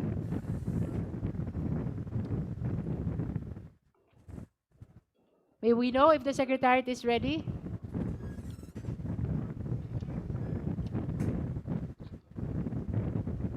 Madam Chair. Madam Chair. The Honorable Amben Amante. I have one question for AMLAC. Ilang accounts po ba itong pinag-uusapan po natin? Again, we are pertaining to transactions and not accounts. So, to all the justice members, please be guided. Okay, thank The you. subject matter of the subpoena is not account. It's transactions. Okay, thank you, Madam Chair. Just one clarificatory question, ma'am. Maybe the executive director can answer first. Honorable Ridon, we're waiting for the matrix. All right. The floor is still with the Honorable Ridon. We're just trying to make use of the time. ED, the question of the Honorable Amben is the number of transactions. If you can answer that question. How many transactions is involved or contained in your report? Madam Chair, not transactions, kundi accounts. But the subject matter of our subpoena is not account. Okay. The subject matter is transaction. Okay, Madam. So will you pursue your question? No more? No more, Madam. Okay, with the indulgence of the Honorable Ridon, while waiting for the matrix to conclude your manifestations in the report of Executive Director Buenaventura, may I call first the Honorable Sara Ilago. Yes, Madam Chair. I'd like to pursue the query of Representative Amben, but now in regards to transactions. Yes. So does this cover, do these transactions cover withdrawals? Yes or no? How does It includes withdrawals. deposits, Madam Chair? Yes or no? Yes, Madam Chair, included as well. Purchases, what about purchases? Yes, Madam Chair. For ease of reference, the list of the nature of the transactions are actually found in the next page, which is page 3 of the report. So there are different transactions there. I understand that the reference that was used by the AMLC in their report is inflow and outflow. So perhaps for consistency, let us confine to the use of terminologies transaction, inflow, outflow. Madam Chair, we don't have the copy of the rest of the report of the Yes, AMLC yet. it is being reproduced. So maybe we can go back to Honorable Ridon. Honorable Ridon, please proceed. Yes, I think while waiting for the slides, the Executive Director can continue reading the rest of the report. Transaction report details, please. Transaction report details. Transaction composition is largely driven by credit memos, 1.41 billion, debit memos, 1.3 billion, and fund transfers, 521 million and 521.86 million, followed by time deposit pre-terminations, 218.74 million, and miscellaneous transactions, 209.29 million. Other notable transactions include time deposit placements, 109.15 million, and time deposit payments, 109.15 million, as well as withdrawals, 62.79 million, and check deposits, 48.33 million. Madam Chair, this is a manifestation. May proceed. Madam Chair. Madam Chair, it's hard to dissociate transactions from bank accounts. Kasi ang binabanggit po ng AMLC are deposits, actual withdrawals, actual payments which pertain to bank transactions. So it's very hard to separate bank transactions from bank accounts. That's my manifestation, Madam Chair. Your manifestation is noted. Madam Chair, just a clarification. Honorable Ridon, are you... We will wait first for the matrix We can actually before you proceed. We can actually proceed, Madam Can Chair. we please allow first Honorable Ridon to finish with his clarificatory questions? Thank you, Madam Chair. I think we can dispense with reading the table. We can proceed to number 5. Meanwhile, insurance-related transactions, including sell life insurance policy, 43.42 million, and purchase of life insurance policy investments, 20 million, are also present. Notable movements alongside purchase of checks, 20.03 million, loan payments, 18.23 million, and encashments, 15.10 million. Smaller value transactions include loan pre-terminations, check clearing, loan availments, cash deposits, collections, bills payments, credit card payments, bond purchases, salaries, pension credits, inward remittances, and credit card purchases.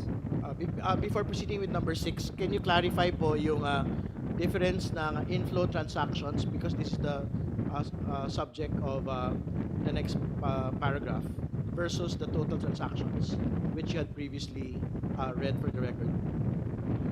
What is the distinction between inflow transactions and the total amount of transactions? Honorable Ridon, if I may interrupt, the table is ready to be flashed. Would Sige you- po. Okay. Secretariat, please flash the matrix that is in accordance with the manifestation of the Honorable Ridon. Cash or bank deposit as declared in the SALN vis-a-vis transaction in the AMLC report vis-a-vis the total net worth likewise in the SALN.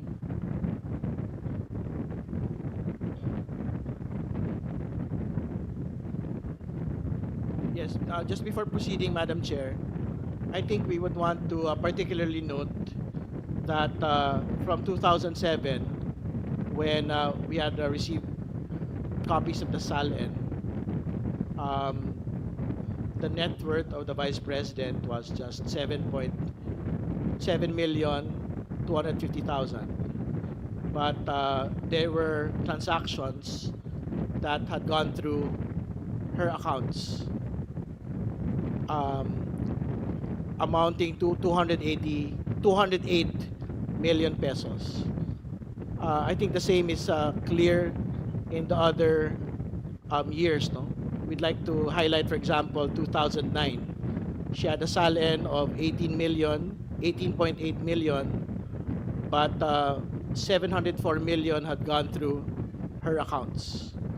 We'd like to state for the record as well, 2010, net worth of 16.2 million, but the transactions going into her accounts was 648 million. For 2011, 14.2 million, but transactions going into her accounts were 597 million. For 2012, net worth is 22.1 million, but going into her accounts in 2012 was 407 million. I think the same is true in other years, Madam Chair. It is just a bit smaller, but it speaks to the clear disparity from what had been stated in the year-on-year SALN's net worth of the Vice President, Madam Chair. Just for the record and before proceeding. Madam Chair. Confirm from the AMLC. With regards to your reported transactions, does it mean cash transactions? It's Not- just a yes or a no? No, not only cash transactions. Not necessarily cash. Honorable Ridon, are you finished with your... No, we will deal with the rest Let's of the allow report. him to finish first, and then I will call you Honorable Sultan. We will deal with the rest of the report, Madam Chair, because this is just about VP Sara. There are two personalities in the report, including Attorney Carpio. Please proceed with inflow transactions. Number 6. Inflow transactions, a review of the identified inflow transactions shows total inflows of approximately 1.51 billion with identified inflow activity identified only during the period 2006 to 2022. These inflows largely dominated by credit memo transactions amounting to 1.41 billion, which account for majority of the recorded inflows. Other notable sources of inflows include check deposits totaling 48.33 million, deposit transactions amounting to 45.73 million, and cash deposits of 4.95 million, while fund transfers 6 million, inward remittances 0.99 million, and salaries pension credits 1.05 million represent relatively minor portions of the total inflow.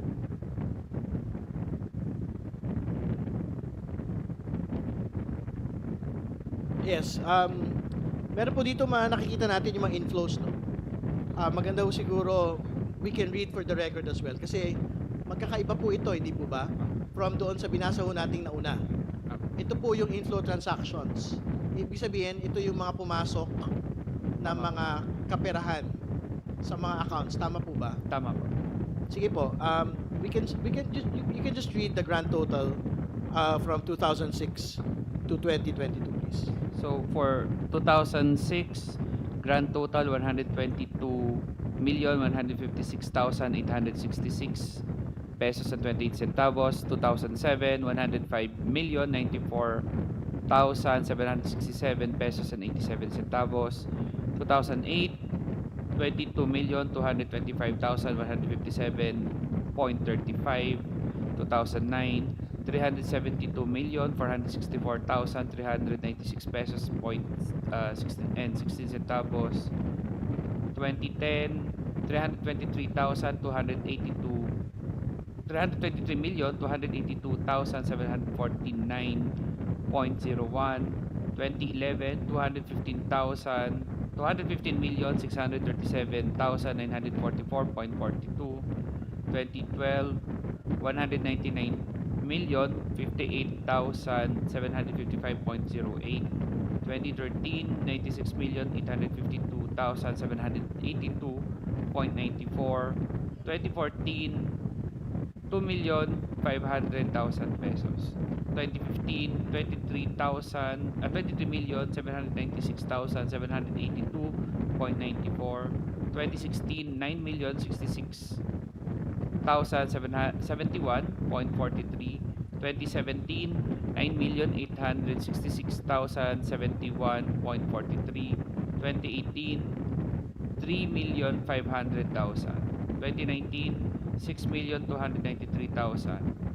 2020, 1 million. 2021, 800,000. 2022, 1,003,000 pesos, 967.31. Grand total, 1,514,599 1,514,599,312 pesos and 22 centavos. Siguro po para malinaw, Executive Director Benaventura, ibig sabihin ho ba from 2006 to 2022, ito po yung pumasok na kaperahan sa account ni Vice President Sara, 1.5 billion over the course of these years. Tama po ba? Tama po. Ngayon naman po, puntahan ho natin yung investment-related activities. Bago tayo mag-proceed, labas pa ho ba ito doon sa total transactions o kasama na po ito? Kasama na po. Kasama. So, inclusive, no? Apo, inclusive. Siguro po, can we read for the record yung paragraph 12? Investment-related activities. Madam Chair, with the kind interjection of Honorable Ridon, just a very quick clarification. With the indulgence of the Honorable Ridon, okay lang ba? Yes, please proceed. Honorable Sendanya is recognized. Thank you very much, Madam Chair. Thank you very much, Representative Ridon. I'm looking at the third column in the previous table, yung pong column on check deposits. Can we flash it again? The inflow that was... Please flash. Ayan po yung third column. Pwede po bang pakilagay dun sa mga taon ng 2019 to 2022? Ayan. 2019 to 2022. Nakikita ko po dito, tama po ba, may we request Executive Director to please read the entries for the check deposits for 2019 to 2022. For 2019, 6,293,000. For 2020, 1 million. For 2021, 800,000. For 2022, 1,003,967 pesos and 31 centavos. Pakituloy na po hanggang 2023 and 2024. Please flash the 2023 and 2024. Wala na po. Sige po. Ito lamang po sa Madam Chair, a very quick observation. From 2019 to 2022, meron po mga cash deposit na na-flag sa account ni VP Sara Duterte. At ito rin po yung panahon na batay sa kanyang SALN ay walang nakalagay na entry sa cash on hand tsaka cash in bank. I just want to put that on record, Madam Chair. We note the manifestation of the Honorable Sendanya. Sige po, we can proceed to investment-related activities. Can we read number 12, please? An analysis of investment-related transactions from 2010 to 2025 shows total investment inflows of approximately 327.89 million, significantly exceeding investment outflows of 111.15 million. Investment inflows were particularly substantial in the earlier years, with 106.64 million recorded in 2010 and 106.68 million in 2011, followed by smaller inflows in 2012, 2.43 million, and 2013, 2.99 million. A renewed period of investment activity emerged from 2018 to 2022, during which both inflows and outflows were recorded annually at nearly equivalent amounts, ranging from 18.15 million to 24.12 million. Notably, 2023 onwards recorded no investment movements, indicating a cessation of investment activity in the most year.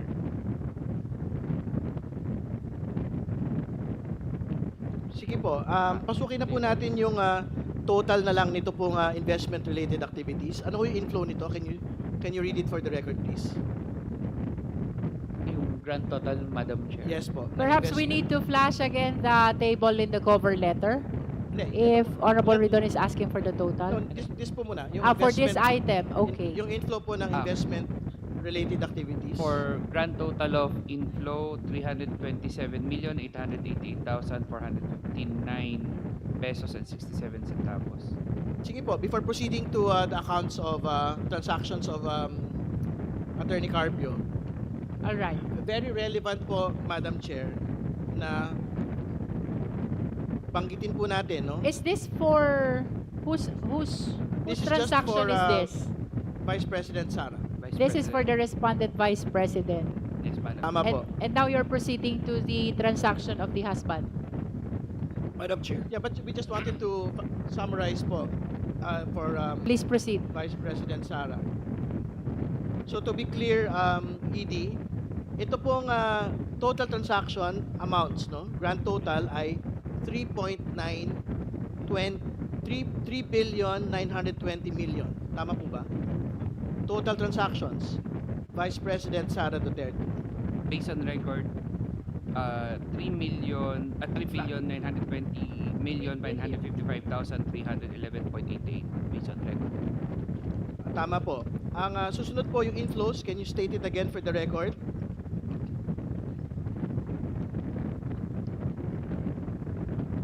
Ito po ba yung 1,514 million? Based on record, it's 1,514,599,312 pesos and 22 centavos. At ito po ang investment-related activities. Ang total inflow po nito ay 327 million.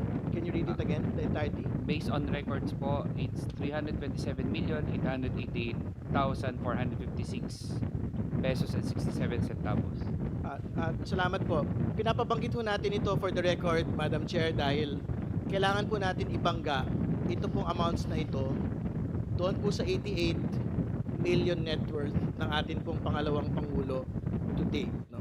Ibabangga din po natin ito doon sa year-on-year na net worth ng atin pong pangalawang Pangulo mula po noong 2007. At makikita po natin dito na kahit mag-usap po tayo sa total transactions, mag-usap po tayo sa total inflows, kahit mag-usap po tayo doon sa total investment activities ng atin pong pangalawang Pangulo on her transactions, hindi ho magbabangga doon po sa kabuuan ng kanya pong net worth at 88 million at doon po sa mas maliit pa nga na mga net worth in a previous reporting. So we can proceed, Madam Chair, to the transactions of Attorney Carpio. Madam Chair, before we proceed. With the indulgence of the Honorable Ridon, may we recognize Honorable D.S. Biron. Yeah, thank you, Madam Chair. Just a quick clarification to our ED. Nakita natin that the bulk of the inflows came from credit memo. Is that correct to say, ED, that this credit memo amounting to 1.4 billion came from an existing account directly deposited to the account of VP Sara? That we cannot confirm at the moment. We have to verify that specific transactions. And if the verification proves that it came from an existing account deposited directly to the account, would you be able to tell us or reveal to us kung isang account ito, dalawang account, or it came from a common account? Is that possible? We can check, Mr. Chair, Madam Chair. Okay, thank you, Madam Chair. Thank you, Honorable D.S. Biron. Madam Chair, point of The Honorable clarification. D.S. J.J. Suarez. Ma'am, para lang po maunawaan ko po yung proseso ng pagre-report. Ito pong mga tinatalakay na covered or suspicious transactions, ito po ay inire-report sa inyo ng bangko o AMLAC ang nagpa-flag nito? Paano po bang sistema? Bangko po ang nagre-report dito sa AMLC. So, therefore, the bank determines kung ano yung mga considered na flag, suspicious, tapos nire-report sa inyo. Tama po. Okay. Mahalaga po kasing malaman yon, Madam Chair, kasi upang maunawaan natin na yung bangko mismo ang nagpapadala ng na-report ito sa AMLAC. And it's not AMLAC looking into the specific accounts of these individuals. Am I right to state that, Madam Chair? Tama po yun. Okay. Thank you. So, sa madaling salita, para mas maunawaan po ng tao, hindi po iniimbestigahan ng AMLAC yung mga specific na bank accounts. Yung mismong report, ang pinanggagalingan po nito ay yung bangko mismo. Sila ang nagre-report sa AMLAC. At ang nakakapagtaka po, Madam Chair, para yatang hindi nagtutugma yung kwento sa kwenta. Dahil sa SALN kanina na binabanggit po ng ating kasamahan na si Congressman Terry Redon, may mga sinabi na may cash on hand, kaso lang base sa pasok at labas ng pera, mas malaki po yung nai-report ng AMLAC at ng mga bangko sa AMLAC kaysa sa dun sa lumalabas sa SALN. So, pwede ko rin po bang masabi, Madam Chair, na maaari AMLAC na hindi pa kumpleto ang report kasi ang sabi niyo po, bangko lang po nagre-report sa inyo. So there may be other transactions that may have not been reported to you because they may have thought that those were not suspicious, neither were they flagged. Am I right to assume that? Tama po, because ang nire-report na po ng bangko sa AMLC ay halimbawa yung mahigit 500,000 or kung suspicious. Kung hindi po mahigit sa 500,000 yan, hindi po i-report sa AMLAC. So maaari po or maaari ring wala na meron transaction na mas mababa pa sa 500,000 na hindi na po na i-report sa amin. Di ba maaari din pong sabihin na pwede pang lumobo tong numero na to kung mas lalong pupusisiin at titingnan dahil maaring hindi na flag ng banking institution yung specific na transaction dahil sa pananaw nila hindi ito suspicious o covered ng kanilang criteria. Tama po ba yun, Amla? Hindi ko po masabi pero theoretically posible po. Maraming salamat po. Thank you very much, Madam Chair. Honorable Redon? Madam Chair, just to expedite the reporting on Attorney Carpio, can we just state for the record, going to page 7 of this report, can we just state for the record the grand total of the transactions from 2007 to 2026? Is that part of the content of the report? Yes. The total It is transaction? page Yes, 7. Madam Chair, yes. The grand total is 403, a number of transactions 403. The amount is 3,129,984,775 pesos and 34 centavos. All right. Can we go to the inflow transactions of Attorney Carpio, page 10? Can you read it for the record, please? The grand total.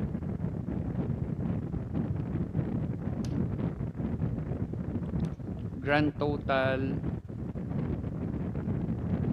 for inflow transactions 201,911,860.37. Okay, maraming salamat. Ito po ba ay mga accounts na at transactions na hiwalay po doon sa mga transactions po ni Vice President Sara? Ibig sabihin, baka naman kasi meron silang joint accounts, no? So hindi ba ito nakakumingle doon po sa mga nauna na po ninyong mga binanggit na reports, no, on the Vice President? Meron pong ilan na joint pero maliit, konti-konti lang po. Okay, so ibig sabihin, malaking bahagi nito pong 3.9, 3.1 billion total transactions,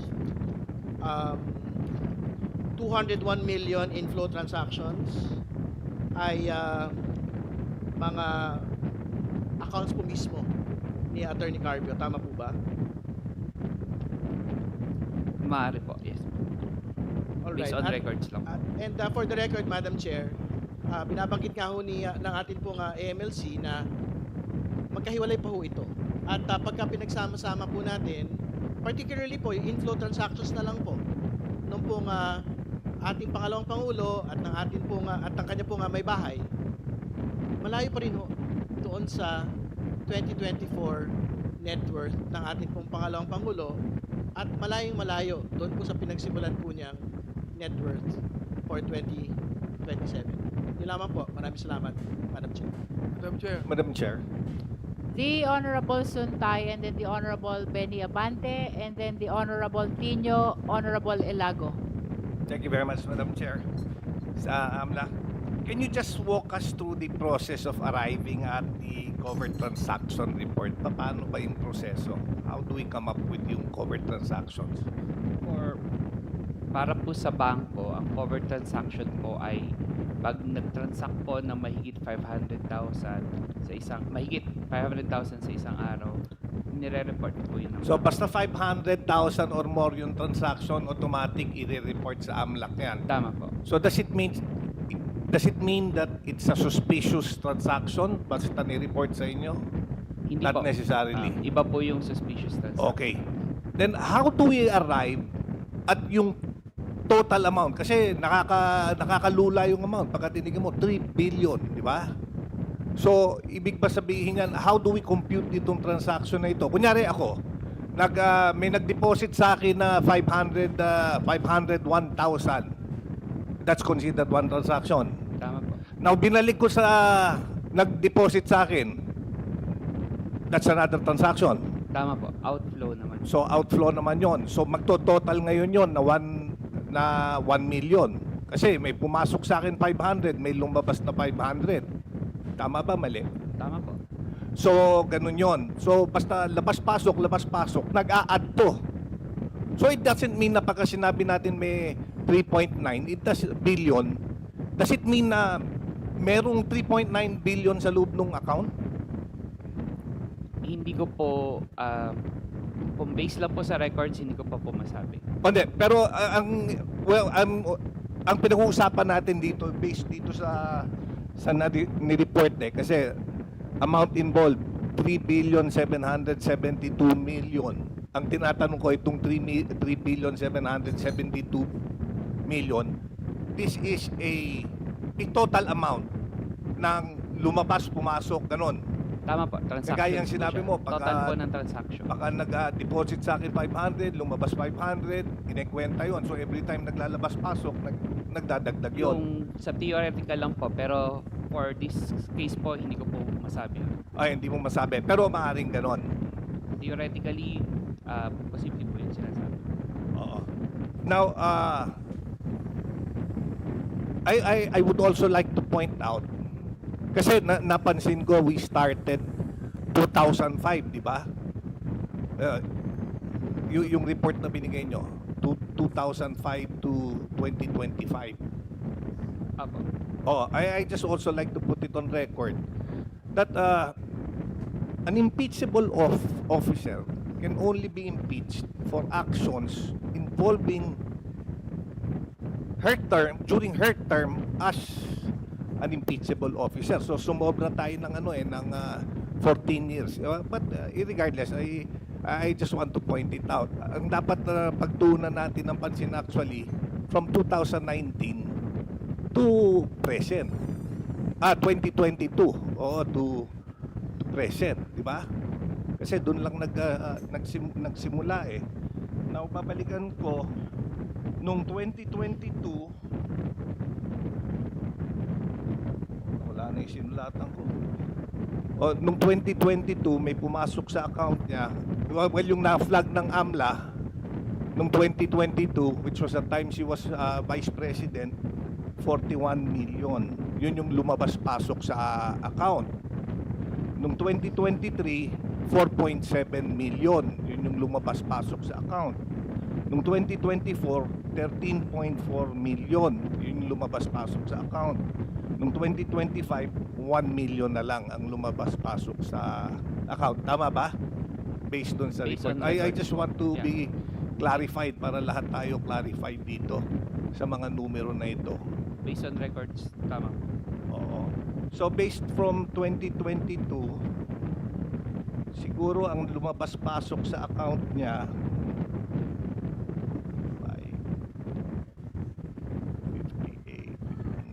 60 million in the past from 2022 to 2026 in the past 4 years. Tama, mali? Hindi ko po masumahod the spot. Sinuma ko Maybe galing you sa can report make nito. reference, Honorable Suntay. to that Yes, I'm particular page referencing where you are from reading. what they submitted.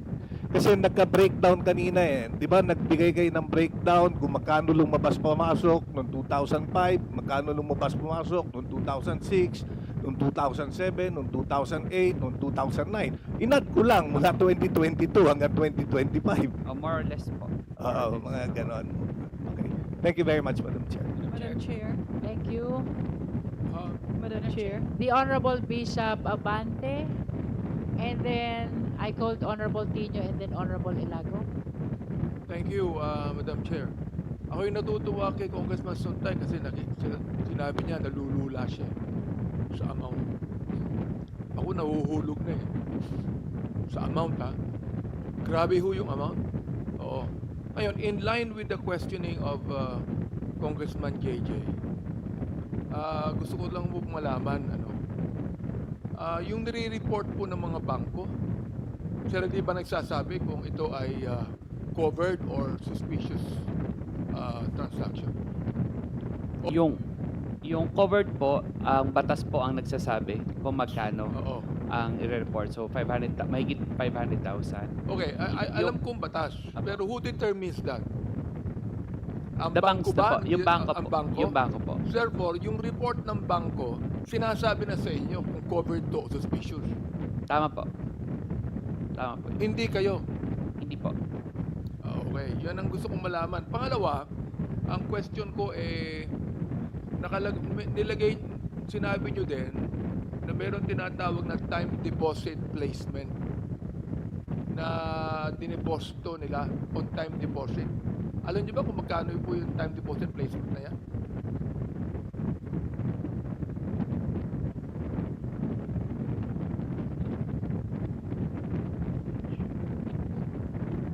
Is the question part of the report of the AMLC? Congressman Abante? Yes. Opo, inaanap ko lang Attorney po kung saan. Buenaventura, please answer. Time deposit placement po is page 3, 109,146,567 pesos and 52 centavos. That would be from the time that she became Vice President until now. Tama po. Therefore, Based on records. yung pagkakaiba po ng regular account niya, magkano po yung sa regular account?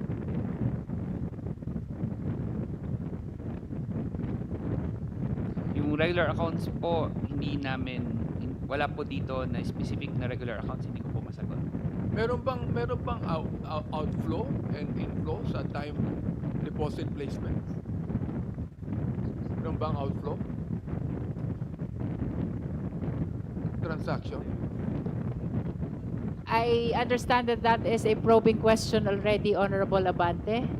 With all due respect, please confine to the contents of the Madam Chair, report. maraming salamat. Gusto ko lang malaman kasi pinag-uusapan yung outflow and inflow ng mga transaction. We'd like to find out also kasi binanggit niya rito yung time deposit placement. We'd like to find out also kung yung transactions ng outflow sa time deposit placement. Yun lang po. Consider that as manifestation of the Honorable Abante. Madam Chair, just a manifestation. Just Honorable with regards Sentay. to yung threshold amount, kasi the accurate answer, it's actually Congress that determines the threshold account because Congress legislated the passage of RA 9160, which provided that every transaction 500,000 or more is covered. Yun yung threshold account. So it's not the banks that determine. It was Congress, it was the law that determined. Your manifestation is noted. Madam Chair. Now it's the turn of the Honorable Tino and then the Honorable Ilago. Madam Chair. Yeah. Thank you, Madam Chair. With the indulgence of Honorable Tino and Honorable Ilago, I understand that DS Janet Garin still has to catch her flight to Iloilo. So, with your indulgence, can we recognize first the Honorable DS Garin? Thank you very much, Madam Chair. Maraming salamat po sa ating kagalang-galang ng mga kasamahan sa Committee on Justice. Madam Chair, I believe the report of Executive Director Ronel Benaventura was cut short because as earlier, covert transaction reports and suspicious transaction reports were actually presented. In his cover letter, it also mentioned financial intelligence reports. Can the Honorable Executive Director quickly give us a summary of this? Ilan po ang financial intelligence reports and what does this contain based on your Annex B? Madam Chair, the things that I've been discussing are actually the intelligence reports and the investigation reports. The raw, the covered CTRs and STRs are submitted separately. So in that, there's only pure submissions of and details of bank. The one that we have are already processed information. There is an analysis involved. So this already counts as a report on those CTRs and STRs. In other words, Madam Chair, how many intelligence reports do you have in your Annex B?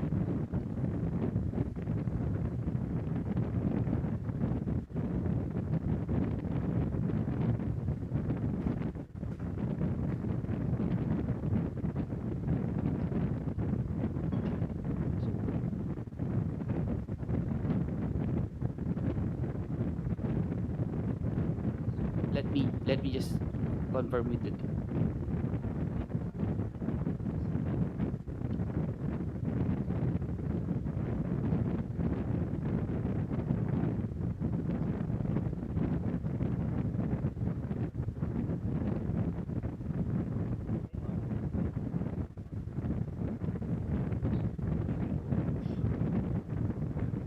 So there are 4 financial intelligence report and 1 investigation report.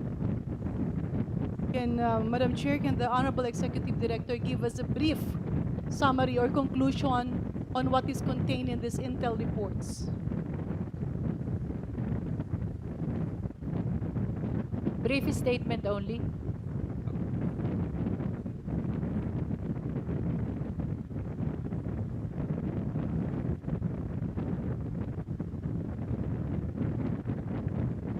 Let me rephrase my question, Madam Chair, in the interest of time. Doon po sa inyong intel reports, sir, meron po ba kayo nakitang kahina-hinala o wala?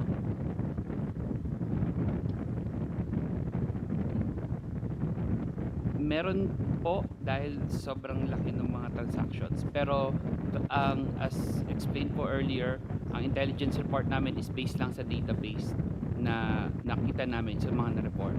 So medyo may kalakihan po, based lang po sa report. Perhaps we can confine the answer of Attorney Buenaventura to subject matter of the investigation, brief statement, and then findings in the investigation report. Brief statement also.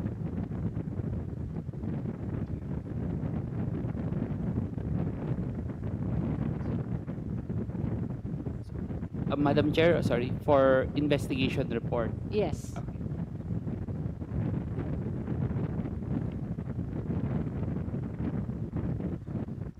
Just a brief statement of the subject matter and then the findings.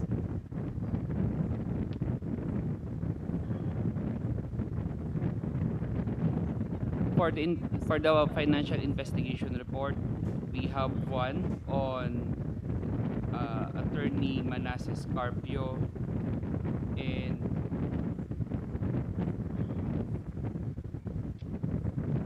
it lists down his transactions throughout the years. covered by the... So what is your findings?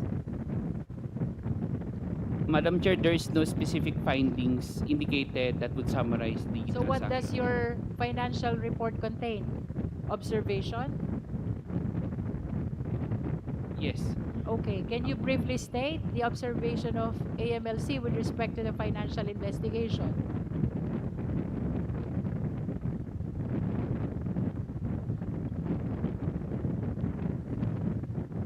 Can I mention, can I read some of the portions of the report? Yes. Please make it brief.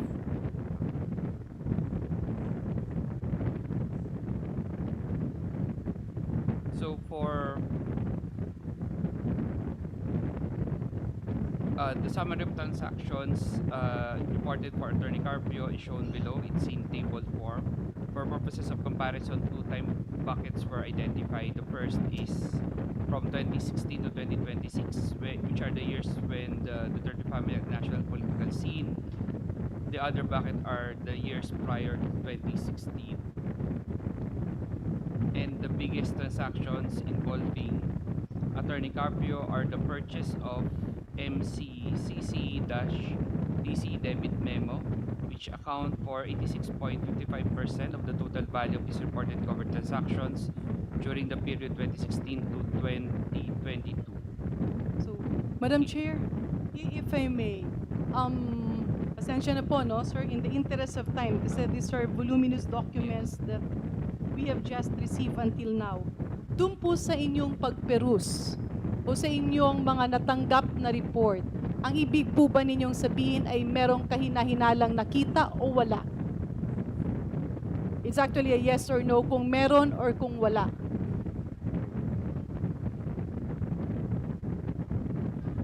Is that covered by your report or it is simply confined to covered and suspicious?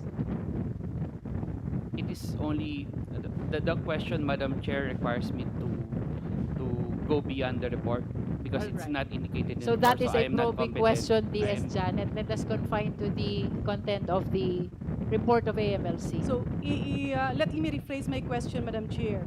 Base po doon sa mga annexes na sinusubmiti ng AMLAC, at ngayon po kasi patuloy pa nating pakonti-konting natatanggap ang mga dokumento. Sa pagkakaintindi ko, ang sinasabi ng ating AMLAC Executive Director ay meron silang mga financial intelligence report. Tama? Tama po. You mentioned the number 17, you mentioned the number 4. Ang tanong ko, dito ba sa mga report ninyo ay meron po bang indikasyon na merong kahinahinala o wala?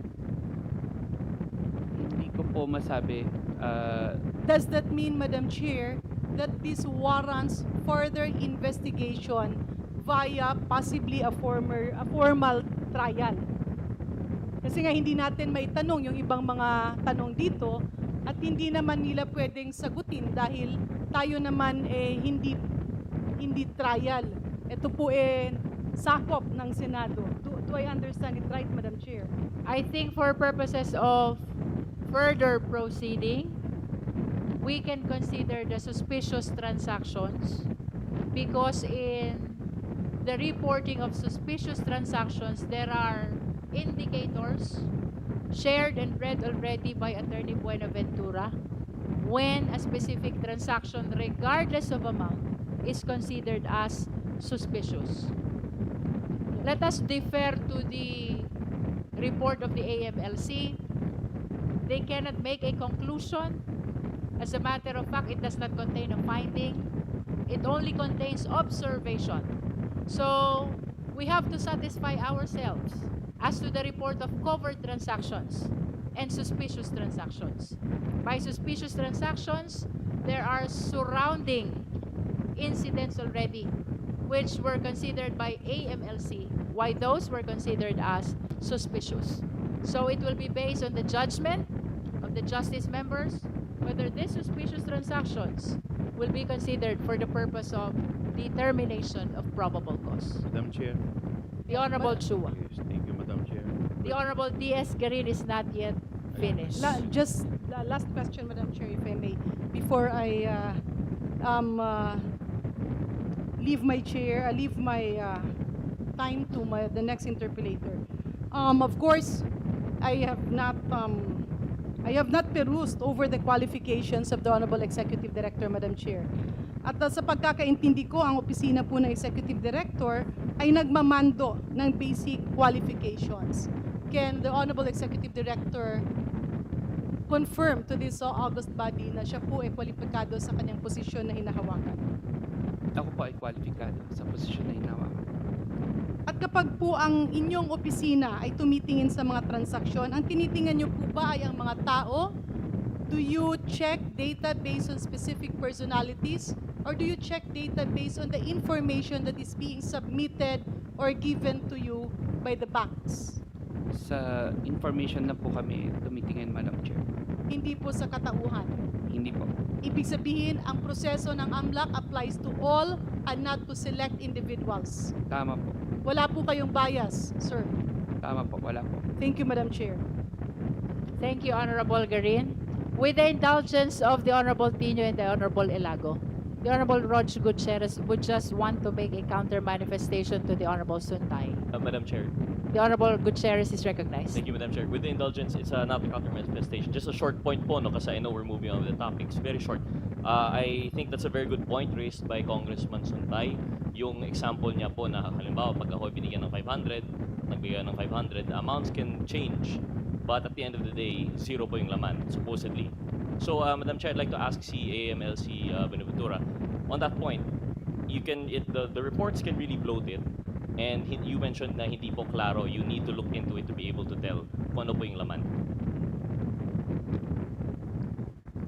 Hindi ko po masagot kung ano yung next action na ginagawa o hindi gagawin o gagawin ng AMLC patungkol dito. Pero sa proseso po ng AMLC, once we have the reports, tinitignan din namin na susunod ay yung mga remedies na available sa AMLA. Halimbawa, mag-further bank inquiry, magkakaroon ka ng freezing or ipapa-forfeit or magkakaso ka ng money laundering. Pero at this point po, hindi ko po masabi kung meron o wala. Hindi po outside the subpoena po yung kung ano yung next namin na step dito kung meron man. But Madam Chair, just looking at the report itself, wouldn't a good indication be yung net po between the inflow and outflow? Sorry po. Wouldn't that be a good indicator? Just if we're looking at the reports alone, the net between the inflow and outflow. For example, binigyan po ng, for simplicity, si Attorney Buenaventura sent me 500,000. I sent you back 500,000. You sent me back 500,000. I sent you back 500,000. Zero po yun on my end. But if Attorney Buenaventura sent me 500,000, Attorney Morales sent me 500,000, I only sent 500,000 to Attorney Sanchez. I have a net of 500. That is correct. So, looking at the reports, magkano po yung net?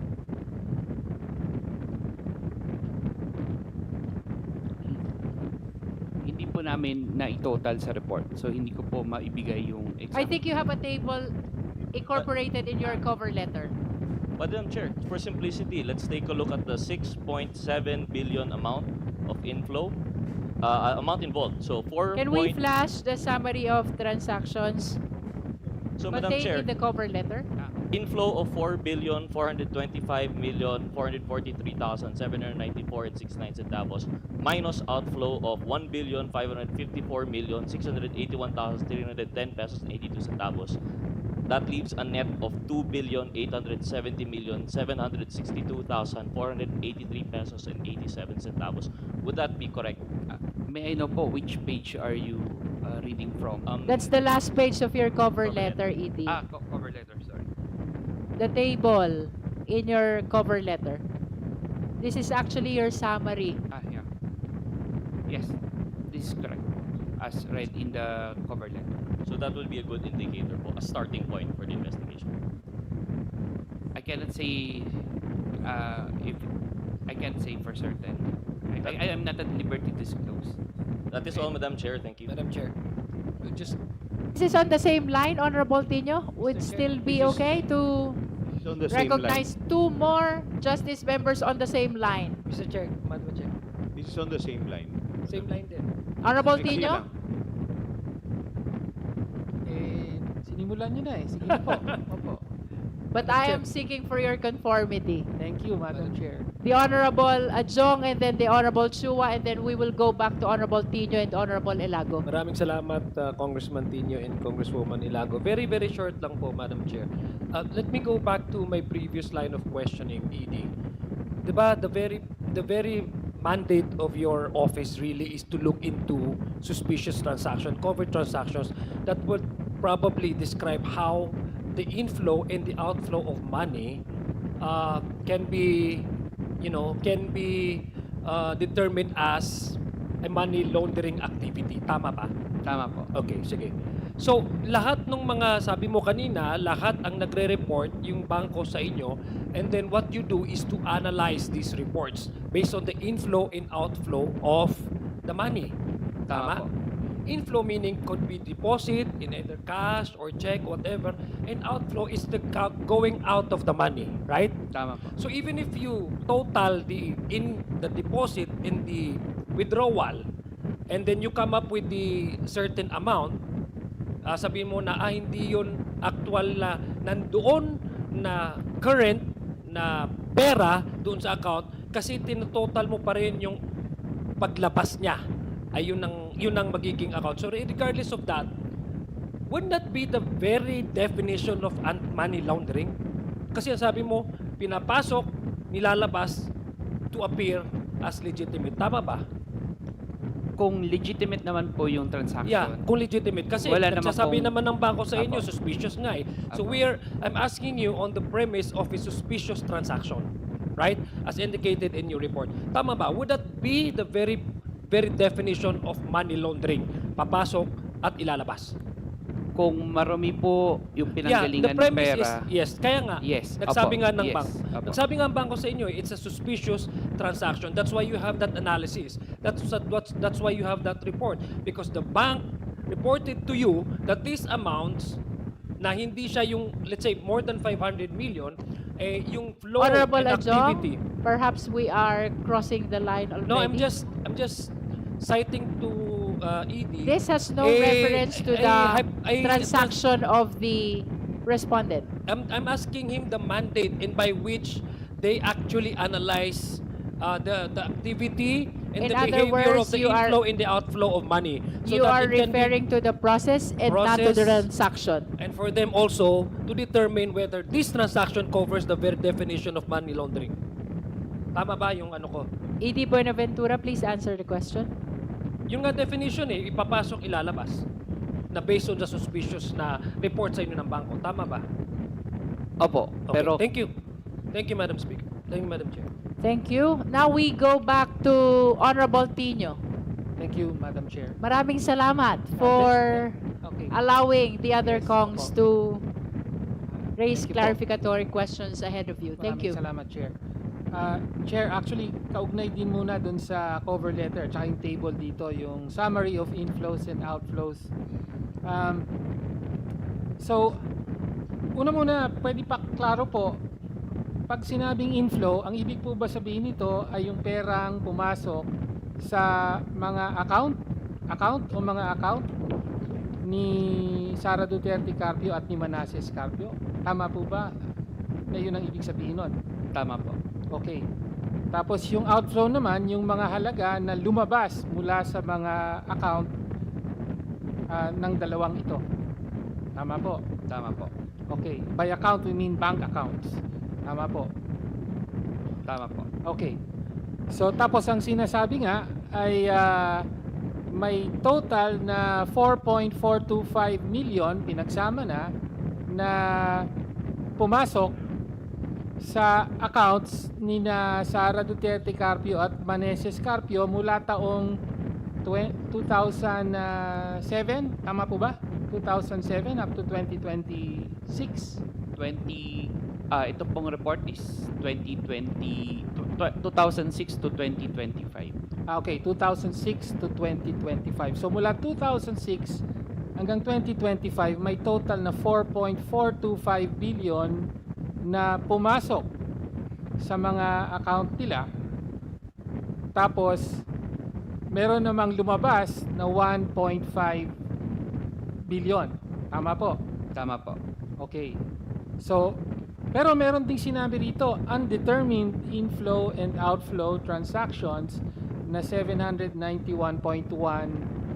million pesos. Pwede pong pakilinaw lang, what do you mean by undetermined inflow and outflow? Apo. So, nung nagsimula po ang AMLC, maliit pa lang po at yung system niya para tumanggap ng report ay hindi pa nakakapag-categorize kung inflow or outflow. Ang nakikita lang ay, or natatanggap lang na report ay kung may gumalaw. So, hindi po namin ma-identify kung iyon ba ay inflow or outflow. So, hiniwalay lang po namin kaysa magulo yung figures na sigurado kami dun sa inflow at outflow. Okay, so itong 791 million na ito, pwedeng pumasok siya, pwedeng ilabas din siya. Maaari po. Okay. So kung i-menos natin yung 4.4 na pumasok, tapos yung 1.5 na lumabas, so more or less ay magkano nga po ang difference?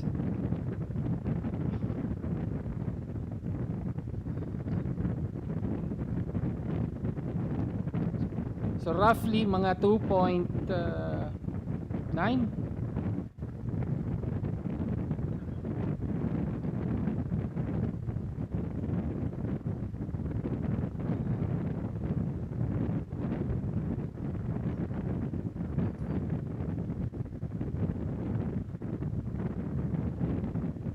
Sinusumalang ho namin. Apo.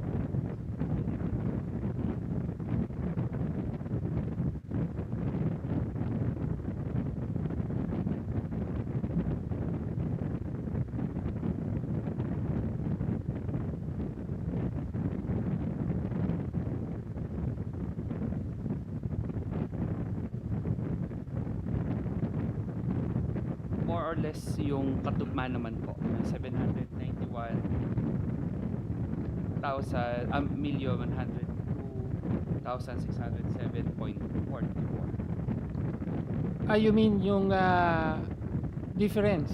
Apo, bali ang It's 4.4 as against outflow of 1.5. So sorry.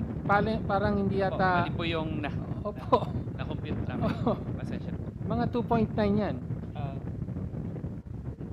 More or less 2.9 po. O sige, 2.9 million. So tama po bang sabihin na dahil mas malaki yung pumasok kaysa sa lumabas, merong at least 2.9 na nananatili pa sa account? Ganun po ba? Pwede po bang ganun ang interpretasyon?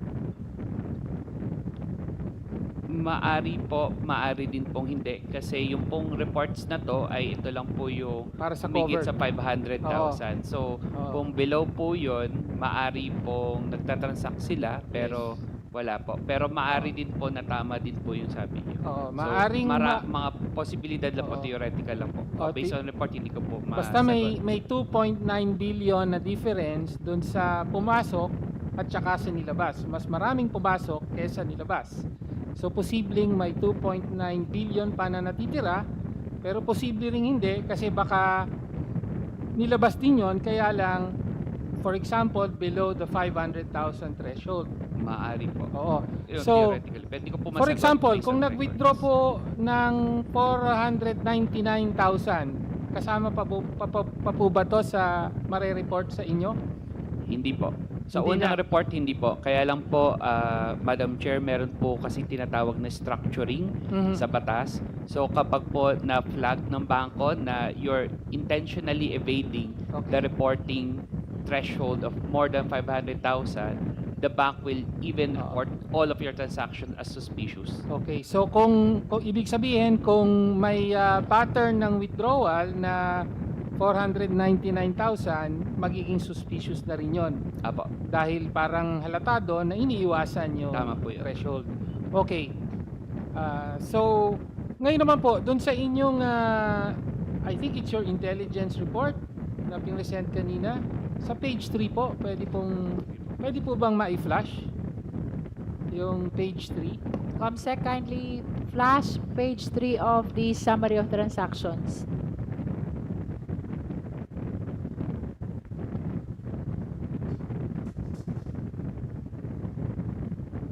Okay.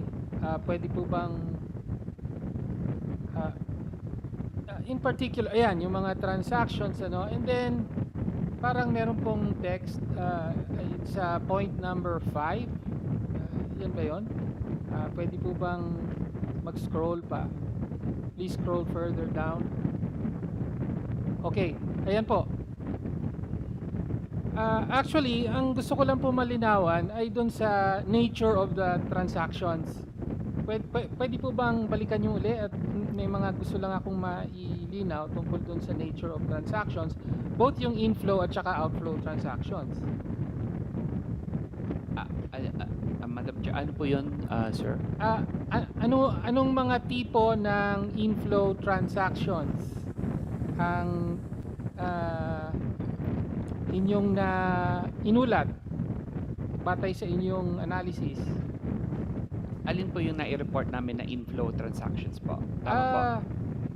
Halimbawa, ayan. Ito po ang yung okay, mga yan. sige po. Opo. So, yung nasa Okay. matrix na yan, Apo. are those inflows? outflows? magkasama po yung inflow at outflow po O diyan. sige, ipaliwanag na lang po. Ang pinakamalaki ay yung credit memo. Credit memo. Opo. Okay, tapos debit memo and then fund transfer. Okay, could you explain ano yung credit memo? At ano yan? Pumasok po ba na pera yan sa account? Tama po. Yung credit Okay. memo po, may pumasok na pera sa Ano account. po ibig sabihin ng credit memo? Na may notice lang po doon sa account na nadagdagan yung account ng ganitong halaga. So ibig sabihin may nag-transfer ng fund? Opo, maaari No, po. but that's different from a fund transfer, no?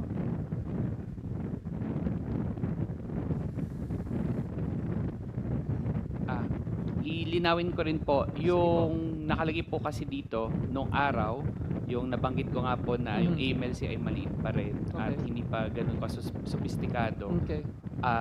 Wala pong hindi pa ganun refined po Okay. yung mga category when banks would report.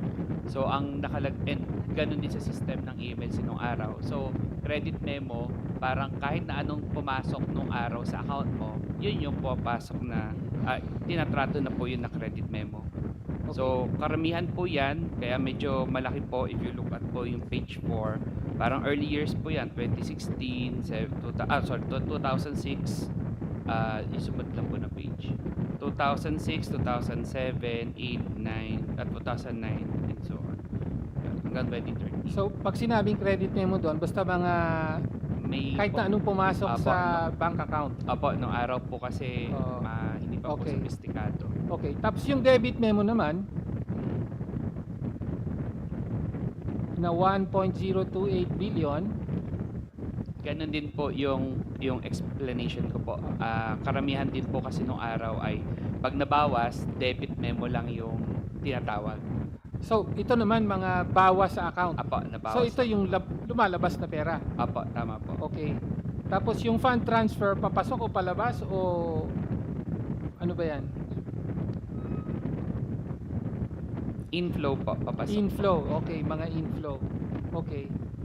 And then yung iba are siguro mas self-explanatory, time deposit pre-termination. So nilabas po to. Apo, palabas po yan. Okay. Miscellaneous transactions and so on. Yung iba mga purchases. Okay. Okay, thank you Madam Chair. Yun na lang muna ang clarificatory questions natin. Thank you. Next Basta is... ang obserbasyon lang po, malinaw na yung mga inflow at outflow ay malinaw na malayo. In terms of yung halaga, ay malayo po dun sa declared sa statements of assets, liabilities, and net worth. No, The committee notes all the manifestations of the Honorable Tino. For the guidance of all the members, we still have 3 resource persons. So I think we have amply raised clarificatory questions to the AMLC. So I hope the justice members will consider reserving clarificatory questions to the other resource persons. Nonetheless, we are recognizing the Honorable Sara Ilago and then the Honorable Percy Sendani. Maraming salamat, Madam Chair. Marami po sa mga katanungan natin ay nabigyang linaw na rin. Pero may dalawa ho tayong concern. Pwede ho ba natin i-flash ulit sa screen yung tungkol dito sa report on the transaction details? Nais lang po natin ipagpatuloy dun sa next page. nung, Next page, naka-flash after sa the one screen. flashed by the Honorable Tino. Comsec, please. Madam Chair, meron ditong item na suspicious transaction at sinabi ang bilang ay 29. May 29 na transactions pero kung ang amount ay piso lamang. Tama po ba ito at maaring bigyang linaw ng AMLC ito? Maaari po mahingi yung page number. Number 4, yung report. The table doon po sa number 4.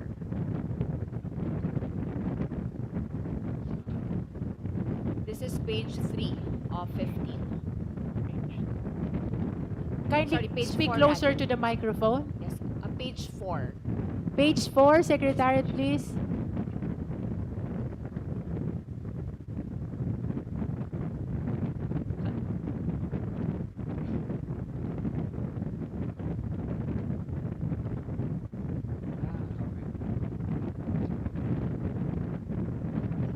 Nakita ko na po, Madam Chair. So, ano po ulit, maaari pong makiulit yung katanungan.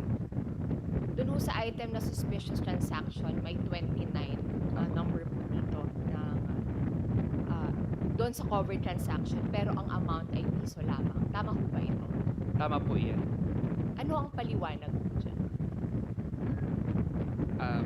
Hindi ko po, wala po kasi yung breakdown nito, STR dito sa report. So, hindi ko po maibigay kung ano yung bakit isa-isa kung bakit yan, ganyan po lumabas. Pero pwede ko pong ipaliwanag lang yung concept o yung konsepto bakit posibleng may ganitong mangyari. Pero hindi po ito yung ibig sabihin na sa report. Ayos lang po ba kung ganun ko po muna ipaliwanag? Sige po. So, Again, we have to limit our questions to what appears in the report of the AMLC. Yes, Madam Chair. It's in page 4 of the report. hindi ko lang- Nakapagtaka po kasi 29 We cannot ask number him to of explain. transaction. Okay. We can only ask him to confirm or clarify what appears in the report. Alright, so tama ho. 29 yung number ng transaction, Tama. pero ang amount involved ay piso lamang. Tama po. Okay, now let me go to my next question, Madam Chair. Naka-reflect ho ba real time itong mga number ng covered transaction sa AMLC? Meron po tayong sinusunod, di ba, na time frame? ng Meron pong report sa sinusunod. AMLC? So kapag po covered transaction reports, they have to submit within 5 banking days. Kapag naman po suspicious transaction, they should report it the next working day upon determination of suspicion. So kumbaga 1 day lang po. This is now a manifestation, Madam Chair, na sa dami po ng suspicious na transactions. Nasa 33 ho ang inyong nabanggit. Hindi po dapat na record keeping o nangongolekta lang ng STRs ang AMLC. At sa mga susunod po natin ng mga hakbang, no? Hindi na po sa venue na ito, no? Pero dapat talaga makita natin kung paano hindi lang tagakuha ng record pero naiimbestigahan talaga ang ganito karaming mga suspicious transactions. We note the manifestation of the Honorable Ilago. Next is the Honorable Sendanya. Madam Chair, I will be very brief. This is just a manifestation as I have asked my questions earlier. Kasi pabalik-balik po tayo dun sa arithmetic nung pag-subtract ng inflow dun po sa outflow. So for the record po, Madam Chair, kung isusubtract more or less yung inflow na 4.425 billion at yung outflow na 1.554 billion para po doon sa mag-asawa, ang lalabas pong total dyan ay 2.871 billion. Kaya po kung ibabase po natin sa report na ito, yung 2.871 billion na maaaring naiwan sa kanila, maaaring ala na dyan, ay ano po, mas malaki pa doon sa 2.5 billion na budget po ng DOTR para po sa ating fuel subsidy. Pero tandaan po natin, ito pong figure na 2.871 billion, hindi pa po dito kasama yung 791 million na undetermined kung inflow or outflow transactions. Tapos balik po tayo doon sa usapin ng SALN. Sa 2024 SALN po, ang nakalagay na net worth nila ay 88 million lamang. Bilyonaryo pala sila. Sabi nga po ng isang wise man from the 3rd District of Manila kanina, di wow. Ang sabi naman po ng bakla na akbayan, sila na. Thank you, Madam Chair. Madam Chair, We know the manifestation of the Chair. Honorable Sentanya. Madam Chair, just a I wish to manifestation. share to the justice members that there is a pending request from the Honorable former Senator Sonny Trillanes to be able to be presented after all these questions because he has some important concerns to be addressed after his appearance before our committee. Madam The Chair. Honorable Madam Chair, Jokno and then the Honorable D.S. Suarez. thank you, Madam And Chair. then the Honorable Brian po. Wala na po akong tanong, just a brief manifestation. Unang-una, nagpapasalamat tayo sa Anti-Money Laundering Council. Thank you for bringing the records that were requested by the committee. Lalong-lalo na yung listahan ng 630 covered transactions at 33 suspicious transactions na konektado kay Vice President Sara Duterte Carpio at sa kanyang asawa. Based on the AMLC table, ang lumalabas ay the reported inflows substantially exceeded the reported outflows. Ibig sabihin, mas malaki yung perang pumasok kaysa sa lumabas. And as Congressman Sendanya mentioned, ang lumabas na net inflow ay 2.87 billion pesos. Wala po doon yung 791 billion pesos in undetermined transactions. Napakalayo po nito, Madam Chair, sa dineclare ni Vice President Sara na yaman o net worth sa kanyang 2024 SALN of 88.5 million pesos lang. Kailangan ipaliwanag ni VP Sara yan. At hindi lang po sa komite, kundi sa taong bayan kung saan ang galing ang bilyong-bilyong peso ito. Siyempre, karapatan ni Vice Presidente na ipaliwanag sa committee to, o kaya kung gusto naman niya, hintayin niyang umabot sa Senado kung aabot doon at doon niya ipaliwanag. Pero ganun pa man, ang ebidensyang ito ay may tuturing na smoking gun o matibay na basehan para masabi na may probable cause para iangat ang kaso. Thank you, Madam Chair. The manifestation is noted. The Honorable T.S. J.J. Suarez. Yes, thank you very much, Madam Chair. Alam mo, pinakikinggan ko po yung proceedings natin ngayong hapon. At klarong-klaro na kailangan po natin tingnan ang AMLC kung sila po ba ay in tune pa rin sa makabagong mundo. Kung ano pa ba ang kailangan nating gawin upang mas palakasin ang kanilang ahensya.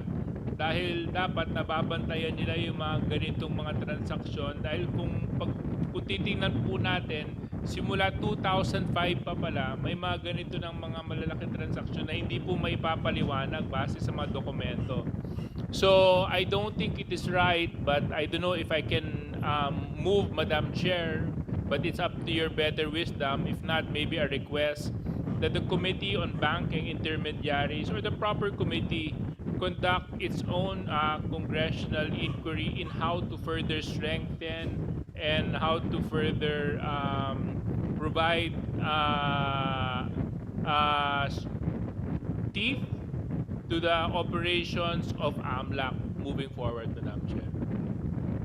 The committee notes the manifestation of Honorable D.S.J.J. Suarez about a possible inquiry on AMLC in order to strengthen the agency in addressing its mandate, and that is fighting against money laundering.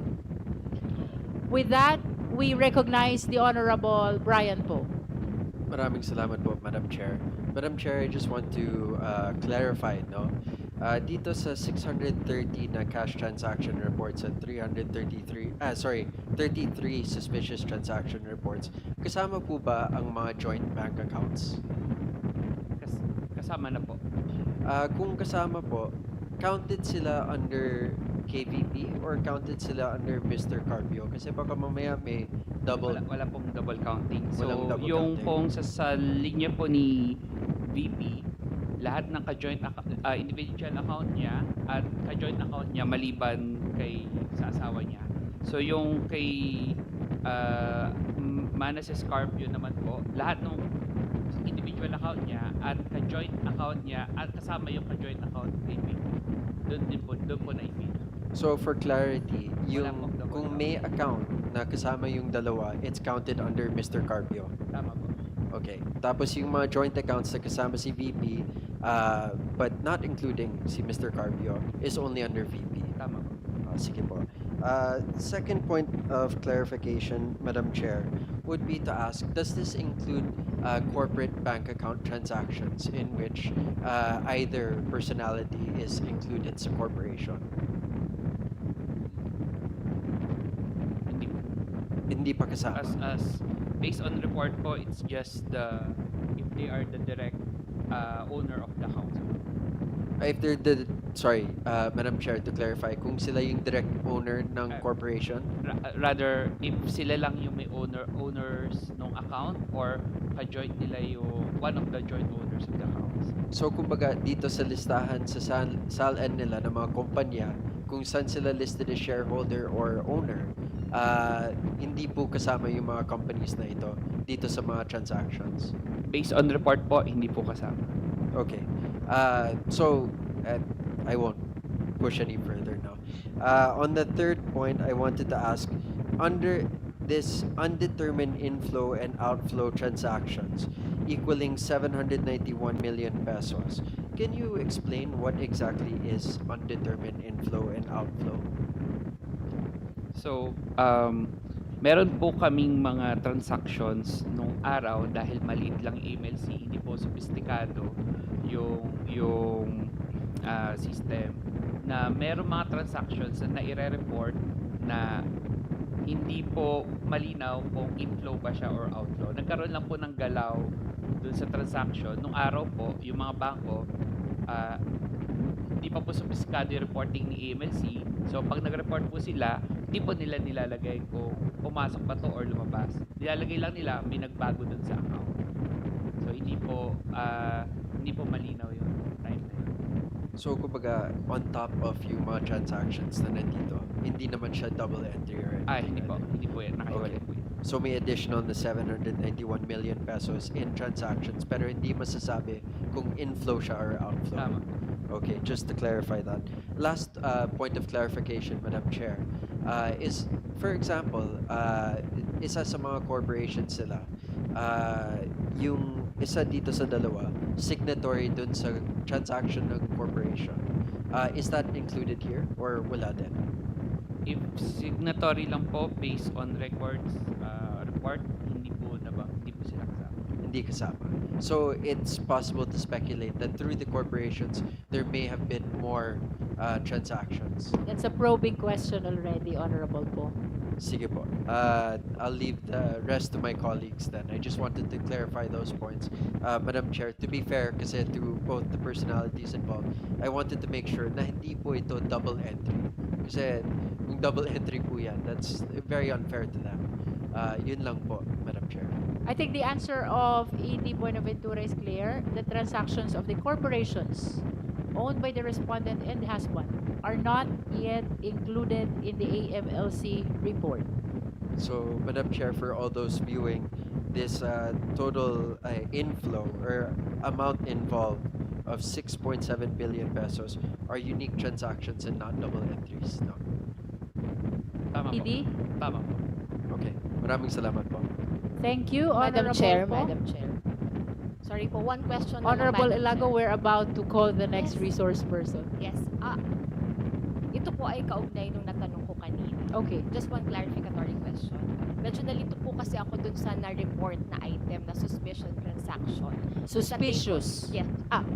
Suspicious transaction dun sa table 29 ng page 4 doon sa ni-report na 33 na STRs dun sa buong AMLAC report. Ano po bang difference nito, Madam Chair? Difference between covered and suspicious? Dun sa table 29 na may 29 na number of transaction na part ng covered transaction vis-a-vis dun sa 33 na identified na suspicious transaction as defined by AMLA. question is basically the difference between covered and suspicious transactions. ED, you may Madam Chair, respond. dun sa table 29 po kasi, meron tong item na suspicious transaction. And then, may nakalagay po doon na number 29. 29 transactions. Yes. Opo, 29 transactions. If we can flash again sa screen. Can we Yung piso flash po- the table? Yes. Yan po yung piso na nakin-clarify ko kanina. Madam Chair. Oo.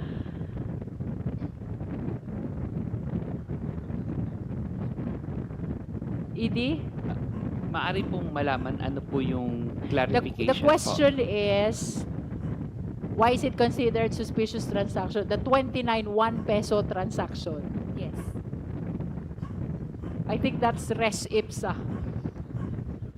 Res ipsa because it's 1 peso only and repeatedly done in 29 times. That's why it's considered suspicious. Yung hindi ko po kasi ma-verify pa ngayon kung isa-isahin po. Pero meron po kasi tayong reporting sa AMLC, sa system, sa AMLC, that even if walang transaction or zero transaction, you can report it as suspicious, halimbawa hindi nagtuloy. So, nag-attempt siya mag-transact, hindi tinanggap ng bangko kasi tingin maari ng bangko na suspicious na yung transaction, hindi niya tinuloy, ire-report po niya yon as suspicious transaction. Pero, wala pong amount siya. So, maari pong doon pumasok pero hindi ko po ma-confirm pero yun po yung, kumbaga may ilang paliwanag kung bakit ganyan po yung lumabas. Ibig sabihin, Madam Chair, dun sa 33 na SDRs, yung 29 dun ay ito pong transaction na ito. So, 29 out of the 33 SDRs. Ito pong piso na ito. Based on records lang po, ito lang po yung masagot ko po na 29. Maraming salamat, Madam Chair. Thank you. So I hope we are done with AMLC. With the indulgence of the PIR and the SEC, former Senator Sara Trillanes is requesting to be called first because of some important matters he need to address after his appearance. So with your indulgence, we are opening the floor for clarificatory questions to our next resource person. But before I recognize the justice members, may I direct the committee secretary to call the respondent vice president again. May we know if the respondent, Vice President Sara Duterte, is present today? The respondent is not present. Let it be placed on our record that the COMSEC called the respondent vice president in order that the committee may provide her the opportunity to present her evidence or to raise clarificatory questions or even to present counter evidence through the justice members. That is for the record. Now we recognize the Honorable Laila De Lima. Thank you, Madam Chair. Dear colleagues, good afternoon. Madam Chair, may I ask clarificatory questions from former Senator Antonio Trillanes? You may proceed, Honorable De Lima.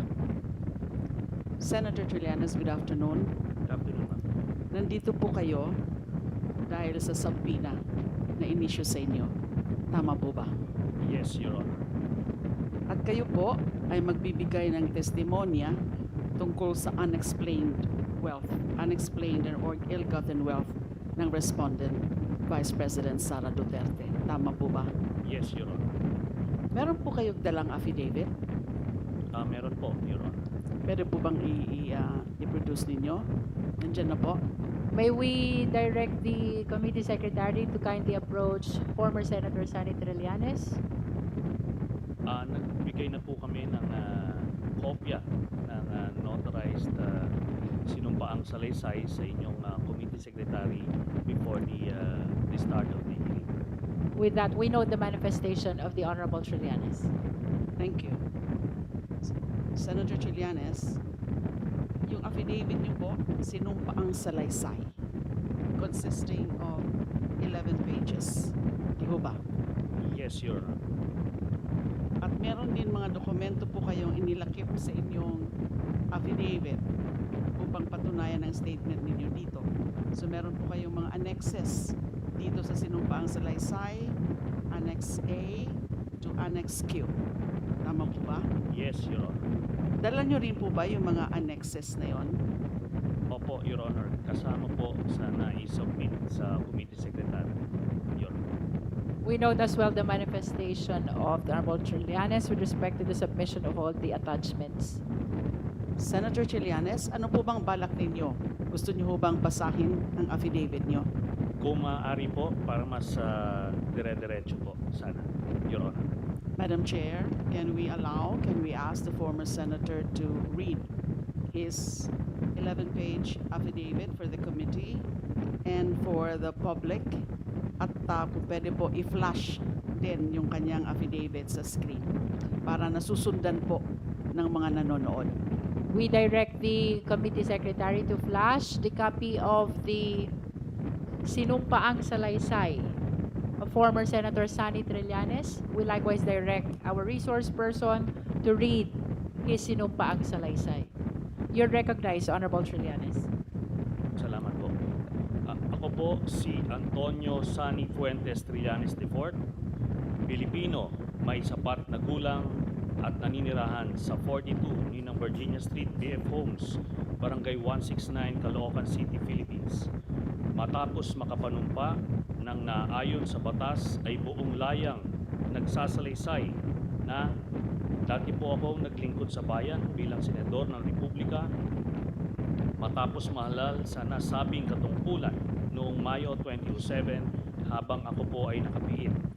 At muling nahalal para sa ikalawang termino noong 2013. Ang pangunahing plataforma ko ay ang paglaban sa korupsyon at pagtaguyod ng reforma sa ating gobyerno.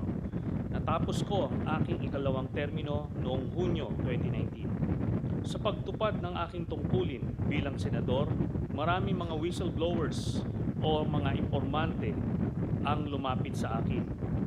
Ang ilan sa kanila ay nagbigay ng mahalaga at kritikal na impormasyon tungkol sa iba't ibang isyung may kaugnayan sa pambansang interes na nagamit ko sa aking trabaho bilang mambabatas sa pag-imbestiga at sa pagpatuloy ng aking advokasya para labanan ang korupsyon at maitaguyod ang reforma sa gobyerno.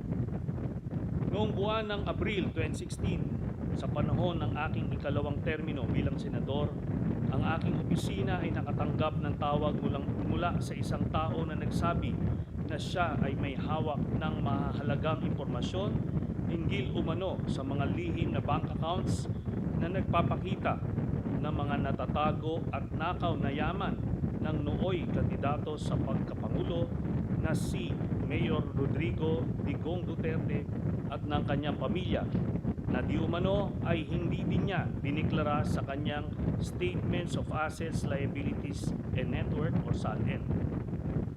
Matapos ang paunang usapan sa telepono upang makumpirma ang kahalagan ng impormasyong kanyang tinutukoy, sumang-ayon ako makipag-meeting sa nasabing tao.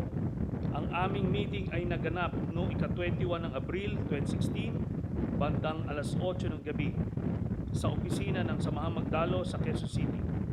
Nagpakilala ang nasabing tao bilang si Ginoong Joseph de Mesa. Ayon sa kanya, dati siyang masugid na taga-suporta ni noong Mayor Rodrigo Duterte. Sinabi ni Ginoong de Mesa na nagpasya siyang bawiin ang kanyang suporta para kay Mayor Duterte nang makakita siya ng mga dokumentong nagpapakita na si Rodrigo Duterte kasama ang kanyang anak na si Sara Duterte ay nagmamay-ari ng mga bank accounts kung saan bilyong-bilyong piso ang naideposito o dumaloy sa loob ng ilang taon. Sinabi ni Ginoong de Mesa na nakuha niya ang mga dokumentong ito mula sa isang malapit na kamag-anak niya na nagtatrabaho sa isang ahensyang may kinalaman sa investigasyon ng mga nakaw na yaman ng mga opisyal ng gobyerno. Sa aming pagpupulong, binigyan ako ni Ginoong de Mesa ng mga kopya ng mga dokumento na nagpapakita ng mga bank accounts sa pangalan ni Rodrigo Duterte at Sara Duterte sa Bank of the Philippine Islands, BPI Julia Vargas Branch, sa Pasig at sa EDSA Green Hills Branch. at sa Banco de Oro, Unibank, sa lungsod Mandaluyong at sa iba pang mga bangko. Sa mga sumunod na araw, sinuri at pinag-aralan ko kasama ang aking mga abogado at staff ang mga impormasyong ibinigay ni Ginoong De Mesa at inihambing ito sa mga idiniklara sa kani-kanilang SALN ni Rodrigo Duterte at Sara Duterte para sa mga kaukulang panahon. Nang makumpirma ko na totoo ang hawak kong mga dokumento, nagpasya akong isapubliko ang nasabing impormasyon dahil naniniwala akong mahalagang malaman ng ating mga kababayan ang pagpapanggap na ginagawa ng pamilya Duterte na ang kanilang pamilya raw ay mahirap at namumuhay ng simple, gayong sa katotohanan si Rodrigo Duterte at ang kanyang pamilya ay may mga joint bank accounts na may bilyon-bilyon na dumaloy na pera. Humingi ako ng tulong sa mga accountants at finance specialists upang alamin at makwenta kung gaano karaming pera ang aktual na naideposito o dumaloy sa mga nasabing joint bank accounts ng mag-amang sina Rodrigo Duterte at Sara Duterte base sa mga dokumentong ibinigay sa akin. Sa aming pagsusuma, lumalabas na may kabuuang halaga na 2,407,272,103.75 pesos ang pumasok at dumaloy sa mga nasabing bank accounts mula noong 2003 hanggang 2016. Ang isang kopya ng summary ng mga deposito o mga inter-account transfers na idineposito at dumaloy sa mga nasabing accounts ni Rodrigo Duterte at Sara Duterte ay kalakip dito bilang Annex A.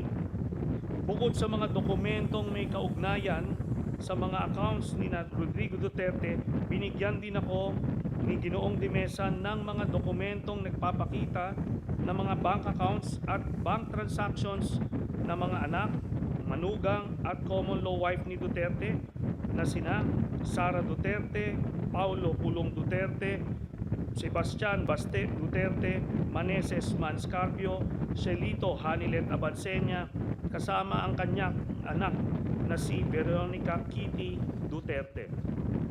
Batay sa mga nabanggit na records, nalikom ko ang mahalagang impormasyon ng kabuuang mga transaksyon pumasok sa mga bank accounts ni Sara Duterte lamang, kabilang ang joint account kasama ang asawang si Manscarpio at mga joint accounts kasama ang miyembro ng kanyang pamilya ay nagkakahalaga ng 111,634,144.05 as of April 2016.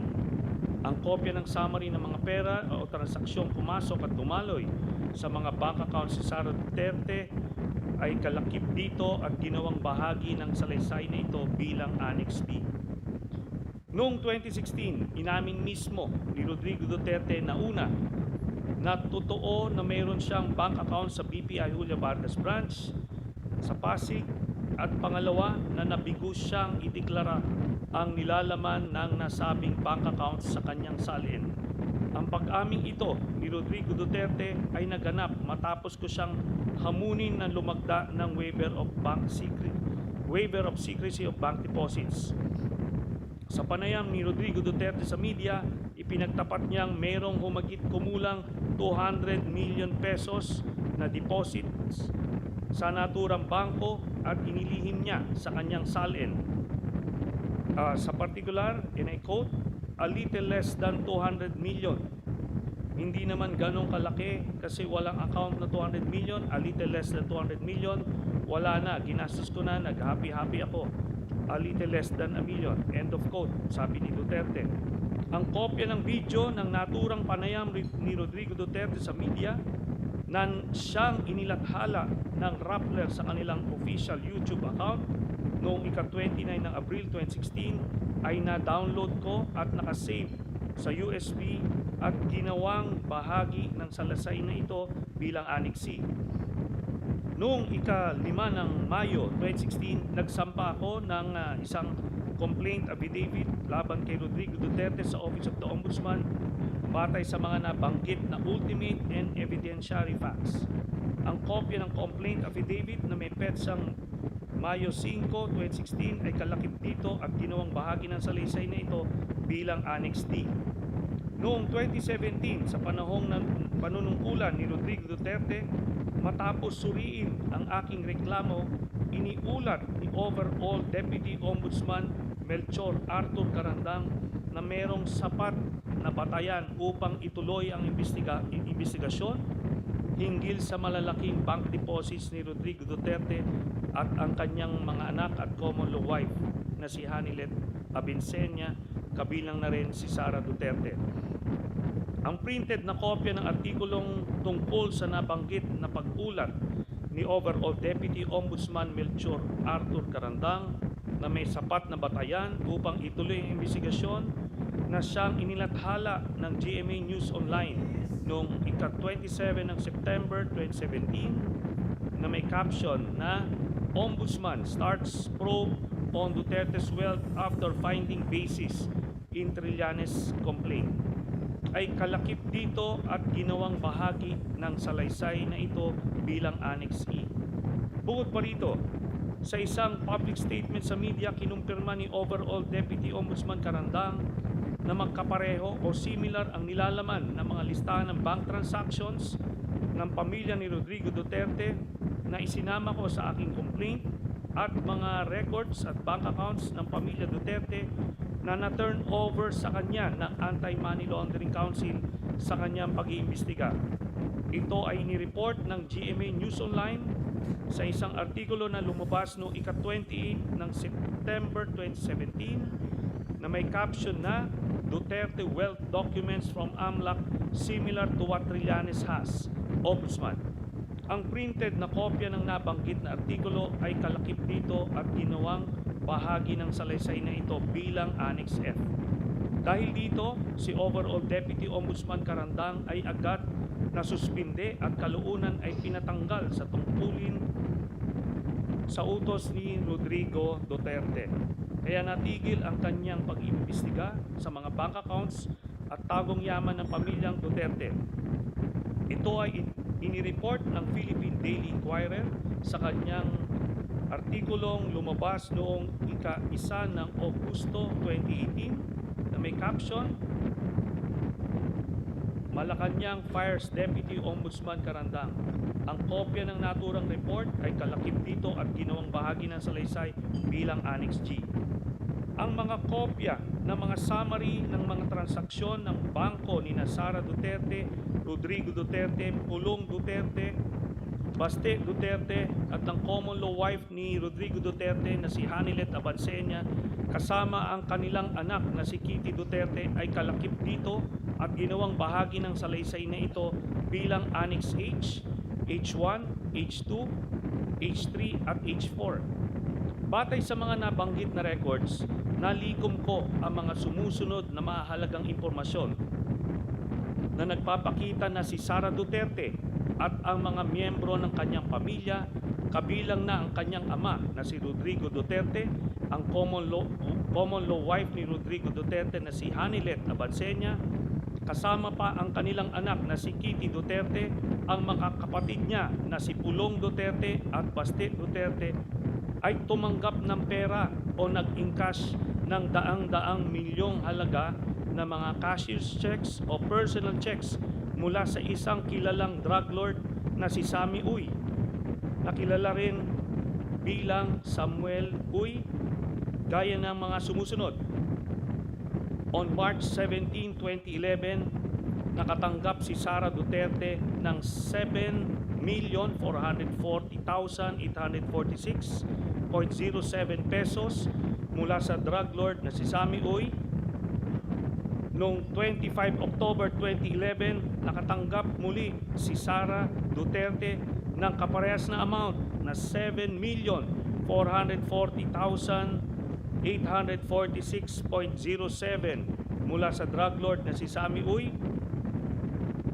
And after 6 months, nakatanggap muli si Sara Duterte, April 24, 2012, nakatanggap si Sara Duterte ng parehas na amount 7,440,846.07.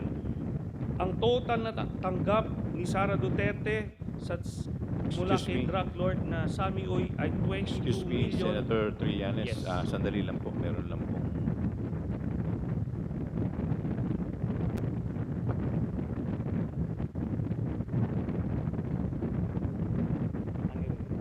Please continue po. Ang total po na natanggap ni Sara Duterte mula dun sa drug lord na si Sammy Uy ay 22,322,538.21 habang mayor siya ng Davao City. Mr. Chair, very good po. We were just about to request po na i-flash na sa screen. We were just about to request po sana to flash sa screen yung matrix pero ito naka-flash na po. Thank you. Thank you. Please proceed, Senator Trillanes.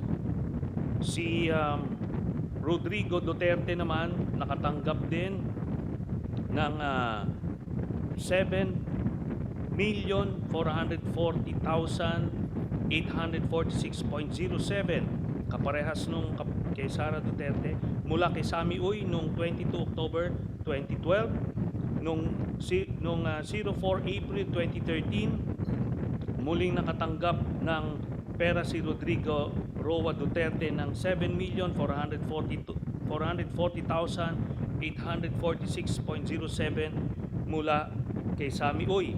Ang total na tanggap ni Rodrigo Duterte ay 15,656,692.14. Ito po ay mga manager's checks mula kay Sammy Uy. Kay Sebastian Duterte naman, noong 09 March 2011, nakatanggap si Baste Duterte ng 10,316,591.18 pesos mula kay Sammy Uy. Again, noong 25 October 2011, nakatanggap si Baste Duterte mula kay Sammy Uy ng 10,316,592.68. Noong 23 April 2012, nakatanggap si Baste Duterte mula kay Sammy Uy ng parehas na amount, 10,316,592.68 pesos. On 22 October 2012, nakatanggap muli si Baste Duterte mula kay Sammy Uy ng 10,316,591.18 pesos. Noong 10 April 2013, nakatanggap si Baste Duterte mula kay Sammy Uy ng 10,316,591.18 pesos.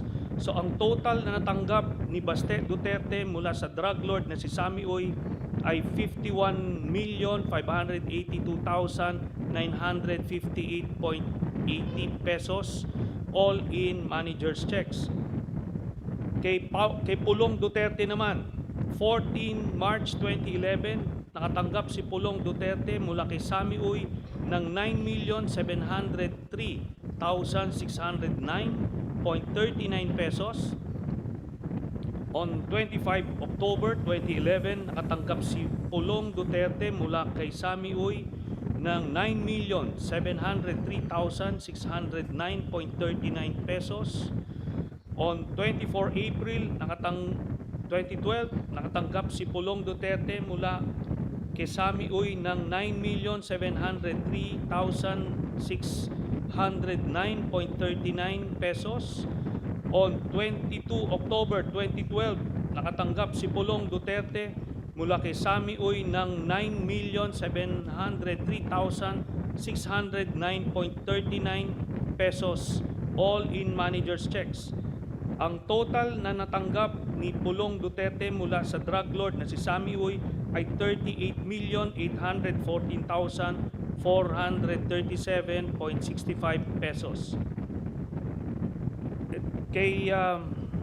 On March 29, 2011, nakatanggap naman si Hanilet Abansenya mula kay Sami Uy ng 10,655,371.81 pesos. On 25 October 2011, nakatanggap si Hanilet Abansenya joint with Kitty Duterte ng 10,655,371.81 pesos mula kay Sami Uy. On 23 April 2012, nakatanggap muli si Hanilet Abansenya joint with Kitty Duterte mula kay Sami Uy ng 10,655,373.31 pesos. On October 22, 2012, nakatanggap si Hanilet Abansenya joint with Kitty Duterte mula kay Sami Uy ng 10,655,373.81 pesos. On 10 April 2013, nakatanggap si Hanilet Abansenya joint with Kitty Duterte mula kay Sami Uy ng 10,655,373.81 pesos in manager's checks. Ang total na natanggap ni Hanilet Abansenya joint with Kitty Duterte mula sa drug lord na si Sami Uy ay 53,276,860.55 pesos. Ang grand total na nakuha ng Duterte family mula sa isang drug lord na si Sami Uy ay 181,653,487.36. Ang kopya ng summary ng mga transaksyon sa bangko na nagpapakita ng mga payout ng kilalang drug lord na si Sami Uy kina Sara Duterte at sa mga malalapit na miyembro ng kanyang pamilya ay kalakip dito, ginawang bahagi ng salaysay na ito bilang Annex I. Si Sami Uy ay isang kilalang political contributor ni Rodrigo Duterte at kilalang kasama o kasosyo ni Michael Yang, ang dating economic advisor ni Rodrigo Duterte na siya namang iniuugnay sa mga kontrobersyang Farmally at Pogo, gayon din sa bilyong-bilyong halaga ng mga illegal na droga na nakumpiska sa isang bodega sa Pogo Compound sa Porac, Pampanga. Ang kopya ng artikulo na sinaliksik at sinulat ni Carol Ilagan at Malumangahas ng Philippine Center for Investigative Journalism na may pamagat na 334 million from only 13 donors funded Duterte presidency ay nailathala noong ika-5 ng Disyembre 2016, kung saan naisiwalat na si Sami Uy ay kasama sa eksklusibong grupo ng political contributors ni Rodrigo Duterte ay kalakip dito at ginawang bahagi ng salaysay na ito bilang Annex J. Bukod dito, ang mga larawan ni Sami Uy kasama si Rodrigo Duterte at o Sara Duterte ay kalakip dito at ginawang bahagi ng salaysay na ito bilang Annexes K Series. Sina Michael Yang at Sami Uy ay parehang hayagang pinangalanan ni SPO4 Arturo Las Cañas na sangkot sa operasyon ng mga laboratorio ng Shabu sa lungsod ng Davao. Ang isang kopya ng video ng panayan ni SPO4 Arturo Las Cañas sa journalist na si Christian Esguerra sa programa sa YouTube ng huli na Facts First, kung saan isinalaysay ni Las Cañas ang pagkakasangkot ni Sami Uy sa Davao Death Squad at sa operasyon ng mga laboratorio ng Shabu sa Davao City na siyang na-download at nakasave sa USB ay kalakip dito at ginawang bahagi ng salaysay na ito bilang Annex L. Dagdag pa rito ang kopya ng video ng press conference ni SPO4 Las Cañas gamit ang Zoom na may petsang ika-31 ng Enero 2024 kasama si Aris Ilagan ng Pilipinas Today, kung saan inilarawan ni Ginoong Las Cañas ang laboratorio ng Shabu na matatagpuan sa Dumoy, Davao City na may pagmamayari at pinamamahalaan ni Sami Uy, Michael Yang at Rodrigo Duterte at na-download at nakasave sa USB ay kalakip dito at ginawang bahagi ng salaysay na ito bilang Annex M. Gayun din ang kopya ng video ng press conference si SPO4 Las Cañas gamit ang Zoom na may petsa ika-31 ng Enero 2024 kasama si Aris Hilagan ng Pilipinas Today, kung saan ibinunyag ni Ginoong Las Cañas ang isa pang laboratorio ng shabu na matatagpuan sa Green Heights Subdivision na pagmamayari at pinamamahalaan din ni Sami Uy at Michael Yang. Ganon din ang pagpaslang ng mga kawawang construction workers doon na na-download at nakasave na sa USB at kalakip dito ginawang bahagi nito bilang Annex N.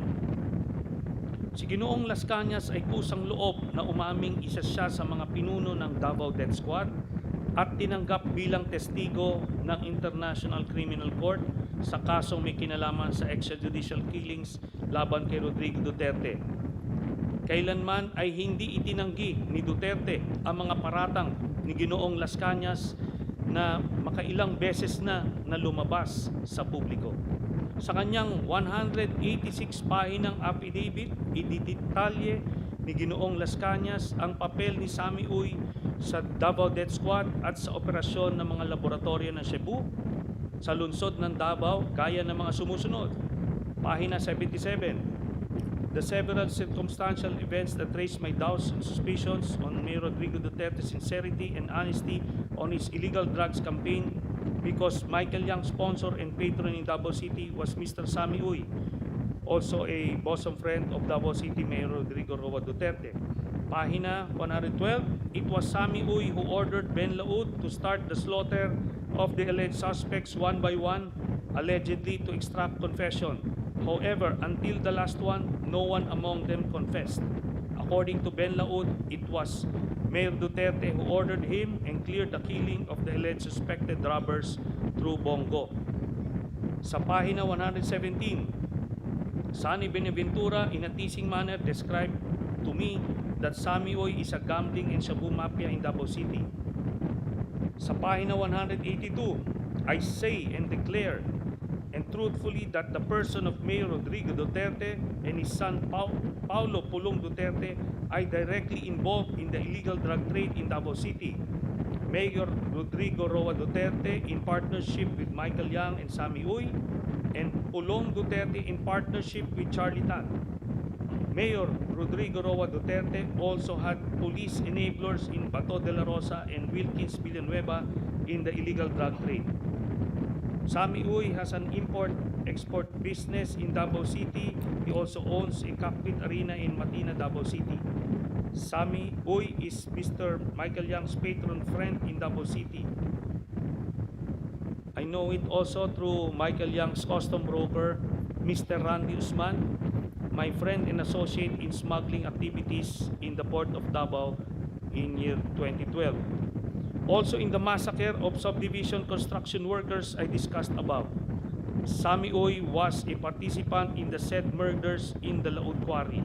The DDS group on orders of Mayor Rodrigo Duterte, quote-unquote, erased the workers because they informed the police about the existence of a shabu lab in Green Heights Subdivision which was owned by Michael Yang. Mayor Rodrigo Roa Duterte, Sami Uy, and Michael Yang are friends and close to each other. I saw them personally together in hotels in Davao City and in several occasions. Ang kopya ng 186 pahinang affidavit ni dating SPO4 Arturo Las Cañas, kabilang ang 3 pahina ng mga annex na nakalakip doon, ang video ni SPO4 Las Cañas habang isinasalaysay ang nilalaman ng kanyang affidavit, at ang video ni Las Cañas habang nilalagdaan ang kanyang affidavit at pinapatunayan ang katotohanan nito na siyang mga kopyang isinumite rin sa ICC bilang ebidensyang testimonyal para sa prosecution ay kalakip nito at ginawang bahagi ng salaysay na ito bilang Annexes O, O-1 at O-2.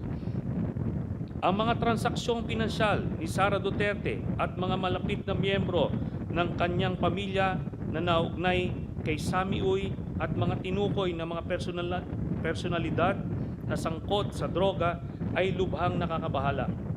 Hindi lamang ito ay malinaw na paglabag sa konstitusyon at sa iba't ibang batas ng bansa, kung hindi malinaw din na naglalagay sa malalim na pagdududa sa kanyang personal na integridad at kakayahan o moral capacity upang patuloy na magsilbi bilang pangalawang Pangulo ng Republika. Kaya naniniwala ako na dapat lamang panagutin siya at titisin sa pamamagitan ng impeachment. Bahagi ng nabanggit na yaman ni Sara Duterte ay maliwanag na makikita na galing sa payouts ng kilalang drug lord na si Sammy Uy na pumapasok sa kanyang bank accounts at inilihim niya sa kanyang SALN mulang 2007 hanggang 2013 at sa taong 2016. Ang pagkabigo ni Sara Duterte na ideklara ang kanyang kabuang yaman ay sinaliksik at inireport nila Florin Simon at malumangahas ng Philippine Center for Investigative Journalism, PCIJ, sa kanilang ulat na may pamagat Duterte, Sara, Paulo, Mark Big Spikes in Wealth, Cash while in public office, na nailathala noong ika-4 ng Abril 2019 na siyang kalakip dito at ginawang bahagi ng salaysay na ito bilang Annex P. Alinsunod sa mga nabanggit na mahalagang impormasyon, isa ako sa mga nagreklamo at nagsampa ng isang verified complaint laban kay Sara Duterte sa Office of the Ombudsman noong ika-21 ng Enero 2026 dahil sa kanyang malinaw na pagkakasangkot sa money laundering at pagkakaroon ng ill-gotten wealth, hindi maipaliwanag at natatagong yaman o suhol na nagkakahalaga ng daang-daang milyong piso na maliwanag na hayagang paglabag sa saligang batas at sa mga umiiral na batas. Ang kopya ng verified complaint na may petsang ika-21 ng Enero 2026 ay kalakip dito at ginawang bahagi ng salaysay na ito bilang Annex Q. Sa kabuuan, sa aking pananaw, lumalabas na lahat ng ito ang mga sumusunod. Una, si Sara Duterte ay kasangkot sa korupsyon noong unang pumasok pa lang siya sa gobyerno. Pangalawa, si Sara Duterte ay may mga tagong yaman na nakuha niya sa mga iligal na paraan. Pangatlo, si Sara Duterte ay hindi nagdedeklara ng kanyang tunay na yaman sa kanyang SALN. Pang-apat, sina Sara Duterte at ang mga malalapit na miyembro ng kanyang pamilya na sina Rodrigo Duterte, Pulong Duterte, Baste Duterte, Hanilet Abansenya at Kitty Duterte ay tumanggap ng daang-daang milyon na pera mula kay Sammy Uy na isang kilalang drug lord. Sa aking paniniwala, ang lahat ng ito ay pasok sa impeachable offenses na betrayal of public trust, graft and corruption, at other high crimes na nakasaad sa ating saligang batas. Ang sinumpaang salaysay na ito ay aking kusang loob na isinagawa ng walang naguudyok o panakot bilang patotoo sa lahat ng nabanggit at nakasulat dito bilang aking personal na testimonya sa impeachment hearing ng House Committee on Justice sa kasong impeachment laban kay Sara Duterte at para sa anumang legal na maaring paggamitan nito. Ito pong sinumpaang salaysay na ito ay sinumpaan ko noong April 21, 2026 sa harap ng Notary Public. Salamat po, Mr. Chairman. Thank you, Senator Trillanes. Comsec, please provide copy of sinumpaang salaysay to all the justice members for reference. Honorable De Lima. Thank you, Madam Chair. May I proceed with my clarificatory questioning? Kindly proceed.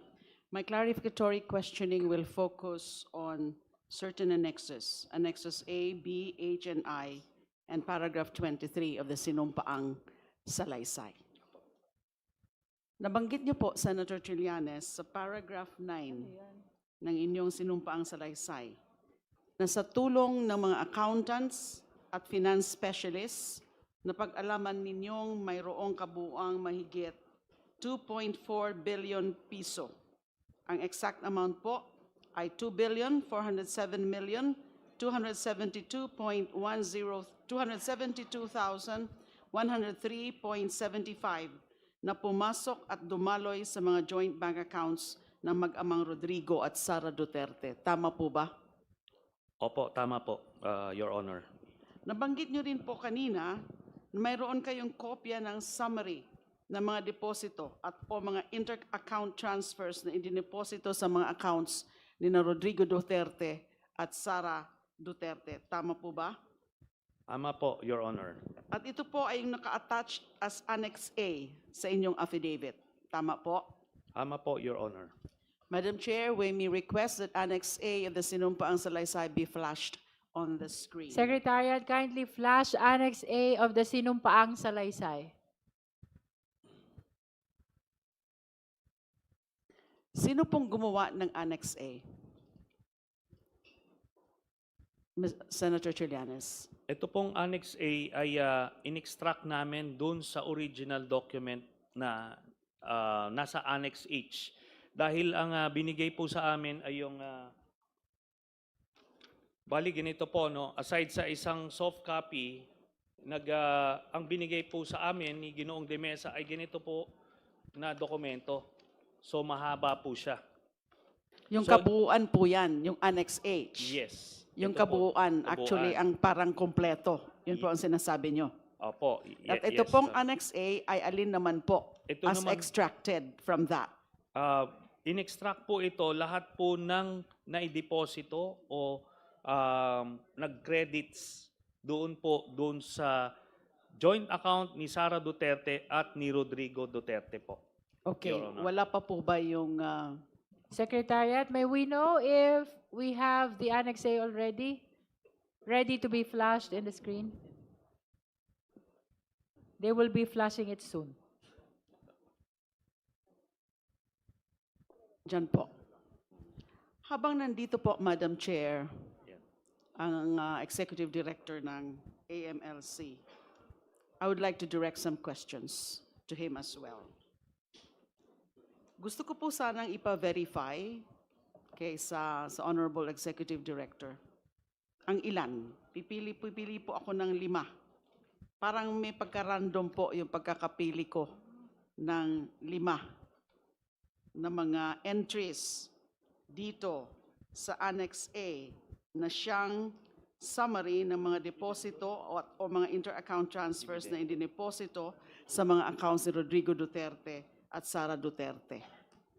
Maaari ho bang gawin yon, yung pag-verify sa dala-dala nyo na records? Naisabit ko na po, Madam Chair, yung records. But if this is part of your report, perhaps you can verify. If there are specifics that I can Yes. check with the report, if it's part of the report. If the accounts are, if the transactions are part of the subpoenaed documents of AMLC, I think the Executive Director can confirm whether or not the same pertains to the same transaction. Halimbawa po, Annex A, number 9 po sa listahan. Base po dito. Annex A number 9. Annex A, number 9 ng listahan po. Mayroong pumasok na mahigit 55 million or exact amount, 55,131,747.32 noong March 26, 2014. Can we mark number 9? It's There. March 28, Your Honor. Oh yes, I stand corrected. It's March 28. So mako-confirm niyo ho ba? Please limit your confirmation to whatever appears only in the report of the AMLC. Base po ba sa documents na sinabit ninyo sa committee, ang transaction ito ba ay nasa suspicious or covered transactions report ninyo? Madam Chair, what I have with me are just copies of the financial reports. The CTRs and STRs were actually submitted already. This involved the voluminous accounts. If we want, we can go over this and check these accounts specifically if just to confirm whether there is this transaction or not. Perhaps you can ask some of the AMLC officials to do the confirmation. Kong Laila, since there are voluminous records, where to check the identified transactions from the attachment of Senator Trillanes, perhaps we can advance Yeah. the transactions which you want to be confirmed, and Yes, then they will be actually- checking. Actually, I've chosen only 5 each, 5 entries of each of these annexes para hindi naman po marami yung i-confirm ng ating AMLAC. So, para po for Annex A, ito po ang Closer to the microphone, ma'am. ito po ang gusto ko po sanang ipa-confirm kung kasama ang mga transaksyon ito sa suspicious or covered transactions report nila. So number 1 is the page 1, number 9 sa listahan, 55 million noong March 28, 2014.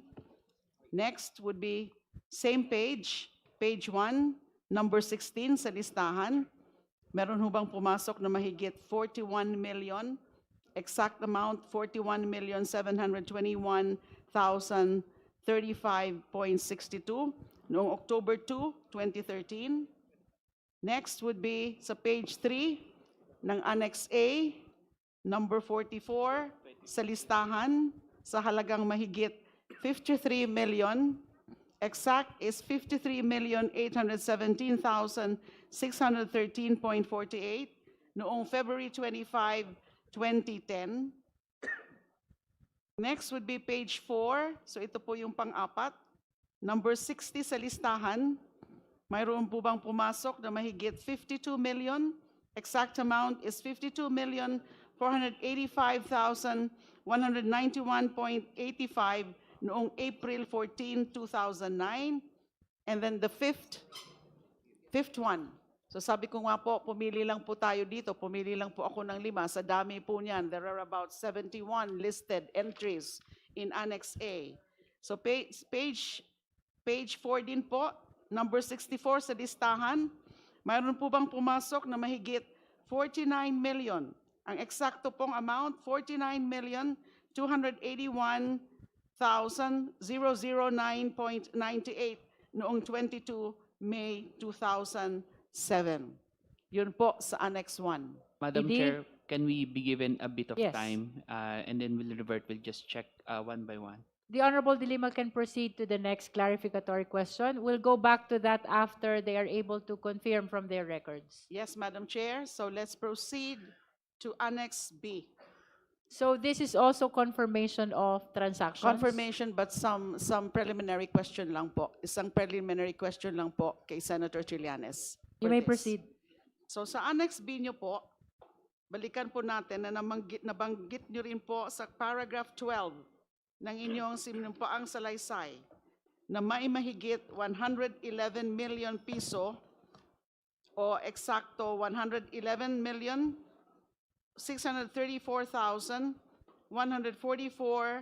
111,634,144.05 as of April 2016, nakabuang value ng pumasok na transaksyon sa mga joint bank accounts ng mag-asawang Sara Duterte at Mans Carpio at mga joint accounts kasama ang iba pang miyembro ng pamilya Duterte.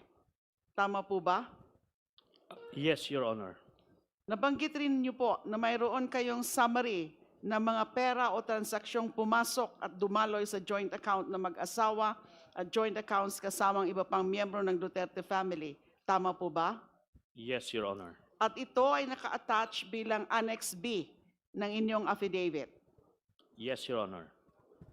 So, maari po ba nating ipakita rin ang Annex B sa screen? Secretariat, please flash Annex B of the sinumpaang salaysay of Senator Trillanes. At yun ba ho bang Annex B? Ganon din po kanina, na sabi niyo po ay in-extract yun sa Annex H, yung pinakakompleto na mga transaksyon. Yes, Your Honor. At sino rin po ang gumawa nito? Yun din pong aming mga financial specialist and lawyers at staff po, Your Honor. With respect po sa Annex A, just like sa Annex B, just like sa Annex A po, ito rin po ang ipapa-confirma ko sa AMLA, please AMLC. take note of the transactions which will be mentioned by the Honorable Dilima for your verification and confirmation. 5 rin po ito. Sa page 1, row 5, mayroong 2.5 million pesos na pumasok sa noong June 11, 2015. Next would be page 2, row number 19, mayroong pumasok na 2,987,542.24 noong December 6, 2013 under the name Sebastian Duterte, Sara Duterte, Paulo Duterte, Elizabeth Duterte. Pang-apat po, ay pangatlo po, sa page 2, rin po, row number 20, meron ho bang pumasok na 2,926,594.60 noong January 31, 2012. Pang-apat po, page 3, row number 31, meron ho bang pumasok 2,1,563.86 noong May 19, 2010. Ganon din po sa mga pangalan nila Sebastian Duterte, Sara Duterte, Paulo Duterte, Elizabeth Duterte. Panglima pong napili ko na numero, na entry po, sa page 3, row number 38, meron ho bang pumasok na mahigit 2 milyong piso? Or 2 million, or the exact figure is 2,114,168.43 noong May 14, 2008. Yun po yung 5 insofar as Annex B is concerned. I'll proceed to Annex H. Senator Trillanes, Yes, Your nabanggit nyo rin po kanina na sa paragraph 22 ng inyong salaysay na mayroon rin kayong summary ng mga transaksyon, paglabas at pagpasok ng pera sa mga bangko ni Sara Duterte, Rodrigo Duterte, Pulong Duterte, Baste Duterte, at ng common law wife ni Rodrigo Duterte na si Honilet Avancenia kasama ang kanilang anak na si Kitty Duterte. Tama po ba? Yes, Your Honor. At ito ang dokumentong naka-attach bilang Annexes H and Sub-Annexes Inclusive ng inyong salaysay. Yes, Your Honor. At yan po yung sinasabi nating master list or master table. Yes, Your Honor. So maaari rin po ba nating ipakita, Madam Chair, sa screen yung Annex H? It's already in the screen, Honorable De Lima. Salamat po. So sa AMLAC sa AMLAC naman po, ito naman po yung gusto kong ipa-confirm. Again, this is rather randomly actually. yung AMLC, pagkapili ko please po take dito. note of the transactions. Sa page 4, mayroon daw inter-account transfer sa halagang 16,852,832.94 noong December 9, 2014. Next, sa page 5 po, nakalista rin ang inter-account transfer in the amount of 41,721,035.62 noong March 28, 2014 na pumasok sa bank account ni Sara Duterte at ni Rodrigo Duterte. Next would be, nakalista po itong debit memo sa page 9 ng dokumento in the amount of 1 million pesos under the name Sara Duterte. Meron po bang transaksyon na ito sa records ninyo? Next, sa page 10 ng Annex H, mayroong cash deposit na halagang 1,750,617.84 sa pangalan ni Sara Duterte noong March 3, 2011. Next, the fourth one, sa page 11, naman po ng Annex H, mayroong debit memo sa halagang mahigit 2 milyon, 2,1,563.86 sa pangalang Sebastian Duterte, sa account nila Sebastian Duterte, Sara Duterte, Paulo Duterte, Elizabeth Duterte. Meron ho ba transaksyon ito sa inyong mga flag transactions na isinumite sa committee? And last, for Annex H, page 12 naman po. Another example, mayroong credit memo sa halagang 10,374,307.84 Point 49, sa pangalang Sara Duterte at Rodrigo Roa Duterte. Kasama rin ho ba ito sa mga flood transactions? I wish to point out, Madam Chair, na sa pagpili ko po dito ng mga parang mga random entries, ay hindi ko na po siyempre sinama yung mga napili ko rin doon sa Annex A and Annex B dahil ito nga pong Annex H is already the master table. Senator Trillanes, sa paragraph 23 po ng inyong sinumpaang salaysay, nabanggit nyo rin na base sa impormasyong inyong nakalap, tumanggap ng pera o nag-encash ng cheque si Sara Duterte at iba pang miyembro ng kanyang pamilya mula sa isang kilalang drug lord na si Sammy Uy o Samuel Uy. Tama po ba? Yes, Your Honor. At ito ay naka-attach bilang Annex I ng inyong affidavit. Tama po ba? Yes, Your Honor. May we flash again, may we flash also, Madam Chair, Annex I on the screen. Secretariat, kindly flash Annex I.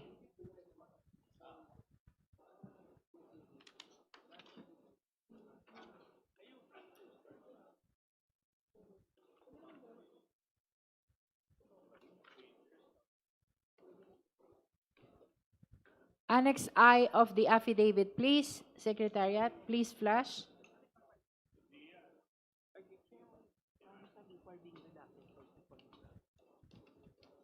Secretariat is requesting for few minutes. There. Opo. Alala ko rin po, nabanggit nyo, na itong mga transaksyon na ito, mga entries na ito, para na ang recipient ay si Sara Zimmerman Duterte, Rodrigo Roa Duterte, Sebastian Duterte, Paulo Duterte, at Shelito Avancenia, na supposedly galing kay Samuel Uy, kilalang drug lord na si Samuel Sasami o Samuel Uy. Mga nasa manager's checks po ito. Tama po ba? Yes, Your Honor. At kapansin-pansin din po, na karamihan ng entries dito, kasama na yung, yung kung saan ang recipient ay si Sara Zimmerman Duterte, uniform amount. Di ho ba? Yes, Your Honor. Kay Sara Duterte, yung dated March 17, 2011, October 25, 2011, and April 24, 2011, lahat po yun, yung tatlo na yun, ay in the amounts of 7,440,846.07 uniform amounts. Yes, Your Honor. And same with the one of Digong Duterte as well. Yeah, two of the three. Yeah, two of the Kay Digong Duterte, Rodrigo Duterte. Ganon din yung para kina Sebastian Duterte, mga uniform amounts in manager's checks. Yes, Your Honor. Ganon din po yung kay Paulo Duterte, uniform amounts. Yung kay Sebastian Duterte po, uniform amounts of 10,316,592.68 or 0.18 or 0.68. At yung kay Paulo Duterte, uniform amounts of 9,703,609.39. At yung naman kay Shelito Avancenia, uniform amounts din po, limang entries po ito, 10,655,371.81. Tama po ba? Doon po sa kay Hanilet Abansenya, same po yung last three, pero yung first two, less than 1 peso and 50 centavos. Okay. Parang ganun po. Halos pareho. Yes, Your Honor. Opo. At i-point out ko lang, Your Honor, na makikita nyo yung pattern ng deposito. Kaya tinawag ko ito na dividendo dahil meron pong pattern yung pag-deposit nila or pag-encash ng manager's check ng April or March tapos October. So, ganun palagi po yung pattern niya. Every 6 or 7 months, Ang pagpasok. nagbibigay po ng dividendo through manager's check na ang account owner po dito ay si Sammy Uy. Siya po ang account Siya ang account Siya po ang owner. account owner. Nag-issue siya ng manager's check sa pangalan po nitong mga bawat miyembro ng pamilya Duterte, Your Honor. So lahat manager's checks. At ang pangalan ng account, si Samuel Uy. Yes, Your Honor. Okay. Sa AMLAC naman po, ang gusto ko lang pong ipa-confirm ay yung 3 na entries para kay Sara Zimmerman Duterte. AMLA, please take note. Nandyan po, naka-flash po yan sa annex sa Annex I, yung kay Sara Duterte, yung 3 po na ang mga amounts ay 7,440,846.07. Yung una po, pumasok ng March 17, 2011. Yung pangalawa po, manager's check din at same amount noong October 25, 2011. At yung pangatlo po, parehong amount noong 24 April 2012. So yun po ang gusto ko po sanang ikumpirma ng AMLAC kung kasama sila doon sa listahan, doon sa mga suspicious transactions. AMLA, please signify once you're ready to answer. And please limit your answer to the queries of the Honorable De Lima as to whether or not they are part of your report. That is to be consistent to the nature of our proceeding.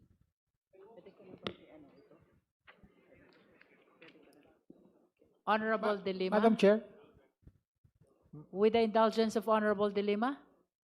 Yes, Madam Chair. may I just ask a clarificatory question to the AMLC? The Honorable Tino is recognized. Thank you. They are busy going over the records. Opo. Hindi, kaugnay nga niyan kasi pinapakonfirm po ni Rep. De Lima kung yung mga transaction na yan na nasa affidavit ni former Senator Trillanes ay mahahanap dun sa report ng AMLC. Again, pakiklaro lang po, dun sa report nyo on inflows and outflows to, for example, the account of Sara Duterte, yun po, does that include accounts of Sara Duterte jointly with others? Ibig sabihin, pati yung mga hindi lang solong account niya. That is correct, Madam Chair. Okay, so posibleng are you at liberty to disclose as well kung anong mga joint accounts ito o hindi? Kasama po ba sa report nyo? Madam For Chair, example, binabagit kasi dito, joint account with Rodrigo Duterte. Kasama po ba yun? Madam Chair, in our report, our focus was on the transaction. Okay. So there are some accounts that were mentioned, but they are not identified on the basis of the personalities. So as we mentioned earlier, we're not really looking at the personalities. We're looking at the flow of money. So when we analyze, it's more on the money trail. Okay. So in other words, kasama yung mga joint accounts with others. There may be There may be. indicated, but we cannot say that all of Okay. them. Thank you, Madam Chair. Madam Thank you Chair. to the Honorable De Lima. Welcome. Madam Honorable Chair, De Lima, you may continue. while waiting for the confirmation from the AMLAC on those entries that I indicated, I wish to ask questions on another matter. This To is also AMLAC. for Senator Trillanes. For AMLAC po. For AMLA. AMLC, Executive Director, Yes, ma'am. dun po sa mga submissions nyo sa committee, meron ho ba kayong sinubmit na document na confidential information sharing? Sorry. The confidential information sharing?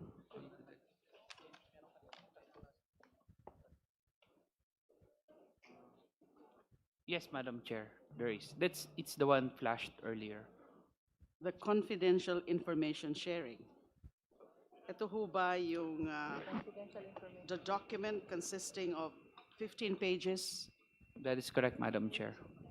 and that the subjects of this confidential information sharing are subject number 1, Sara Zimmerman Duterte, and subject number 2, Attorney Manasseh Reyes Carpio. That is correct, Madam Chair. Can we ask you, Mr. Executive Director, to read Please for speak us? closer to the microphone, Kong. Can we ask you po to read for us paragraph 14 of that confidential information sharing under the caption derogatory records involving subject number 1, Sara Zimmerman Duterte? Can you please read for the record? So based on records, derogatory records, number 14, VP Sara was the subject of suspicion in 27 confidential reports submitted by covered persons on 2 August 2024 to 29 January 2026, citing suspected activities involving drug trafficking and related offenses, graft and corrupt practices, and malversation of public funds and property.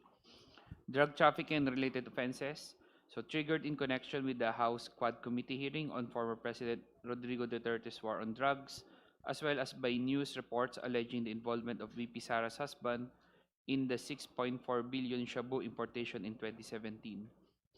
Graft and corrupt practices / malversation of public funds, there are in relation to news articles related to the impeachment case filed against VP Sara in 2025, as well as alleged misuse of confidential / intelligence funds. Pwede po bang ma-flash din po yan sa screen?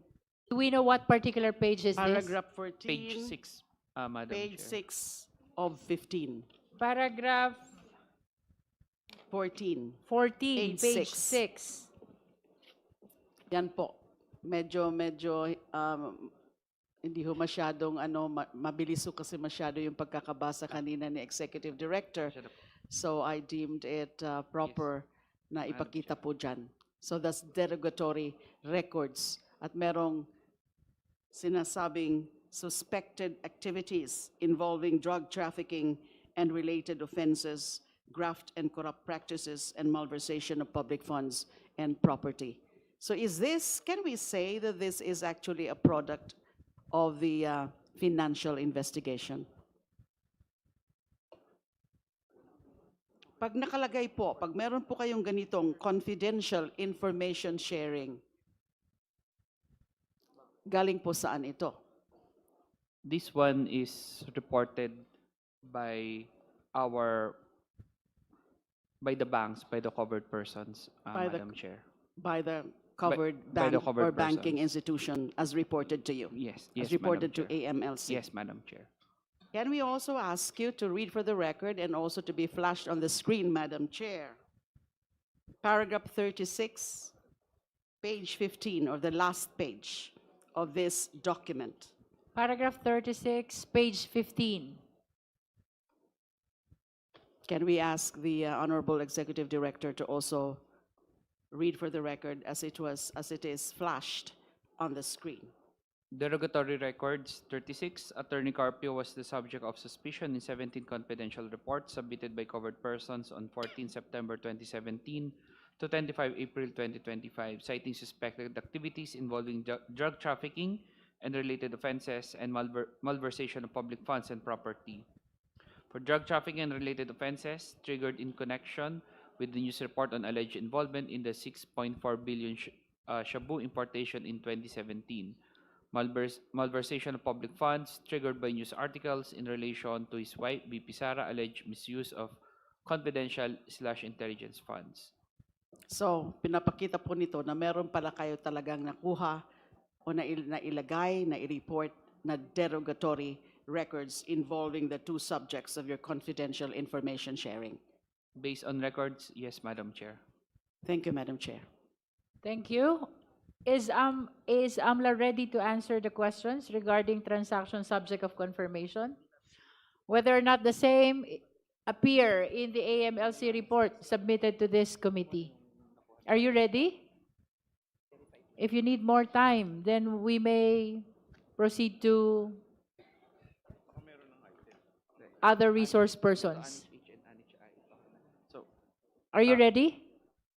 we are ready partially, Madam Chair, so we can at least... Okay. Please mention first the amount The and annex. then whether it's part or not of your report.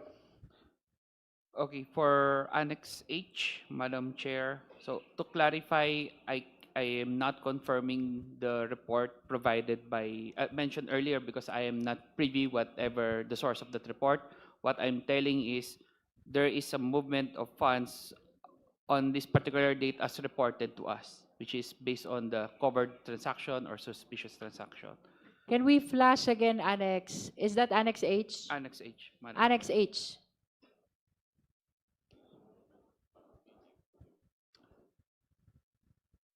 To be responsive to the request of the Honorable De Lima, can you at least say whether that transaction is part of the report of AMLC? Kasama po ba itong transaction na ito sa report ng AMLC na sinumite dito sa Justice Committee? Madam Chair, given that we are only given limited information, I cannot confirm, for example, what's the nature of the transfer, where is the addressee, and all. So what we can We are only, not inquiring as to the nature of the transfer, just No. whether or not that amount appears as well in the report of the AMLC. I can confirm, Madam Chair, if there is a movement of funds on that same date with the same amount involving the same That account. will Will be fine? enough. Okay, That will because be that- enough. okay. So for Madam Chair, to be clarified, no? When you say, pag sinabi po ninyong movement, ibig sabihin, may deposito? there's Tama a po ba? transaction. There's a From transaction. From one transaction to another. Yes, Madam So, ibig Chair. sabihin, may deposito na ganitong amount sa isang bangko, pumasok sa isang bangko. Tama po ba? We'll have to verify if it is a fund transfer or fund out or deposit. Nonetheless, please limit your answer to what appears already Okay. in the report. Okay. So, for the guidance of the members, I think that will be enough response to the query of the Honorable De Lima, that on such date, there is similar transaction appearing in the AMLC report. Let us be consistent to the nature of our proceeding, that we are merely determining the existence of probable cause. Thank you, Madam Chair. Next, So, please. For Annex H, can we show again? Annex H, please flash. So for December 9, 2014, on our records, based on our records, there is a transaction amounting to 16,852,832.94. Confirm, Madam Chair. So similar transaction appear in the AMLC report. Yes, Madam Chair. Next. For March 28, 2014, there is a transaction amounting to 41,721,035 pesos, 0.62. In other words, it's confirmed. Similar transaction appear in the AMLC report. Next.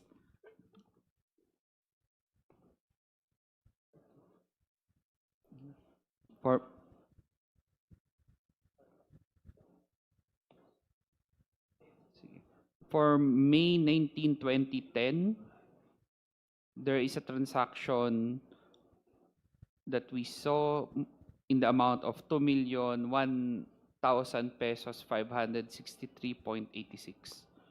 Confirm, similar transaction appear in the AMLC report. On February 4, 2010, there is a transaction amounting to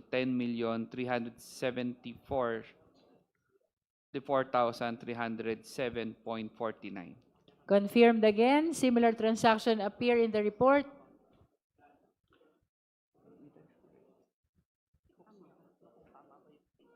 Can we get the last in Annex H? The last one we were unable, in page 10, we were unable to capture. Kindly state the last transaction in Annex H, Honorable De Lima. 10,374,307.49. 370, We have confirmed that 307.49 at page 12. in page 10, Madam Chair, Page 10. the transaction in page 10. Wala. Page 10, that's March 3, 2011, Alright. in So, the amount of 1,750,617.84. so we inform that there is a transaction on our records dated March 3, 2011 in the amount of 1,750,617.84. Confirm similar transaction appear in AMLC report. Then for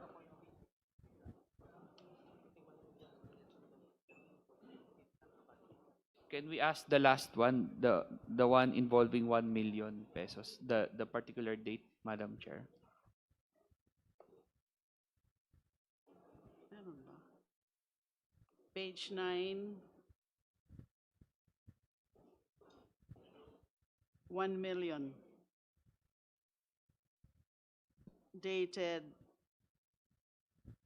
March 28, 2011. Ay, 1 million? Yes. March 28, 2011. We confirm, rather, we inform that there is a transaction in the amount of 1 million on March 28, 2011. Confirmed as well, similar transaction appear in the AMLC report. That's a total of how many transactions, Honorable De Lima? It's supposed to be 5. Total Maybe of 5 transactions for Annex H, all confirmed by the AMLC. Similar transactions appear in the AMLC report. Are you ready for the next annex? Yes, Annex I. Annex I. That's the one from Samuel Uy, Sami Uy. Please flash Annex I.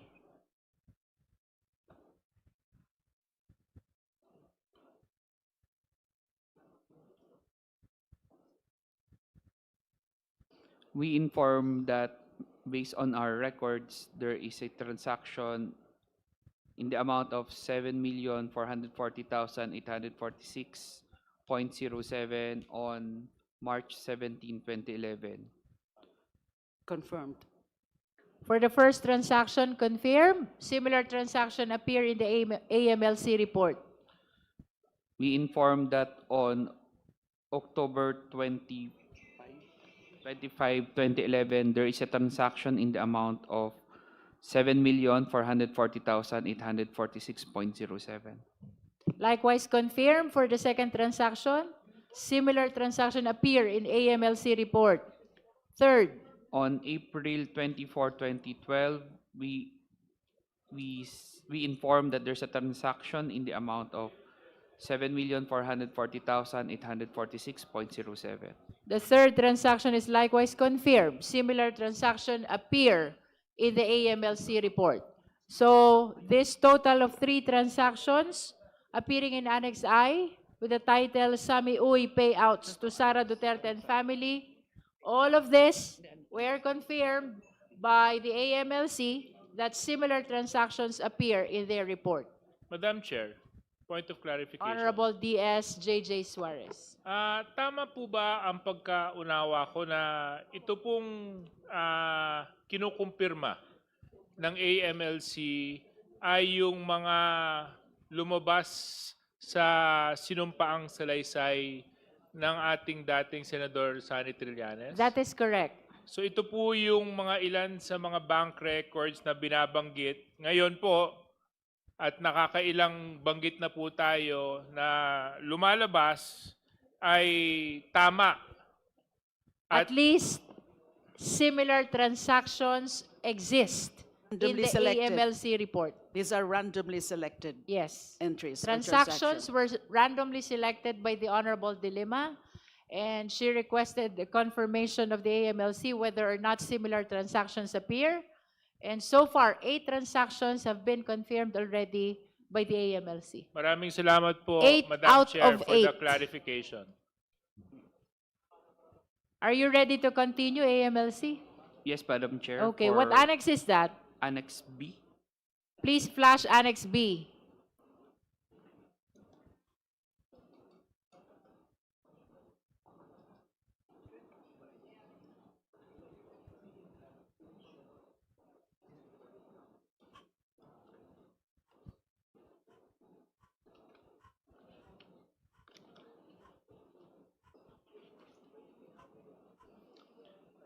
First transaction. So we inform that there is a similar transaction based on our records on June 11, 2015 in the amount of 2,450,000 pesos. Confirm, similar transaction appear in the AMLC report. Next. We inform that on December 6, 2013, there is a transaction in the amount of 2,987,542.24. Confirmed as well, similar transaction appear in the report. We confirm that on January 31, 2012, there is a transaction in the amount of 2,926,594.60. Confirmed again, similar transaction appear. We confirm, we inform that on May 19, 2010, there is a transaction in the amount of 2,001,563.86 pesos, centavos. Third transaction is confirmed.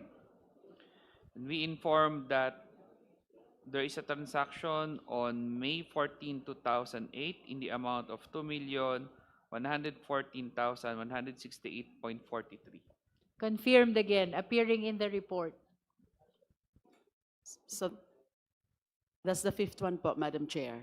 That's So the the fifth. last for So Annex far we B. have 13 out of 13 transactions randomly selected by the Honorable De Lima, but confirmed to be existing at least as similar transactions in the AMLC report.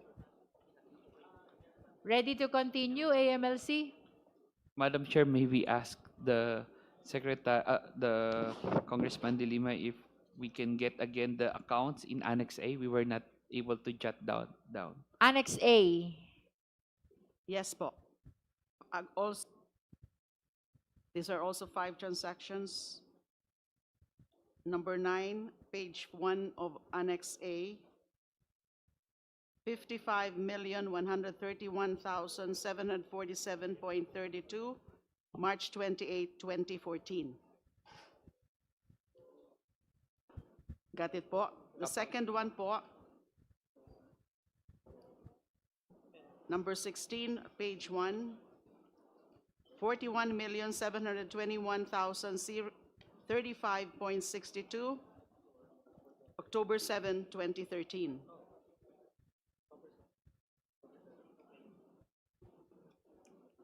Third, randomly selected entry at page 3, number 44, page 3, amount of 53,817,613.48, February 25, 2010.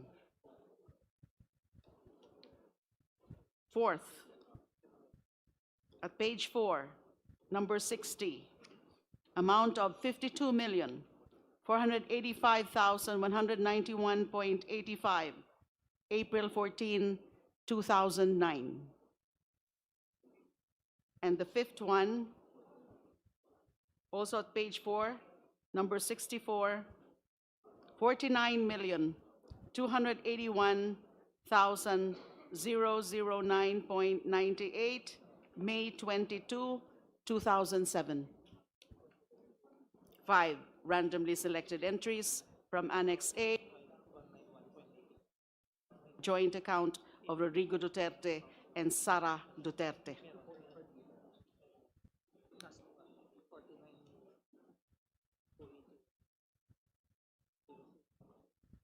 Do you need more time?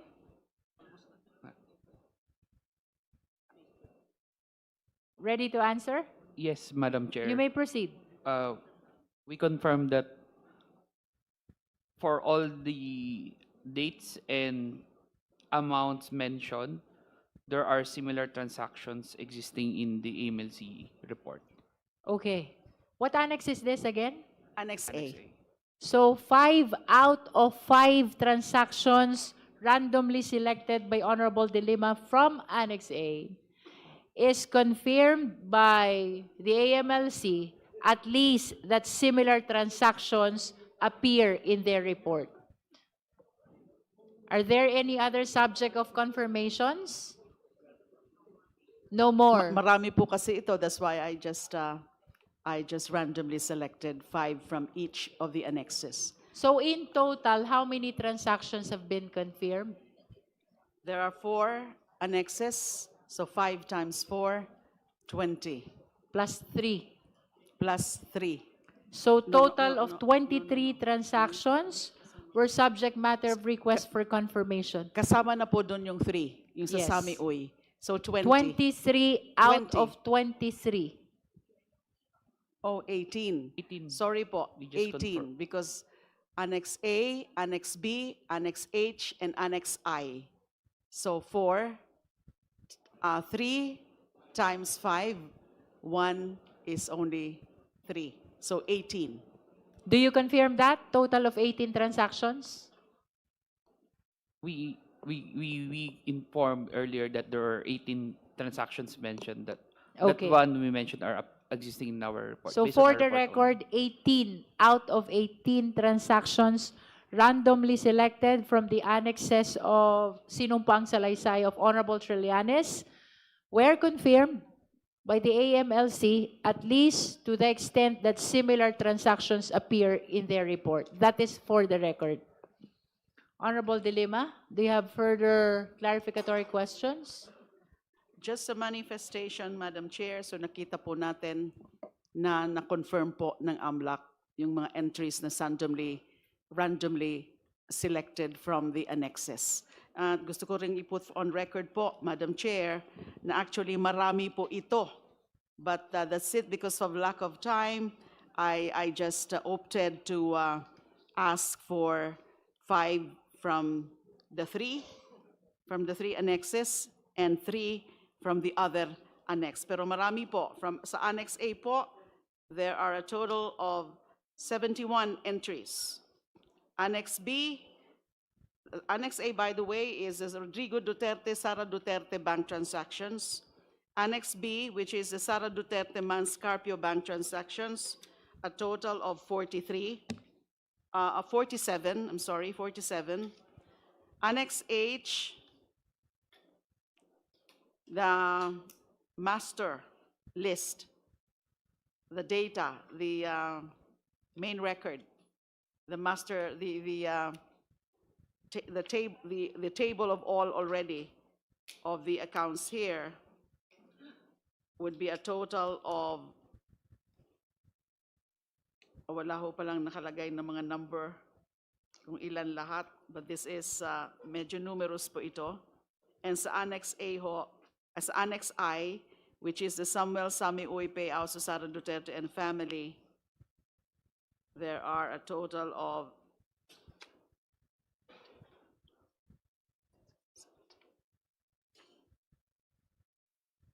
20 entries. So marami po sila na mga transactions. So that is all for me, because this is just a clarificatory questions. I just wanted that those clarified, particularly the confirmation. Very significant po yung pag-confirm nung lahat na randomly selected na entries. Thank you, Honorable De Lima. Any other member who wishes to raise clarificatory questions? The Honorable Abante and then the Honorable Sendanya. Thank you, Madam Chair. Senator Trillanes, Closer to the microphone, please. nabasa ko po yung salaysay ninyo at nahilo ho ako sa dami ng zero sa mga halagang binabanggit ninyo. Kaya gusto ko pong linawin natin para sa kaalaman ng mga ordinaryong Pilipino. na napakarami po ang nakikinig at nanonood po ngayon. No? Mr. Senator, binanggit po ninyo sa paragraph 23 at 24 na si Vice President Sara Duterte at ang kanyang pamilya ay tumanggap ng daang-daang milyong piso mula kay Samuel Sami Uy. Tama ho ito, hindi ho ba? Yes, Your Honor. O naniniwala din po kayo na ito pong mga milyong-milyong pisong ito dahil lang po sa ang nagbigay po niya na isa Sami Uy, galing po yan sa droga. That part of the affidavit of the Honorable Trillanes? Yes. Yes, Your Honor. Okay, you may proceed. Yes, Your Honor. Okay. Nakalagay po dito sa number 35 ng inyong salaysay, ang mga transaksyong pinansyal ni Sara Duterte at ng mga malapit na miyembro ng kanyang pamilya na nag-uugnay sa kanya kay Sami Uy at sa mga tinukoy na personalidad na sangkot sa droga o drug personalities ay lubhang nakababahala. Hindi lamang dahil ito ay malinaw na paglabag sa konstitusyon at sa iba't ibang batas ng bansa, kundi malinaw din itong naglalagay ng malalim na pagdududa sa kanyang personal na integridad at kakayahan o moral capacity upang patuloy na magsilbi bilang pangalawang Pangulo ng Pilipinas. Ito po ay nabanggit po ninyo na malinaw. Yes, Your Honor. Oo. Now, ang sabi rin po dito, sinabi rin po ninyo na may mga payouts, nakalagay, na pumasok po sa bank account ni VP Sara na nagkakahalaga ng mahigit 22 million mula kay Sami Uy. Tama ho ba yun? Yes, Your Honor. At ito lang po yung nakita namin na nakapangalan sa kanya na manager's checks. Pero pag titignan po natin doon sa Annex A na isinumite, yung mga pumasok po na malalaking mga deposito ay tumutugma din dito sa March or April tapos October. So, ang conclusion ko po dito ay nung una, cheque ang ibinibigay, pero kinalaunan, mga bank transfers na. Kaya yun po ang personal conclusion ko based dun sa mga movements na nakita namin sa bangko. Pero ito po, maliwanag kasi manager's check po ito na nakapangalan po sa kanila, mga miyembro ng pamilya. Ito po naman, Madam Chair, Senator, no? Hindi lamang droga, kundi nabanggit po ninyo sa number 25, si Sami Uy ay isang kilalang political contributor ni Rodrigo Duterte at kilalang kasama o kasosyo ni Michael Yang, ang dating economic advisor ni Duterte na siya namang iniugnay sa mga kontrobersya ng family at pogo. Gayon din sa bilyong-bilyong halaga ng mga illegal na droga na nakumpiska sa isang bodega sa Pogo Compound sa Porac, Pampanga. Ito po yung nasabi nyo, di ba? Yes, Your Honor. Therefore, pinapaniwalaan nyo rin po ba na hindi lang droga, kundi Pogo rin? I believe so, Your Honor, kasi nag-diversify yung kanilang partnership nung COVID, nung malaking kinikita doon sa COVID, pati yung COVID, pinagkakitaan nila through the family. Tapos nung yung Pogo, windfall din yung pasok, nag-diversify din yung grupo nila, Sami Uy, Michael. Gusto ko pong, Madam Chair, gusto ko pong tanungin ang AMLAC kung meron silang mga record sapagkat nabanggit po ni Senator Trillanes lahat ng mga bangko dito eh. So I would like to find out, maaaring paulit-ulit po ang mga katanungang ito, pero ito po yung napakahalagang malaman ng taong bayan. I'd like to find out from AMLAC kung natanggap ho nila lahat ang mga bank records na ito? Na binanggit po ni Senator Trillanes. Honorable Abante, please be reminded that the subject matter of our subpoena for AMLA are not bank records, but AMLA report Yeah. on covered and suspicious transactions. So I stand corrected, Madam Chair. Pero yun po yung katanungan ko, baka mayroon pong covered o suspicious transaction dyan sapagkat napakalaki po ng halaga na sinabi ni Senator Trillanes na ibinigay po ni Sami Uy at ibinangko. Gusto ko rin po malaman kung ito pong lahat ay nasa pangalan ni Vice President Sara. That is a question for AMLC, Honorable Abante. Unang-una po ay AMLC, yung mga bank transactions. Pangalawa po yung kay Senator Trillanes. The answer of the AMLC should be limited to what appears only in the report. Madam Chair, may I confirm whose transactions are we referring to? Because as part of the subpoena, we are only limited to disclose transactions of Vice President and her spouse. So for any other transactions, we are not, well, we don't have it with us, and we cannot even disclose it because it's not part of the subpoena, Madam Chair. We defer to AMLC on that. The inquiries with the AMLC should be limited to the Madam subject Chair. matter of the subpoena. I am not fully convinced with the answer of the AMLAC on this.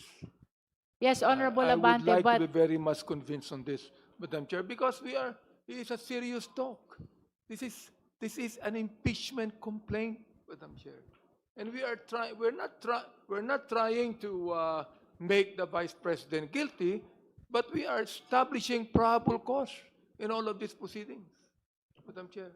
can So, you make gusto ko your lang question sabihin, for I'm just- AMLC specific? Yes, gusto ko lang sabihin na hindi ako masyadong kumbinsido sa binabanggit ng AMLAC ngayon. Yun lang po ang gusto sabihin. Okay. Pangalawa, yung pong tanong ko kanina kay Senator Trillanes. Opo. So, ito pong, nung pinofile namin itong si Sami Uy, talagang siya ang tagabigay during the time ni Duterte. We have informants na nagsasabi na si Sami Uy ang tagabigay talaga doon sa mga anak. Yung mga kinikita nila Michael Yang, so merong sosyo, may dividendo po. Yung bukod sa mga na-record sa banking system, meron din pong cash. So mabigat po yung naging partnership nila. Opo. So habang, Madam Chair, habang pinapakinggan ko po ang naging presentation at testimony ni former Senator Trillanes, I think it is important to put on record na ang narinig natin ngayon ay hindi lamang haka-haka o mere accusation na walang basehan. Nakita po natin lahat ang ating nalaman dito. May basehan lahat ng sinabi ng resource person ngayon at bilang isang miyembro ng committee, ang takeaway ko dito ay simple lang. These are matters that deserve verification. Ang mga inilalahad ngayon ay nangangailangan ng mataimtim na pagsusuri. Hindi naman po natin sinasabi dito na ito na ang final conclusion. Hindi pa po.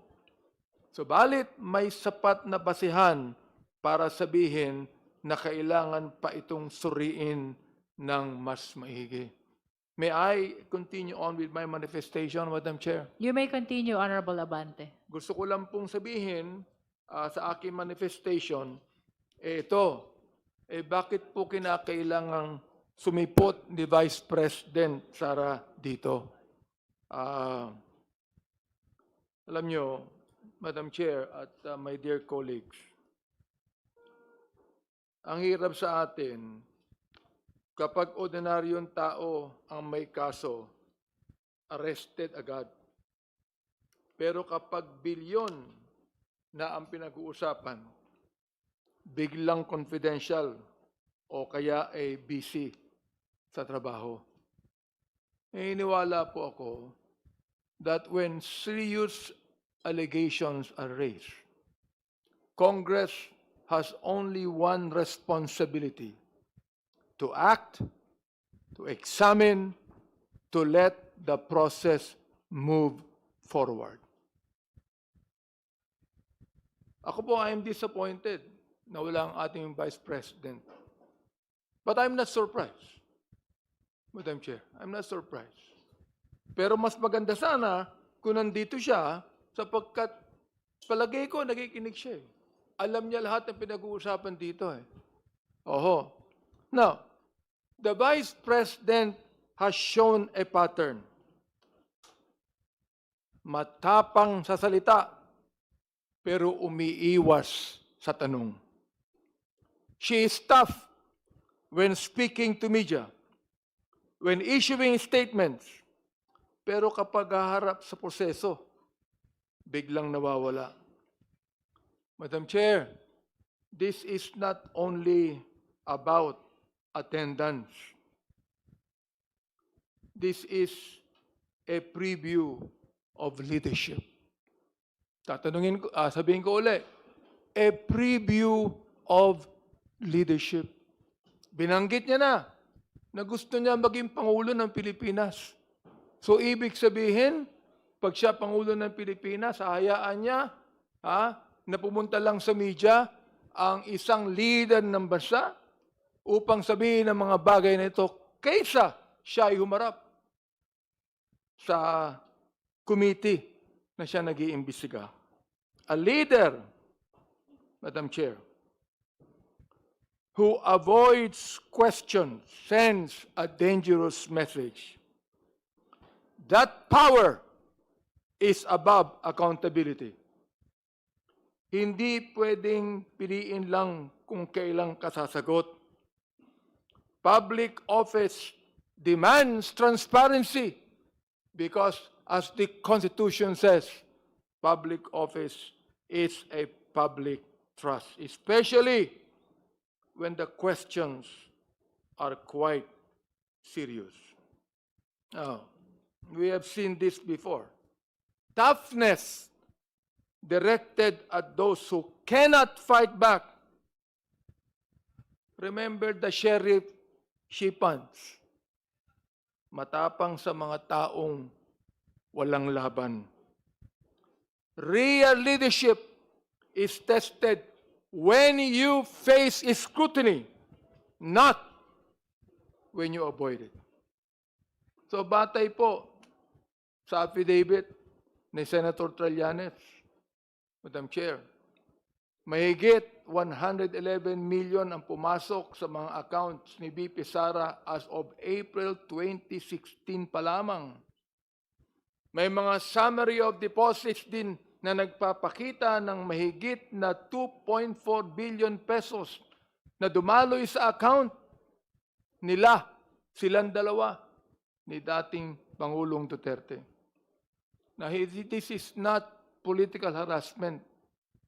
Oh, Madam Vice President, hindi po ito chismis. Ito ay mga bank records na sinasabing similar sa hawak ng AMLC.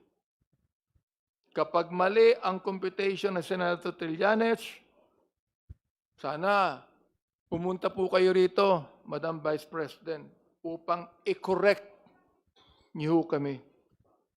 The simple life image, Madam Chair, sinasabi ninyo,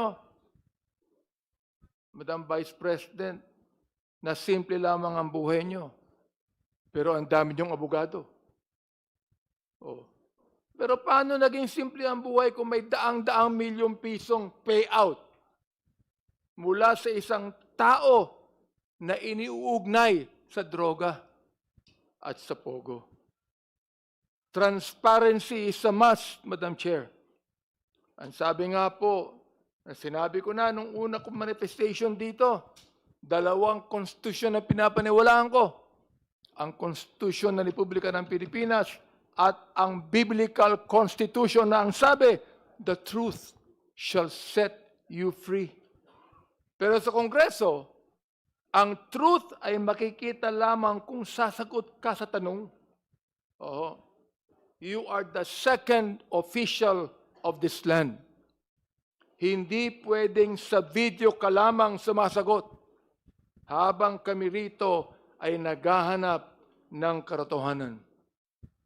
Madam Chairwoman, it is high time for Vice President Sara to face these allegations of ill-gotten and hidden wealth. Ill-gotten and hidden wealth. Ayaw kong maniwala sana rito. But if the Vice President will appear here and explain all of these allegations, then we will be able to find out the real truth of the matter. Show us your SALN. Explain the Sami Uy checks. And prove to the Filipino people na ang yaman ninyo, Madam President, Madam Vice President, ay galing sa pawis, hindi sa payout. Huwag po tayong magtago sa sayaw ng tinatawag nating confidentiality. Yan lamang po ang aking manifestation. Madam Chair, salamat. The committee notes the manifestation of the Honorable Abante. Honorable acknowledge after Kong Percy. Honorable Sendanya and then Honorable Mika Gonzalez. Thank you. Thank you very much, Madam Chair. Good afternoon. Nasa siguro 8 oras na yata tayo ng conversation today. Pero sigurado po ako marami sa ating mga kababayan. And we have 2 more resource persons. Yes, Madam Chair, we'll keep it brief. Magandang hapon po, Senator Trillanes. Magandang hapon, Your Honor. Dito po sa sa Annex A, sa inyo pong sinumpang salaysay, nandito po yung BPI Julia Vargas branch sa Ortigas. Ito po ba yung may confirmed na transaction dated February 25, 2010, similar to the transaction made by Sami Uy to Sara Duterte and former President Rodrigo Duterte? I will check on that. Yung kay Sami Uy kasi account po niya yun na binigay niya na in-encash na manager's checks nila Sara Duterte and the other family members. Pero yung sa Julia Vargas, ito yung main account na joint ni Sara Duterte and ni Rodrigo Duterte, Your Honor. Maraming salamat po, Madam Chair, Mr. Senator. Kahapon po kasi nabanggit ko kanina, nag-deposit po ako sa account na ito ng 448 pesos. So we'd like to request the Secretariat to kindly share and show to Senator Trillanes the deposit slip for him to confirm if this is the said joint account ni VP Sara Duterte and former President Rodrigo Duterte. Comsec, please approach Honorable Sendanya. You will be showing the deposit slip to Senator Trillanes for his confirmation whether the accounts are the same.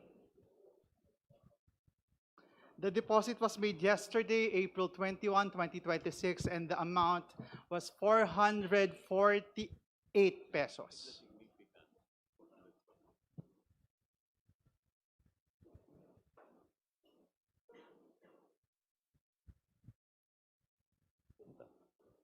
Yes, I confirm, Your Honor, na this is the same account of the Sara and Rodrigo Duterte. Would you like to submit the deposit slip to the committee to form part of the records of our proceeding? Would like to submit the said deposit slip to the committee as part of the proceeding for today. Comsec, kindly receive the deposit slip.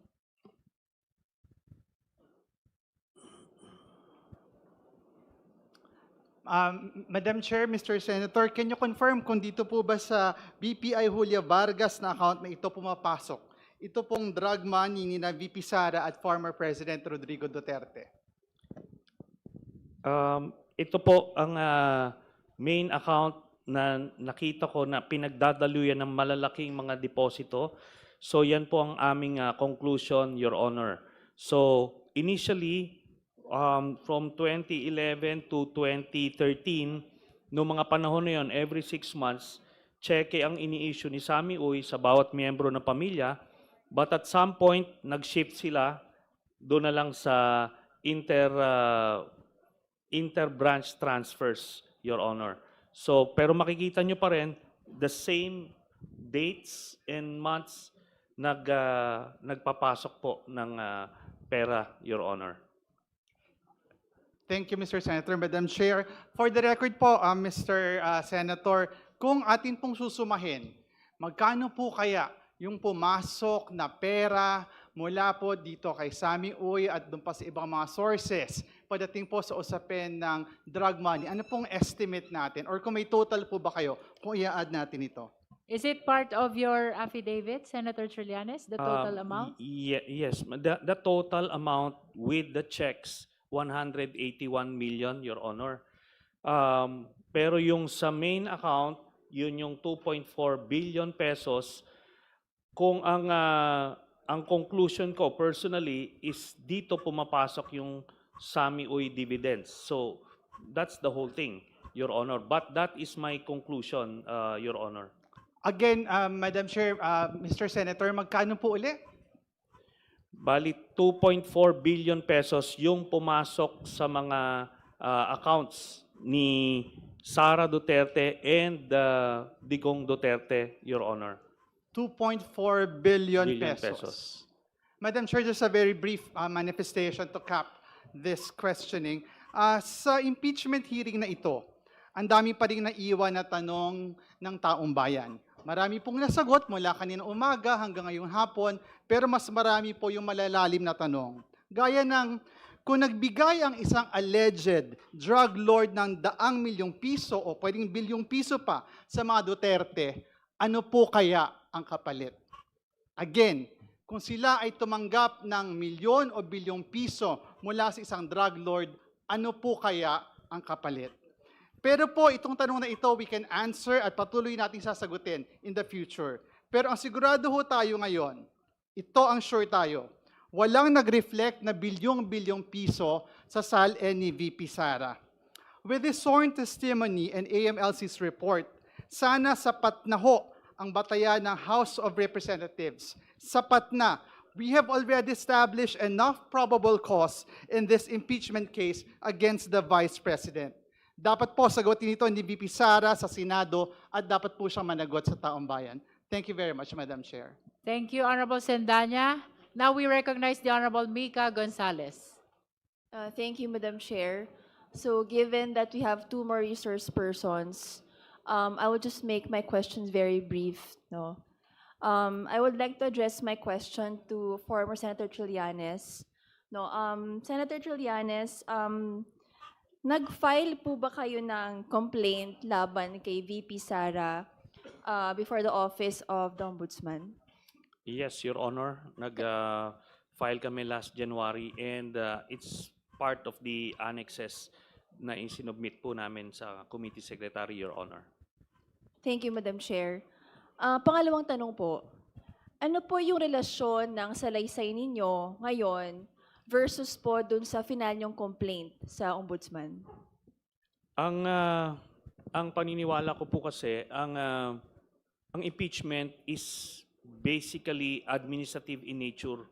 So ang penalty niya is only removal from office. Pero yung final namin po na criminal complaint, ito po may penalty ng pagkakulong. Although yan po ay magiging desisyon ng Ombudsman kung ipo-pursue niya yung investigation at kung matuloy po yung conviction dito sa impeachment case, Your Honor, ay pwede nang isampa yon sa Sandigan Bayan pagka natapos na po yung investigation po doon. So, kwan po siya, it can go hand in hand, Your Honor. Thank you, Madam Chair. Last question na po.